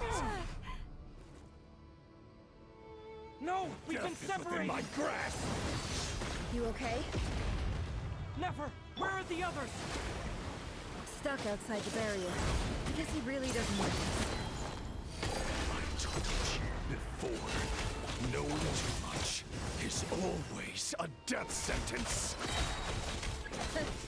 Be careful what you wish for.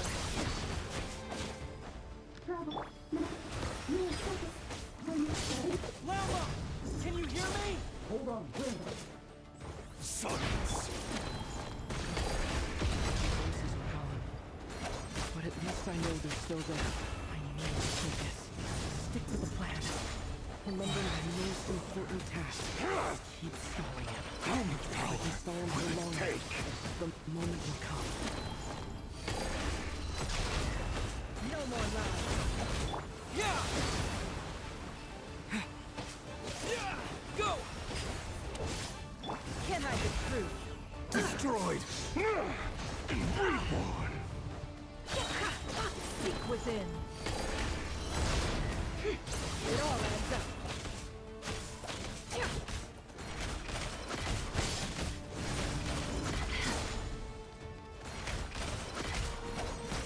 Can't hide the truth.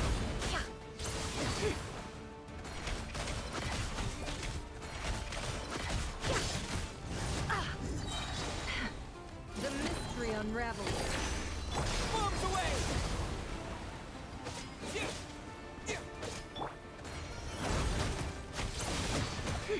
Destroyed! It all adds up. Reborn! Can't hide the truth. No more lies.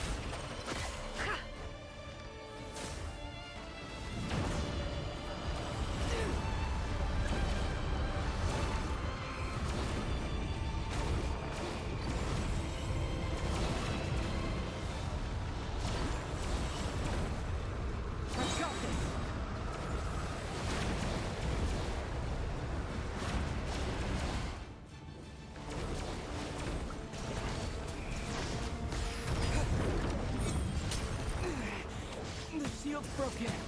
I can't keep this up. Don't push your luck. How much power will it take?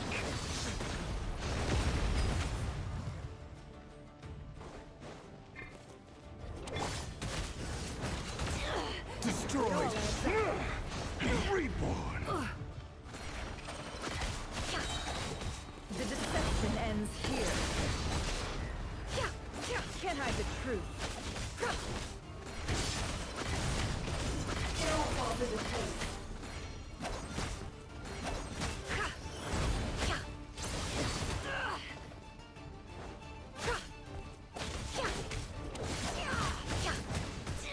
Destroyed and reborn. Your death is within my grasp. The mystery unravels.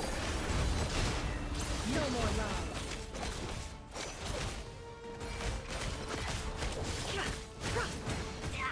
Destroyed and reborn. The deception ends here.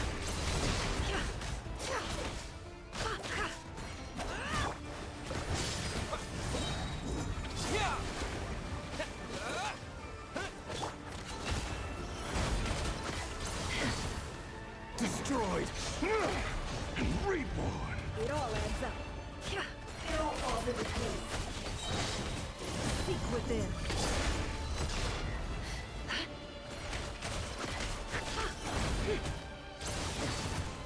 Nowhere to run, nowhere to hide. No more lies. It all adds up. Absurd. How much power will it take?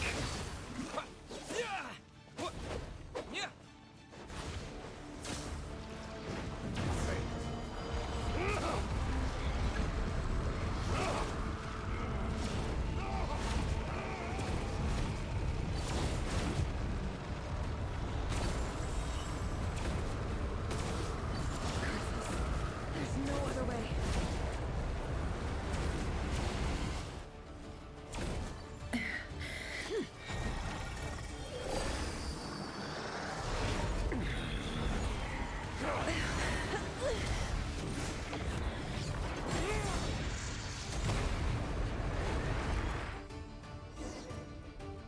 This is crazy. The only way to defeat Rerir is to borrow his own power.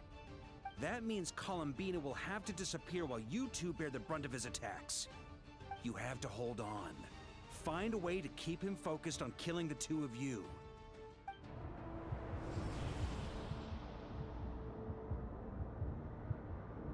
Never. Your eyes are bleeding. Jeez, what the hell? Be powerless to resist. And then I will reduce you to dust. But that dust will plague your memories. Come on. Keep holding on. Any other tricks up your sleeve? Let's see them. As entertaining as they are. You've backed yourself into a corner. That polearm is so You don't fucking fool sick. me. I see your fear clear as day. I have to stoke his rage. Make him unleash everything. You fear what you could never defeat. You fear the thought of never being able to save your beloved. You cannot win the fight against fate, Rerir. Is that what you think? Well, now it's your turn to feel afraid.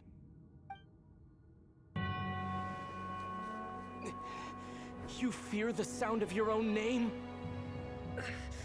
Is it us you hate? Or is it what you've become? Let's see what becomes of you! Dude, he's so fucking tight.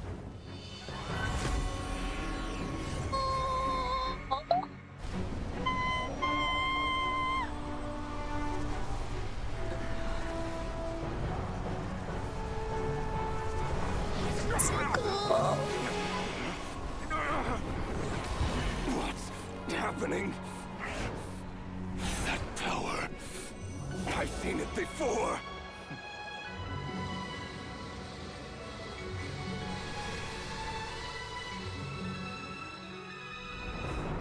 power is on another level. We'll need to use an alchemical array to convert his power into a usable form. Then quickly channel it into Columbina, rendering her powerful enough to compete with him. I'll join you. I can help. If I release enough abyssal energy into a confined space, it'll create a potential difference, allowing us to extract a huge amount of elemental energy. Next, I'll synchronize with everyone's minds using Pyro, then give you temporary access to their abilities and fields of view. But it won't last long. How does Pyro do that? It's fine. I'm not gonna ask questions. Well enough. So, we have a student of Gold Rhine-Daughter in our midst. How about that?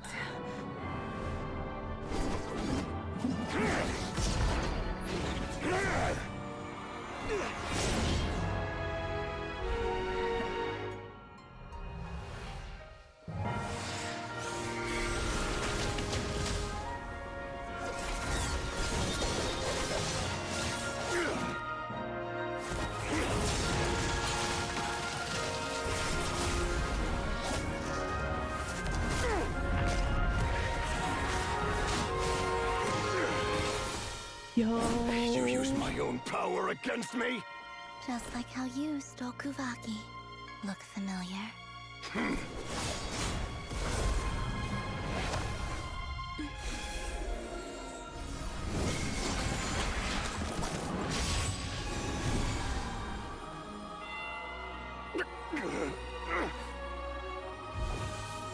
Faster.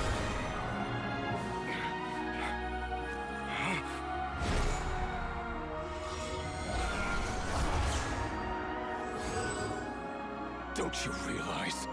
You don't have the power to hold that gate open. I don't, but someone else does.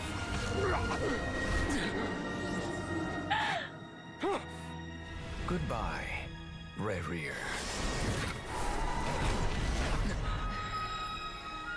Oh! We won.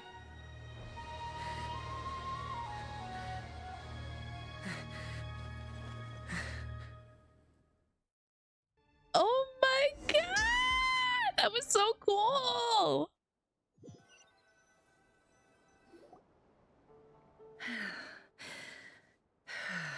Nefer, how are your eyes? They're fine. Apart from the blindness, of course. It's not too late. Let me handle it.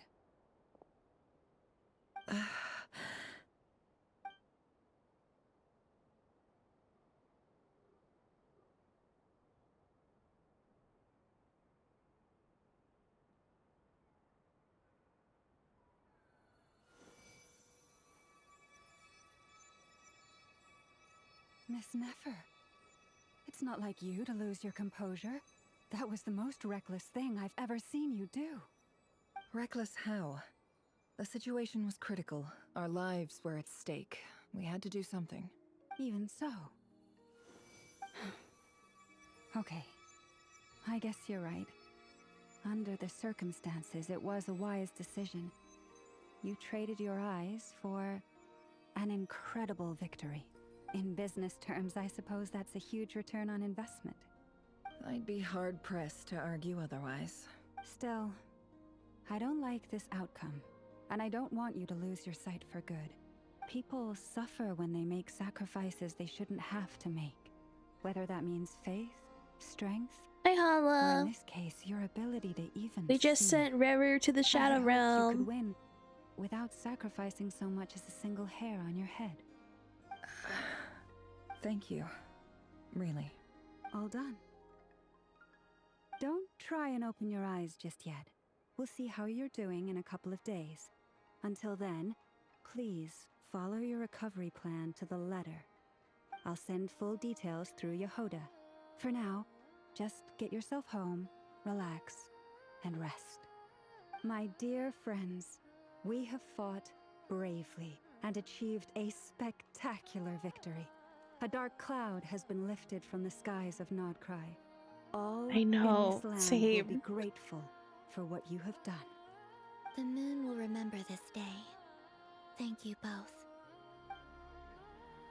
Yehoda shows up, brings Nefer home, and of course, you have Paimon to escort you.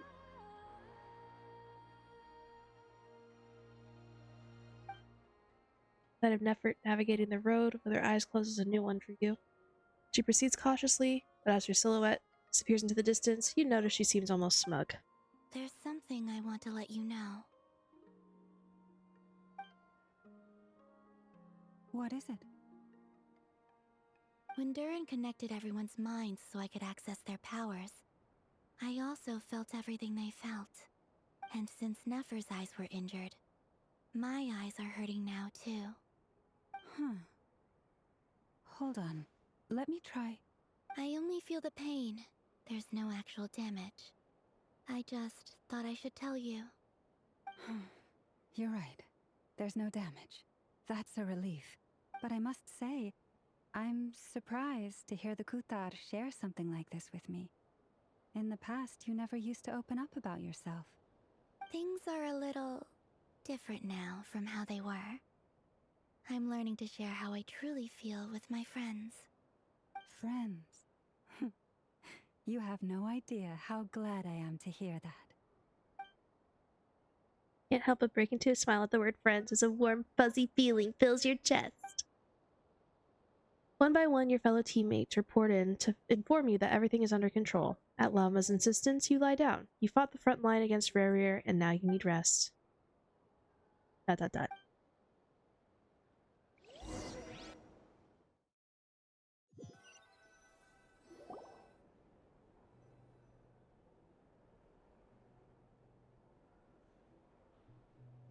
Yay! You're awake! Barely. How you feeling? Any aches and pains? Did you sleep well? I'm doing all right, Paimon. No need to worry about me. Phew! Well, that's good. Paimon's been sitting on the edge of the bed worrying about you for ages. You slept a whole day and night. Poor Paimon had to eat all by her lonesome. Glad to hear you didn't starve. How was the food? Well, it wasn't the same without you there to share it. Yeah, Paimon loves us. Paimon just can't relax when you're not your usual self. She couldn't enjoy the food and settle down to sleep. Well, I'm back to normal now. Oh yeah, and Albedo swung by earlier. He said to tell you to head to the tavern when you woke up. Varker and the others are organizing a victory feast and they want to celebrate with you. He also dropped off some medical supplies, but you seem fit as a fiddle, so guess you won't be needing those. If you're feeling up to it, let's head over now. Wouldn't want to keep them waiting.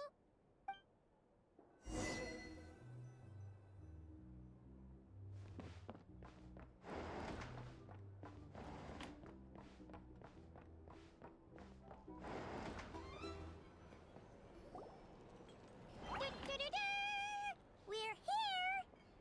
Oh, Traveler and Paimon! Perfect timing! We were Master? literally just saying how there's no way we're holding this victory feast without you. Saying hello to Any stream? longer, and we would have postponed it till tomorrow. Saying hello How to are you stream? feeling today? Much better. Thanks. Don't worry about me. Relieved to hear it. If that changes, just let me know. Happy to check you over at any time. Yep, we're here for you. Anything you need, just let us know. Oh wait, where's Nefer? How are her eyes doing? Nefer's right over there. I'm sure she'd love to catch up with you.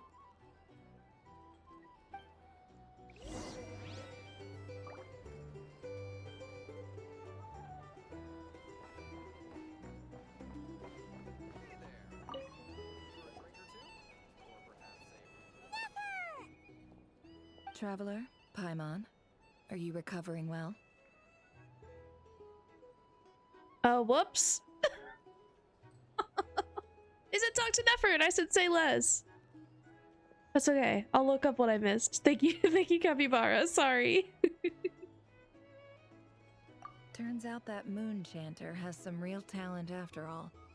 My eyes were mostly recovered after just a couple days rest. I can actually open them again now. Yeah, but you gotta be careful. Lauma says not to strain your eyes while they're still healing. Yes, thank you. I'm well aware. Yehoda, Could I borrow you for a moment? I could do with an extra pair of hands. Oh, sure. Coming. Did you hear that? I gotta go help Lauma for a second. Oh. You guys chat among yourselves. I'll grab us some drinks on the way back. Paimon, you still like 'em sweet? You bet. Make it extra sweet, because Paimon's earned it. Sure thing.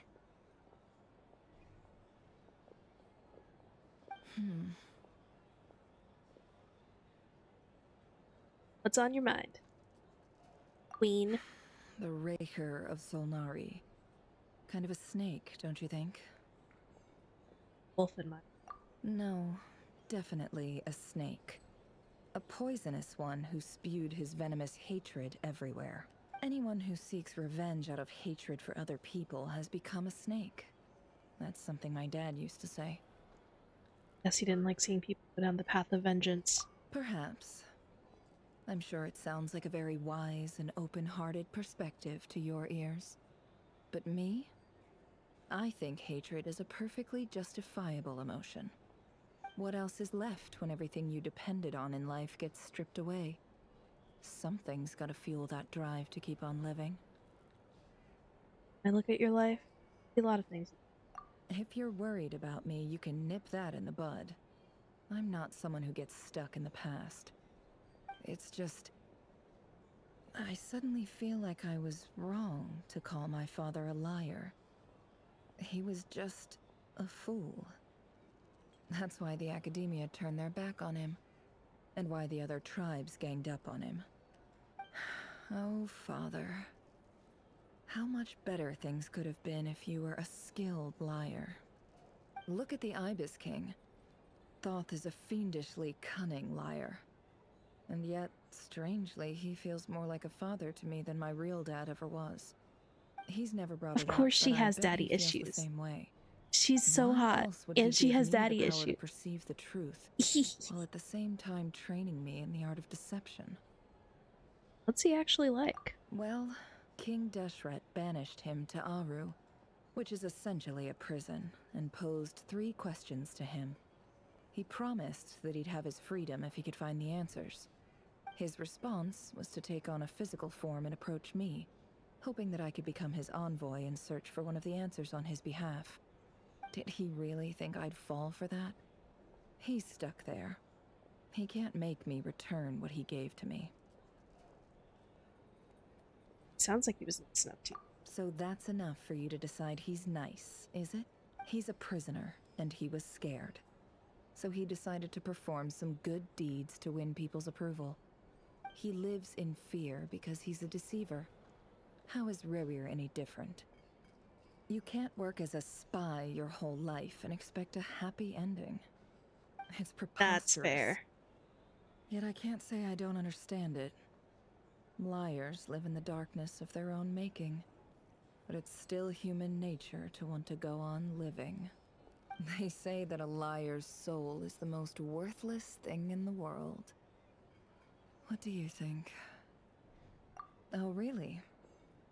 Well, it takes a very kind person to find compassion even for liars. If you ask me, the soul of a liar really is worth nothing, because all they care about is themselves. For example, when something good falls into my lap, I don't go sharing the news around. Stops other people trying to steal it from me. I have a feeling some other people over there may have heard. So be it. They have sharp ears. I can't keep anything from them. Is that your way of saying you've warmed up to them now? Oh, is that what it looks like? What it looks like is you're starting to see us as your friends. Well, you all know my past now. And I can't simply eliminate everyone who knows too much. So I guess I just have to put up with you. For the foreseeable future, at least. When you find yourself in a situation you can't control, the safest play is to keep calm and start monitoring everyone involved like a hawk. In the intelligence world, you need to have a sense of perspective and play your hand accordingly. If you understand what's at stake, Please ensure my secret is safe with you. I trust you'll respect my wishes as a friend. But don't forget, I will also be watching you like a hawk. Sure. Very good. Oh wait! Now that the panic's over and we've all calmed down, Paimon suddenly remembered something. What is it? After all that build-up, our mystery ally never showed up even once.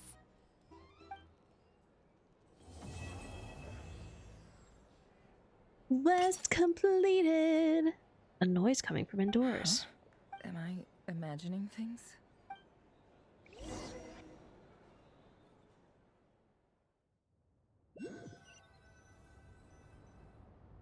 So, that close colleague who stayed behind with you? What's he been up to recently? Don't know, don't care. I get more normal human interaction from hanging out with Bosco too than him. Although, now you mention it, he hasn't bothered me in a while. I wonder if... If he's disappeared without a trace, it's the biggest gift he ever gave to the world. But I somehow doubt that's what's going on. He won't lie low forever. So we'd better stay on guard.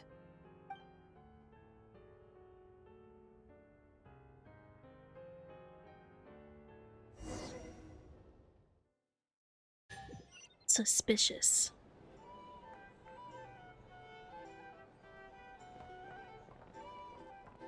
Everyone is talking. How have you been holding up? Any adverse reactions?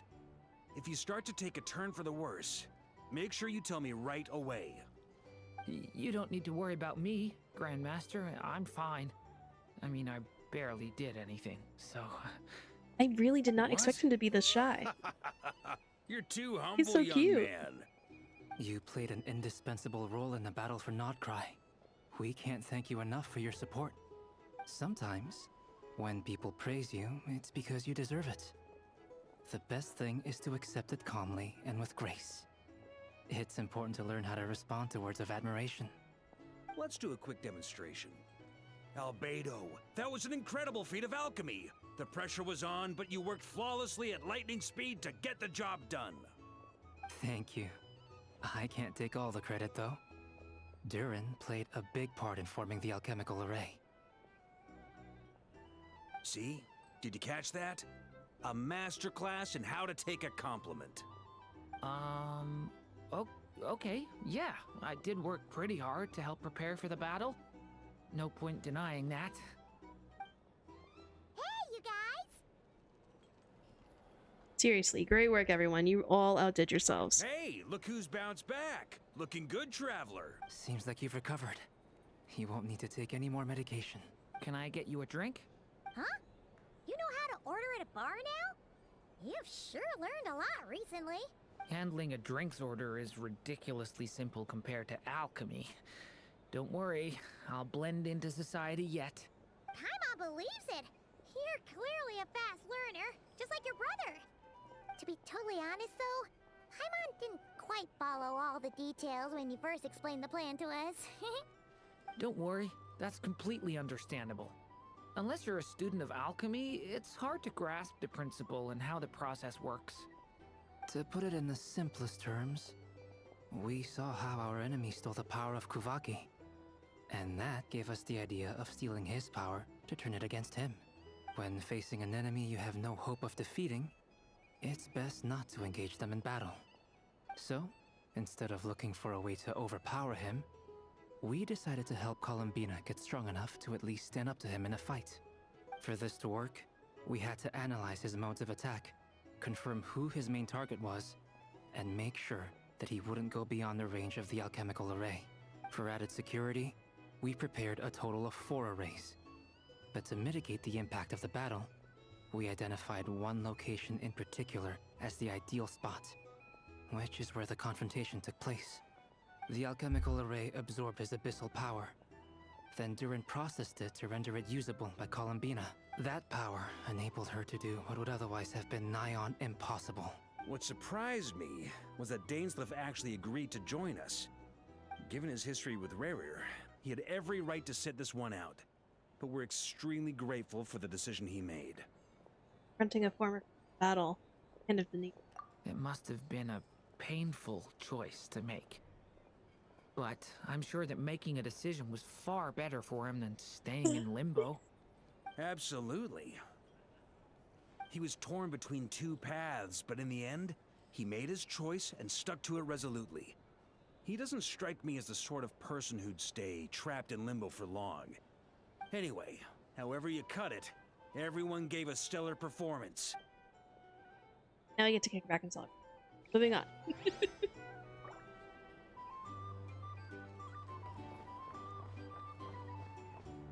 What are we yapping with now? Nefer again? Lord Sanagama? Whatever? Lord Sangama Bay. Sangama. How lovely to see you. I must thank you for the device you provided. It was an enormous help. Would I be right in thinking that it was developed by the Academia? Why come and ask me when you clearly know already? I mostly came to thank you. That's more like it. A little gratitude goes a long way Stop with Lord yawning. Sangama Bay. Play your cards right, and you might even stand a chance of becoming my long-term supplier. The chance to work with such a kind and charitable investor as yourself would be a great honor for the Curatorium. Huh? Charitable? Who said anything about charity? First I'm hearing about it. Let's see. The first plot of land you purchased in Nodcry, your desert interests, and... Stop! What do you think you're doing? Exposing my investment history! It's nothing to hide from. They're all perfectly legitimate investments. Pastor, And leave some your of the brother alone. land you purchased was with the intent of building a sanctuary? Yes, I heard about that too. How did you... You're a curious case, Lord Sangama Bay. You don't like people finding out about your good deeds, do you? But I'm afraid no matter how hard you try to keep things under wraps, where there's a will, there's a way. You did it for Sumeru, didn't you? It was empty land that was gonna go to waste otherwise. I figured if I built something there, it might at least get some use in an emergency. Disasters are capricious things. They strike without any warning. I've lost family to a disaster before, and I don't want to lose any friends or business partners if I can help it. My elder sister used to dream of finding a sanctuary. Somewhere with plenty of food, water, and medicine. Where everyone could live happy lives. It was something I looked into, but after discussing things with the Dendro Archon, I decided on a more effective strategy. The tech people handled the tech, and Moneybags provided the Mora. It just made the most sense. It's a pity that so few people know the truth about you. Everyone says that you view everything in terms of Mora, and all you care about is growing your own wealth. So, what's the problem with that? Everyone wants to be rich. It's human nature. So yes, I love Mora, and it's nothing to be ashamed of. But surely you have dreams of your own, beyond just making Mora. You don't get it, do you? My dream is to invest in other people's dreams. And, you know, make a nice little slice for myself along the way. He said philanthropy. Just thinking about it makes me happy. That sweet, sweet sound of Mora. Thank you. For the device? And the pendant. Oh, that. I was just returning a favor. Don't worry about it. Seems like we've both been away from home for a very long time. Yeah. So long that I barely remember what my family even looked like. Who's this? That would be your mother, father, and sister? Yeah, though it's been years since my sister passed away. It's not like I want to forget them, obviously, but memory can be even more ruthless than the most calculating business person. Beyond a certain point, if something isn't helping you, it just gets rid of it. My sister can't help me now. Slowly but surely, her face is fading from my mind's eye. It's become a vague impression. Not everything will fade. When loved ones pass away, the beautiful memories are the ones that last the longest. Yeah, that's true. If you ask me, that's the one silver lining in all of it. Well, that, Plus, I'm sure that life is much better now than it was back then. Oh, absolutely. I have tons of Mora, a big beautiful house, business is booming, and I'm as happy as can be. You've got a lot going for you too. Boss of the Curatorium of Secrets? I'm sure there's plenty of Mora to be made in that line of work. I appreciate the vote of confidence.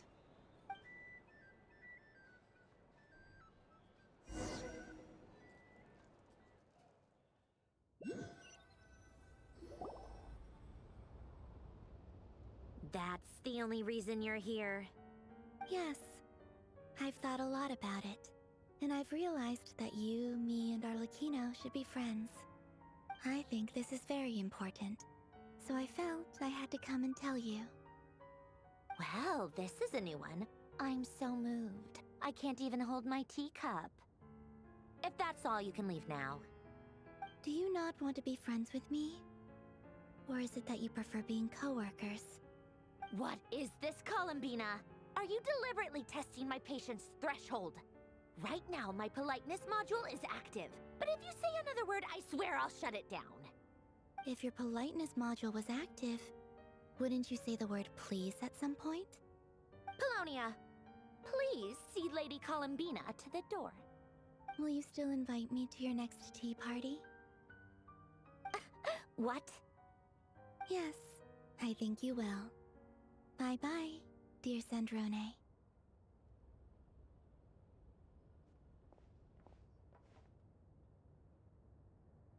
Hope I'm not interrupting. Last time, the Wild Hunt escorted you out. Would you rather I handled it myself this time? We just wanted to, see how you were doing now that it's all over. Why? Out of concern for my safety? I hope you didn't seriously think that the Rerir of Solnari would be able to lay so much as a finger upon me, given how prepared I was. Bro. Mostly because you kind of helped us out, so we just wanted to check you were okay. Looks like all your robots are fixed, huh? Noon tea, so we were interrupting after all. Don't you worry about that. Tea time is already a write-off. The visitor before you managed to kill my appetite. If you're in the mood for tea, go ahead and help yourself. Otherwise, it's going to waste. My coasters are still missing in action, though. Use this notebook instead. Whoa! Pretty hefty notebook. Look at all those calculations. You can ignore those. They're just dumb scribblings. I doodle and write in my free time. Sometimes I remember the distant, dreamlike past. Sometimes I imagine the far-flung future. And other times, I grit my teeth and note down all the crazy nonsense going on in the present. Some people do the crosswords in the newspaper. This is my equivalent of that. Trying to predict the future is like daydreaming. And writing about the present just makes me furious. The past is my favorite. If nothing else, it's already set in stone, so I don't have to rack my brains trying to figure it all out. Huh. Although, having said that, the only vaguely interesting memory in my past is probably that guy they call Lord Artificer. Elaine Guillotin? Who else? Pretty much all the mecha in Fontaine are his personal handiwork. Wait, are you saying you know him? Like, personally? As a friend? I mean, I guess we were friendly enough. Lived hundreds of years ago. Yep. In fact, I'm probably the only normal person left who knew him at all. We used to chat occasionally back when he was still around. Before he passed away, he asked me to destroy all his manuscripts. I honored his request, but I did read through everything first before destroying them. I mean, I couldn't let the genius of Lord Artificer Alain Guillotin disappear like that. Would have been such a waste. So, that's where the formulas in your notebook are from? I just told you. Those are my equivalent of crossword puzzles. They're just dumb formulas that I solve for fun when I'm bored. Alain's work was like epic poetry. The formulas in my notebook are just silly little riddles in comparison. Not that there's anything bad Our relationship with the Patui is so strange now. Solving those riddles isn't going to hurt anyone. except me, cause I lose a few brain cells in the process. Anyway, while we're on the topic, I might as well tell you about what happened to him and his friends. Alain Guillotin had two close buddies, Renee and Jacob. They spent their childhood years together in the Narzissenkreuz Institute. They were all quite competitive, so there was some rivalry between them, but it was a friendly rivalry. But beneath the friendship and the rivalry ran something deeper, a sense of nostalgia for the past. Unfortunately, childhood would end, the prophecy would come true, the apocalypse would arrive, and the future would never be. A mad dream that would normally only capture the minds of lunatics began to take root in their hearts. A dream of saving the world. And if Renee and Alain had been people of lesser wits, that dream would probably have ended up as something for them to joke about in their older years. But alas, they were some of the sharpest minds around. They nurtured that dream with the full power of their intellect, and it grew into something that ate away at their souls. The first of them to fall under its spell was Renee. Against Alain's wishes, he persisted in experimenting on a mutual friend of theirs to try and save their life. Alain did not approve and parted ways with Renee. It's complicated. Alain wanted to believe that Renee only did what he did for the sake of their friendship. But when he told me about what happened, I could tell he still had some suspicions about Renee's motives. Perhaps the seed that would grow into a nightmare had already sprouted in Renee's mind. Even then, the next time they met, Renee's soul had been completely engulfed by the dream of salvation. His futile attempt to change the tide of fate only resulted in a wave that swallowed up the world, even before the apocalypse came. And although that wave died down eventually, I hear that it just recently came back with a vengeance. As I understand, Renee wanted to live out his dream of salvation once more. But I'm told that the attempted resurgence finally died out for good. At long last, Renee awoke from his deluded dream. I'm guessing that that's gonna be relevant when I get to Fontaine. What do you think of Renee? Do you admire his transcendent genius? His view that any price was worth paying to achieve the lofty goal of saving the world? Or do you despise him? Dismiss him as an evil madman who wrought havoc on the lives of everyone around him as he pursued his delusional dream? Same difference, really. Just a matter of perspective. I don't know. What a cop-out. But I suspect you'd have a more incisive and insightful answer if we dug into it further. Probably. Or if I, had any idea what was happening in the story. Anyways, what about you? What's your take on Renee? I don't like fanatics who give up their whole lives for their ideology. Nor do I like fools who let their delusions take control. Maybe I could understand if Renee had just been an ordinary person. But he had a sage-like intellect. And still managed to get himself lost in the labyrinth of his own desires. Anyway, that's enough about Renee. Now, moving on to Alain Guillotin, the Lord Artificer. He managed to put a stop to the first storm whipped up by Renee. This yapping stop. But after that, will this yapping stop? To his credit, I suppose, the loss of his family and friends was purely a tragic accident. It's not like Alain sacrificed them for his cause or anything. After that, the only thing supporting his work was the same dream that had dragged his closest friend down to the abyss. But although the desire to save Fontaine drove him to found the Fontaine Research Institute, it's lore. Continued to reject any form of transcendental knowledge or power. You're right. It's my fault for playing this before I finished the story and have any idea what's happening. I think that formulas and machines derived solely from human Once I catch up, I'm sure I'm going to be rewatching this on YouTube somewhere. Comfort. Yet Alain's intellect was simply too great. It barely left him space to breathe in his lifetime. Once he realized that the end of his life was approaching, he finally accepted the truth. The Narzissenkreuz Institute needed someone, and a human being, to see its story through to the end. He quit working on his formulas, trading them in for the fairy tales that had played such a formative role in his childhood, but which he'd barely touched in his adult life. He told me that the director of the Nazissenkreuz Institute used to read those fairy tales to the children as bedtime stories. Apparently, they worked wonders at sending kids off to sleep. I think that all he wanted at that time in his life was to be able to sleep deeply without being plagued by depression. By that point, nothing else really mattered. At the very end, he laid down to rest in the ruins of the former Nazissenkreuz Institute orphanage, while the Fontaine Research Institute he had founded continued tirelessly with its work. Many years after that, tensions over competing dreams would once again cause a rift, this time between members of the Fontaine Research Institute. But the actions of those fools had nothing at all to do with Alain. And that is the story of two people from the Nazissenkreuz Institute who both wanted to save the world. One went all in on his fantasy of salvation without ever looking back, and ended up calmly sinking to the bottom of the deepest sea.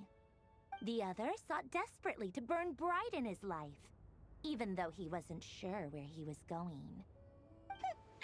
I do sometimes wonder, why is it that people like them have such grand hopes of saving the world? Even the grandest tree starts as a tiny seed. So perhaps, for each of them, their mission to save the world began with a very simple desire: to save themselves. They were young children with friends and family who mattered to them, desires to explore the meaning of life, ambitions to have a successful career. They didn't want to see all of that taken away in one fell swoop. Or maybe they just wanted to find something to anchor themselves within the chaos, to stop them getting quietly swept away by the storms of life. But instead, the search for their own salvation took them down the rocky road laid out by fate. Do you think the desire to save oneself is enough of a justification to try and save the world?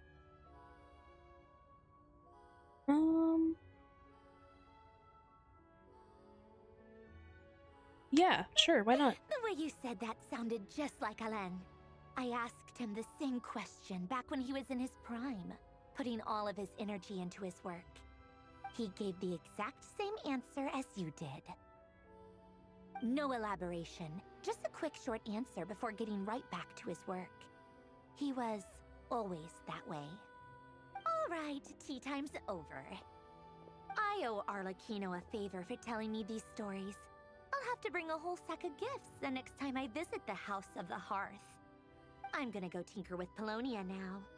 You guys can do whatever Is that a you euphemism? want, as long as it doesn't involve What are you gonna do with that robot? Polonia, exit hibernation mode. Begin diagnostics.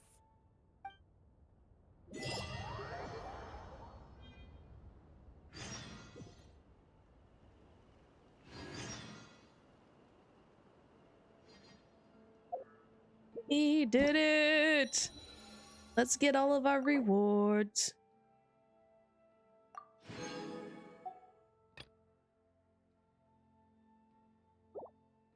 This last thing to get that? Probably, right?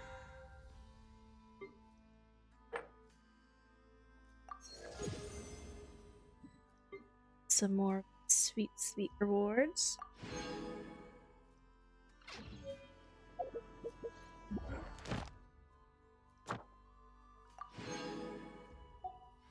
We will do some wishes before I go. Can you? Oh.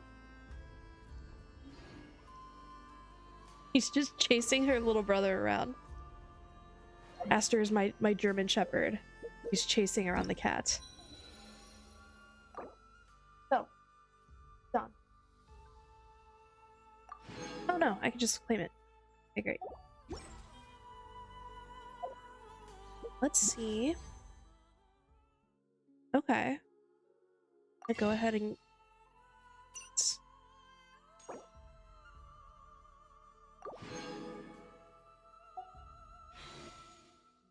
now the question is, do I use these to try to see one Arlecchino?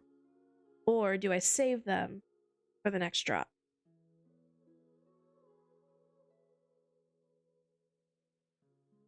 Sadashi, what do you think?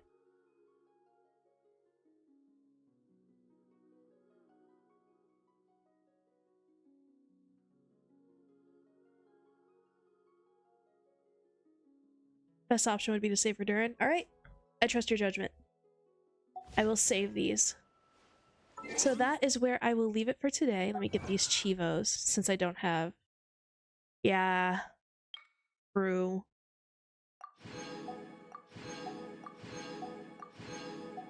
I think that's it. Alright, that is where I'm going to leave it for today. I know there's so many. There's so many cool characters coming. I can't wait. I can't wait for the next update. But that's where I'm going to leave it for tonight. Thank you so much for joining us. Harry Capybara, thank you so much for following. I will catch you guys next time. Be sure to follow me on Twitter or X or whatever. I also have a YouTube account. I think everything is linked below. But yeah, it was nice to meet y'all. I'll see you soon. Goodbye.